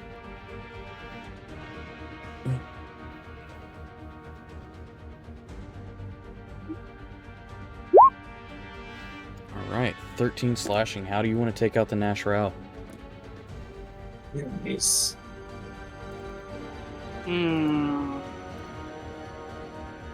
Let's see. It doesn't have a head, so. It Uh, does technically have a head, it's just not something that you would expect to see as a head. I'll just split him down the middle. Alright. You split it down the middle and it crumbles into 2 pieces, and then the rock drops where it was. Random question. He's dead, so it doesn't matter in this case. Do these dolls count towards flanking damage? They do.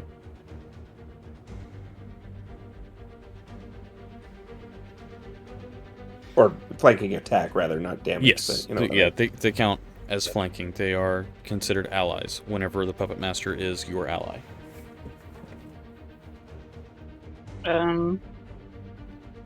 Gonna run towards this one and rage while I'm running.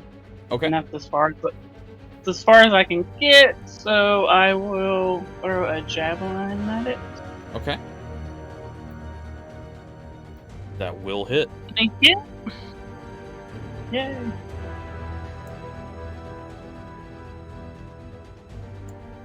Yeah. 7 damage. Alright. It definitely looks like plus 2. Plus 2. Sorry. Okay. So it definitely looked like it took some damage from all of this. kind of screeches out. It does bring us to Alina's turn with the hunting horror on deck.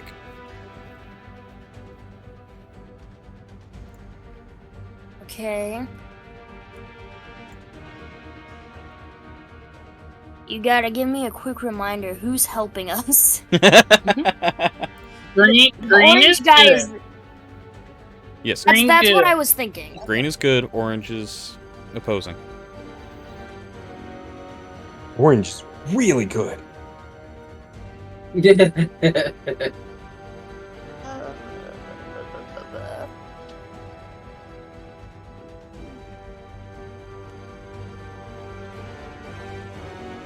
Okay. Yeah.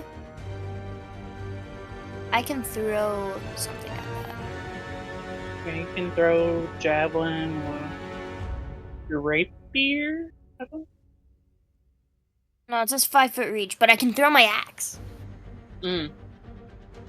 I hope I get this back. That's all I'm saying. 22 does hit. Cool. I'm gonna use my my thing. Divine Smite has to be something that's a melee. Can't be ranged. Oh man, it's no fun. It's true. It is no fun. Do I own 2 hand axes? Can I throw another one? Yes. Oh. That one's not gonna hit. That does not hit. You are correct. You are correct. I guessed that.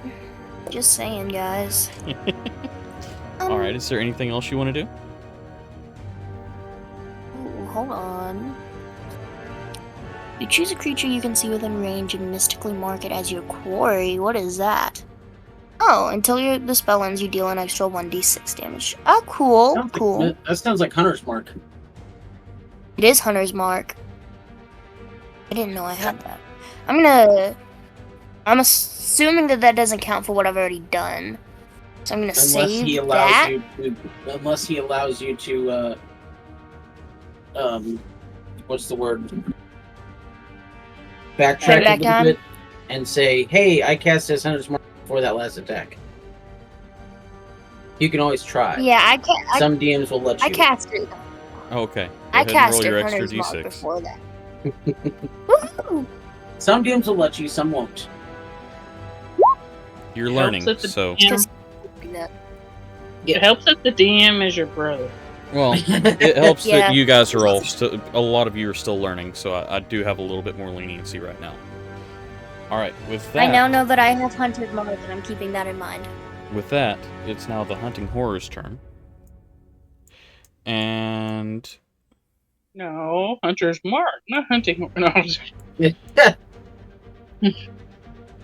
so it's going to. Its ability of flyby allows it to fly away without taking any attacks of opportunity. Oh gosh. And it is now going to. It's going to use Haunting Scream. So each creature within. Let's see. 2, 3, 4, 5.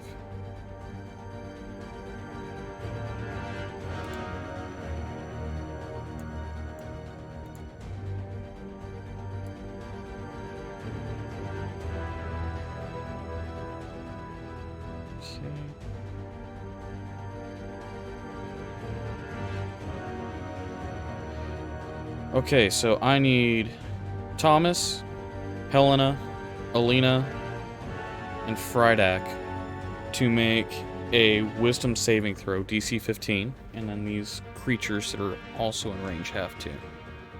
24. 24. Okay. Mm, Creatures make it. Am Thomas I gonna does be not dead? make it. Thomas, you are afraid. You're frightened right now of that creature. means you cannot go near it. And you take a full There you go. 10 psychic Well. damage. Alina and Frydak, you take half that. You take 5 and are not afraid. Okay. Oh, Helena, you cannot be frightened. However, you do take the full 10 points of psychic damage. Because you're raging, you're immune to fear. that's right. So it is going to... Now, How much did I take? you took 10 points. It is now going to continue its movement over to this creature that has died and turned into a rock, but it still counts as a dead creature, and is going to use Siphon Soul. Oh, no. So it's going to siphon the soul of the dead or dying creature, granting it 40, 10 plus 3 What? temporary hit points. Wow. Not once. Not once. Excuse the crap out of me? Right. Excuse me? Heat What? powder?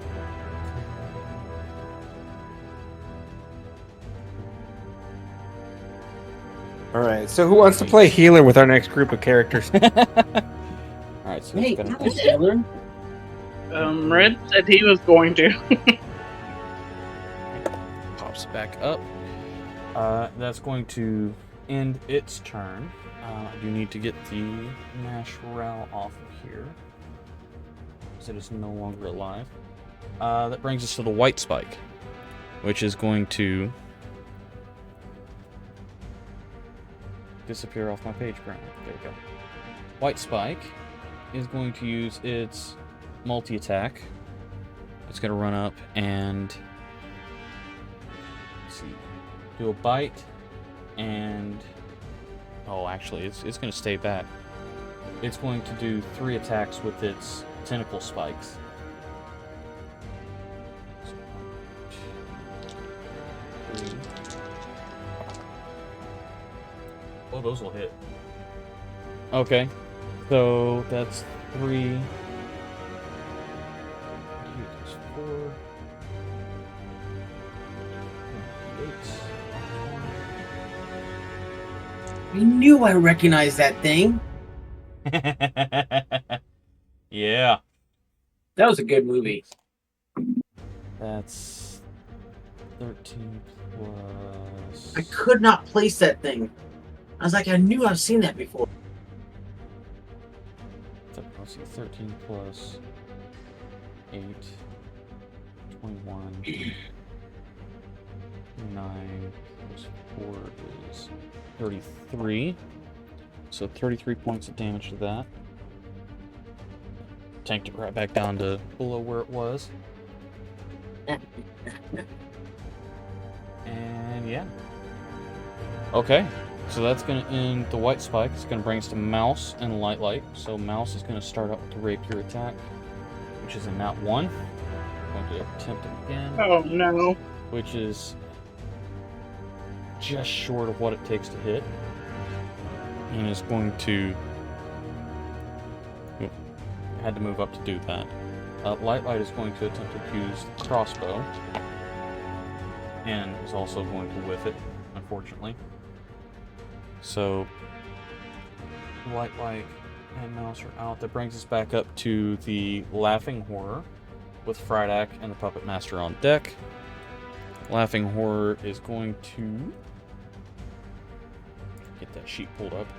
This is entirely too many things for me to have up on screen, just so that you know. It's your own fault. Believe it's your fault. I don't know what you're talking about. No, he is God, so he has to put up. I understand what you're saying, but if someone hadn't cast Guiding Bolt, we wouldn't be in so- this situation. The Laughing Horror is going to Um, use its I'm the one that cheered him on. standing leap True. to jump 30 feet up and 15 feet out. Is going to, we're going to basically put it like that. It's going to land on top of the hunting horror. And it's Nice. going to do 2 claw attacks.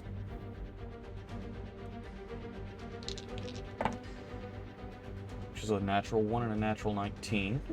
So, let's see. 6 plus 4. So that is 10 damage. So it lands on the back of this creature, pinning it down, and does 2 swipes. First one hits, the second one misses. And that brings us to Friday with the Puppet Master on deck. Okay, so first of all, I think Helena said that she's missing some health, correct? Oh, I'm almost half out, so yeah. Okay, so I'm going to cast Healing Spirit. So if you can prep Remy the Rat. Here.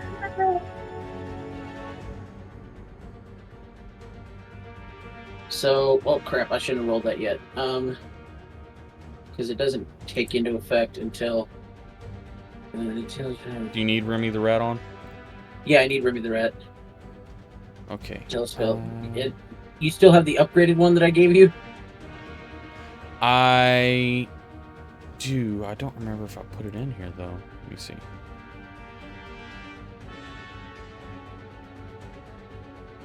I have not put it in yet, but we can fix that. Assuming I can find it. I need Will to it work as well as the map? remembering to... Let's see here. There it is. I keep forgetting about my moonsicle.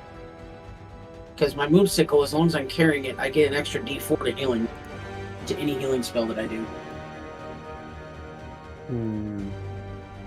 So, Right, and...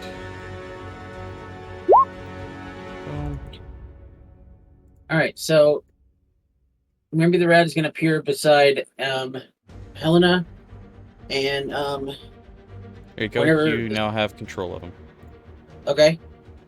So we're going to start off... Let's see here. He gets... 1 plus your spell kissing ability modifier, which is 6, so he has 7 heals left. He's about to use 1, so he has 6 heals left. Helena, you take 14 points of healing. Sweet. And then he's going to stay out there as my bonus action. And then for my action, I'm going to cast Guiding Bolt at... Can I hit this thing without hitting this thing? Yeah, Since you he's can. kind of on him? Okay. I'm going to cast Guiding Bolt. Never mind. Natural 1. Yep. Oof. So that's my turn. Okay, so Dang it. it goes just a little bit wide, Just a little bit wide. but I you rolled a do... natural 1. I basically almost hit mouse. Yeah, be happy you didn't do that, though. Alright, so that brings us to the Puppet Master. If I can get Puppet Master pulled up. Sorry, guys. Okay, so... it is going to... use its longbow.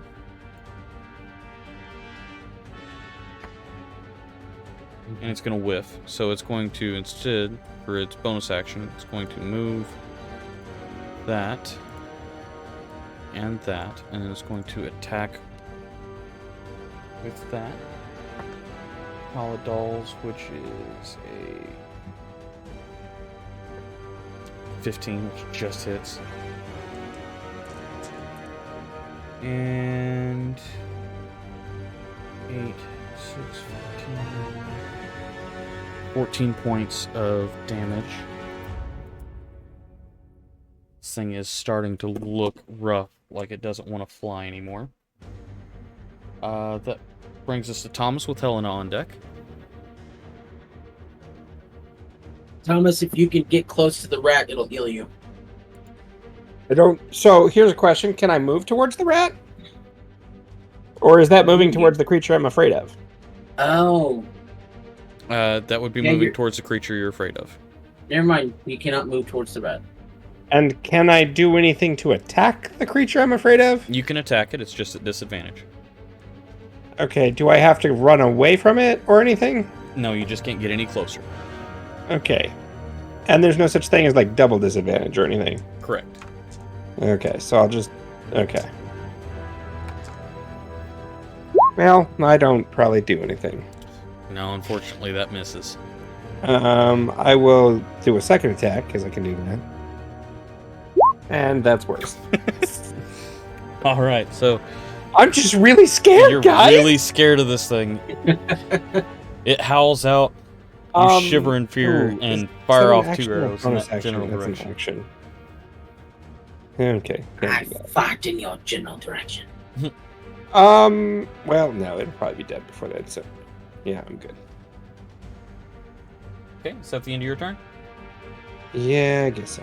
All right, Helena, you are up. Yay! Alright. Kick his ass, Seabass. Going to run up to the creature.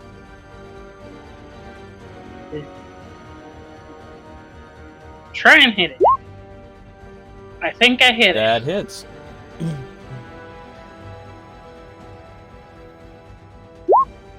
That'll be 12 damage because I'm raging. All right. Then we'll try this again. Mm. 16 hits. Wasn't sure.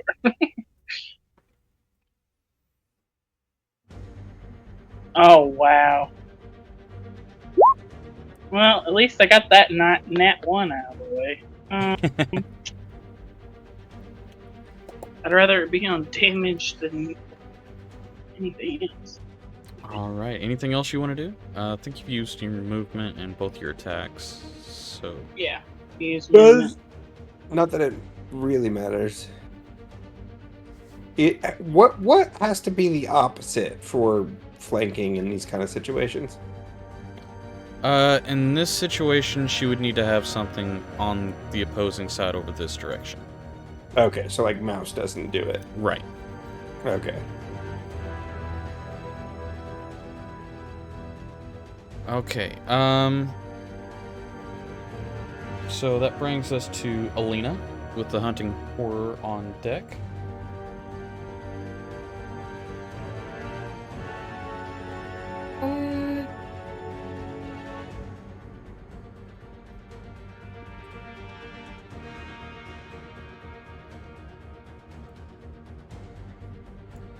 Which creature has my axes right now? Is it? It's the It's this orange guy. yes. The only orange guy. Okay. Can I get those? You can attempt to make a strength check. You know what? I'll wait till it's dead. It's fine. Okay. I'll attack with this thing instead. Smite. Excuse me. I'll attack with smite instead. It's 20 to hit. I did, Bodhi. I mean, I was talking about adding your smite. Okay, so 20 does hit. 10 piercing damage plus divine smite, which does extra damage. How do you want to take this thing out? Yay! A nice candlelight. Oh. Wait, that gets a candlelight dinner and I don't? Wow. Whoa.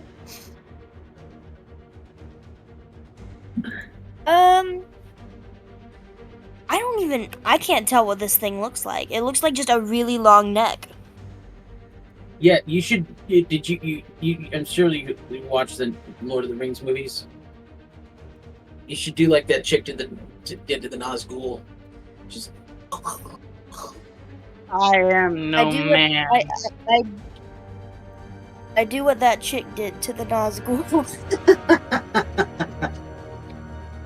I haven't seen Lord of the Rings. Okay, so you attempt to split this thing down the middle? No, the lady chopped the head off. Oh, is that what I'm doing? Sure. No, she stabbed him right in the face, yo. Oh, gotcha. Okay.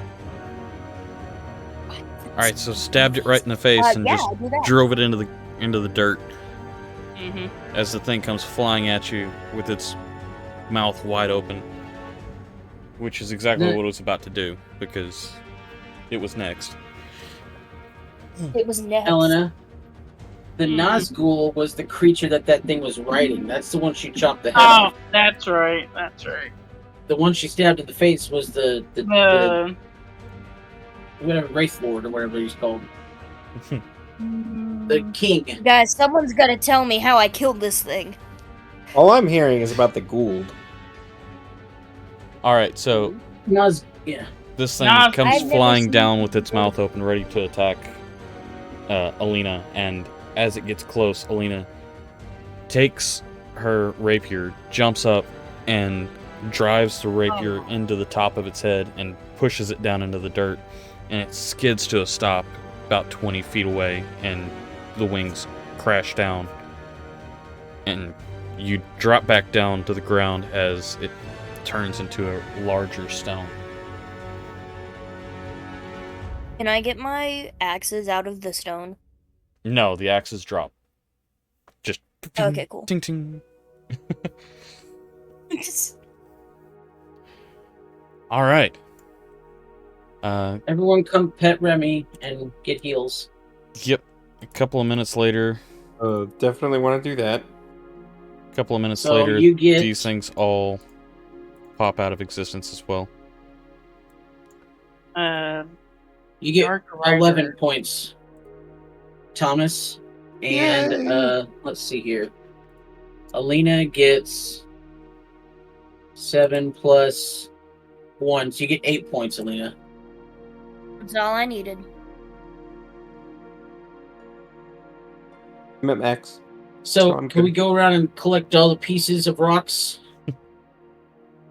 So we should have like 5 big pieces and like 3 smaller pieces, I think. Yes. And they should be fairly easy to carry now that they're in smaller pieces. So they can get on the cart. Yeah, you can put them on the cart. Okay. So I know our plan was. I know we were talking about going to Methune. Do we know if there's anyone there that can help with these, or should we actually go back to Telehar first? Well, there was a apothecary in the town we just in. So they may be able to. There's like a magic user lady there. So they may be able to tell us. If not, we'd have to go back to Telehar and talk to the School of Magic. Yeah. Honestly, I trust the ones at the School of Magic more than I do here. And Yeah. because they don't even. I know that takes us several days in the wrong direction, but I I mean, we were don't gonna know what go to back do with to these Telehar rocks. I don't anyway. want to have anything happen. Weren't we going to have to go back to Telehar anyway to let we found? I guess eventually, yeah.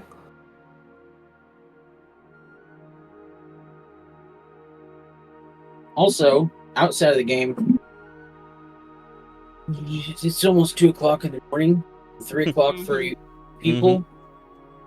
It's like 2 hours longer, almost 2 hours longer than we normally go. Yeah. Yes, it is. I got to be up in 6. So yes. Ooh. All right. Can we so, say that we made it back to Verdorn?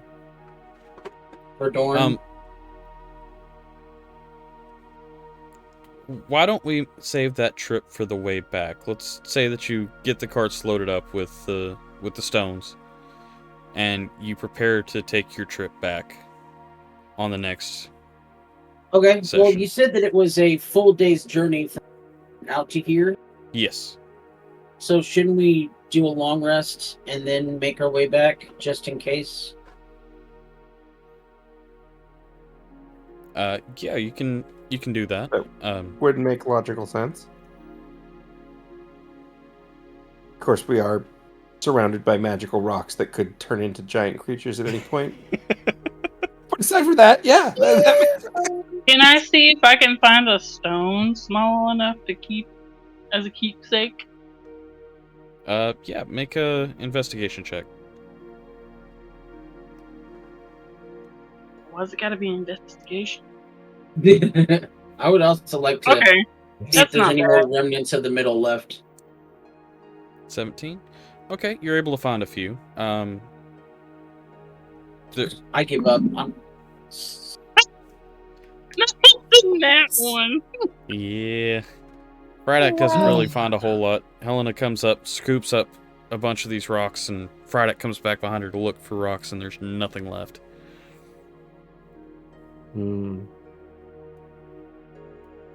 So you're able to find 3 or 4 of them that blasted off. I give one to Friday. Didn't find one. All right. So with that, let's go ahead and work through the rest, and then we will call it a night after that. So I need, if you're setting up camp, we'll just say that you set up camp at the site. Okay. I need D20 rolls. I need 4 of them. 41. Just 4 random D20s. Yep. And one from Thomas. Come on, Thomas. I've been rolling great. I don't know if you want me to. All right. So you are able to make it through a long rest without any issues. The sun rises over the horizon. Yay! You do feel oddly empowered. Those of you that have arcane abilities, you feel oddly empowered resting near this site. Ooh. And Fancy schmancy. we will Level up. talk more about what that means in our next session. That's Nice. where we're going to call it. And hope you guys enjoyed it.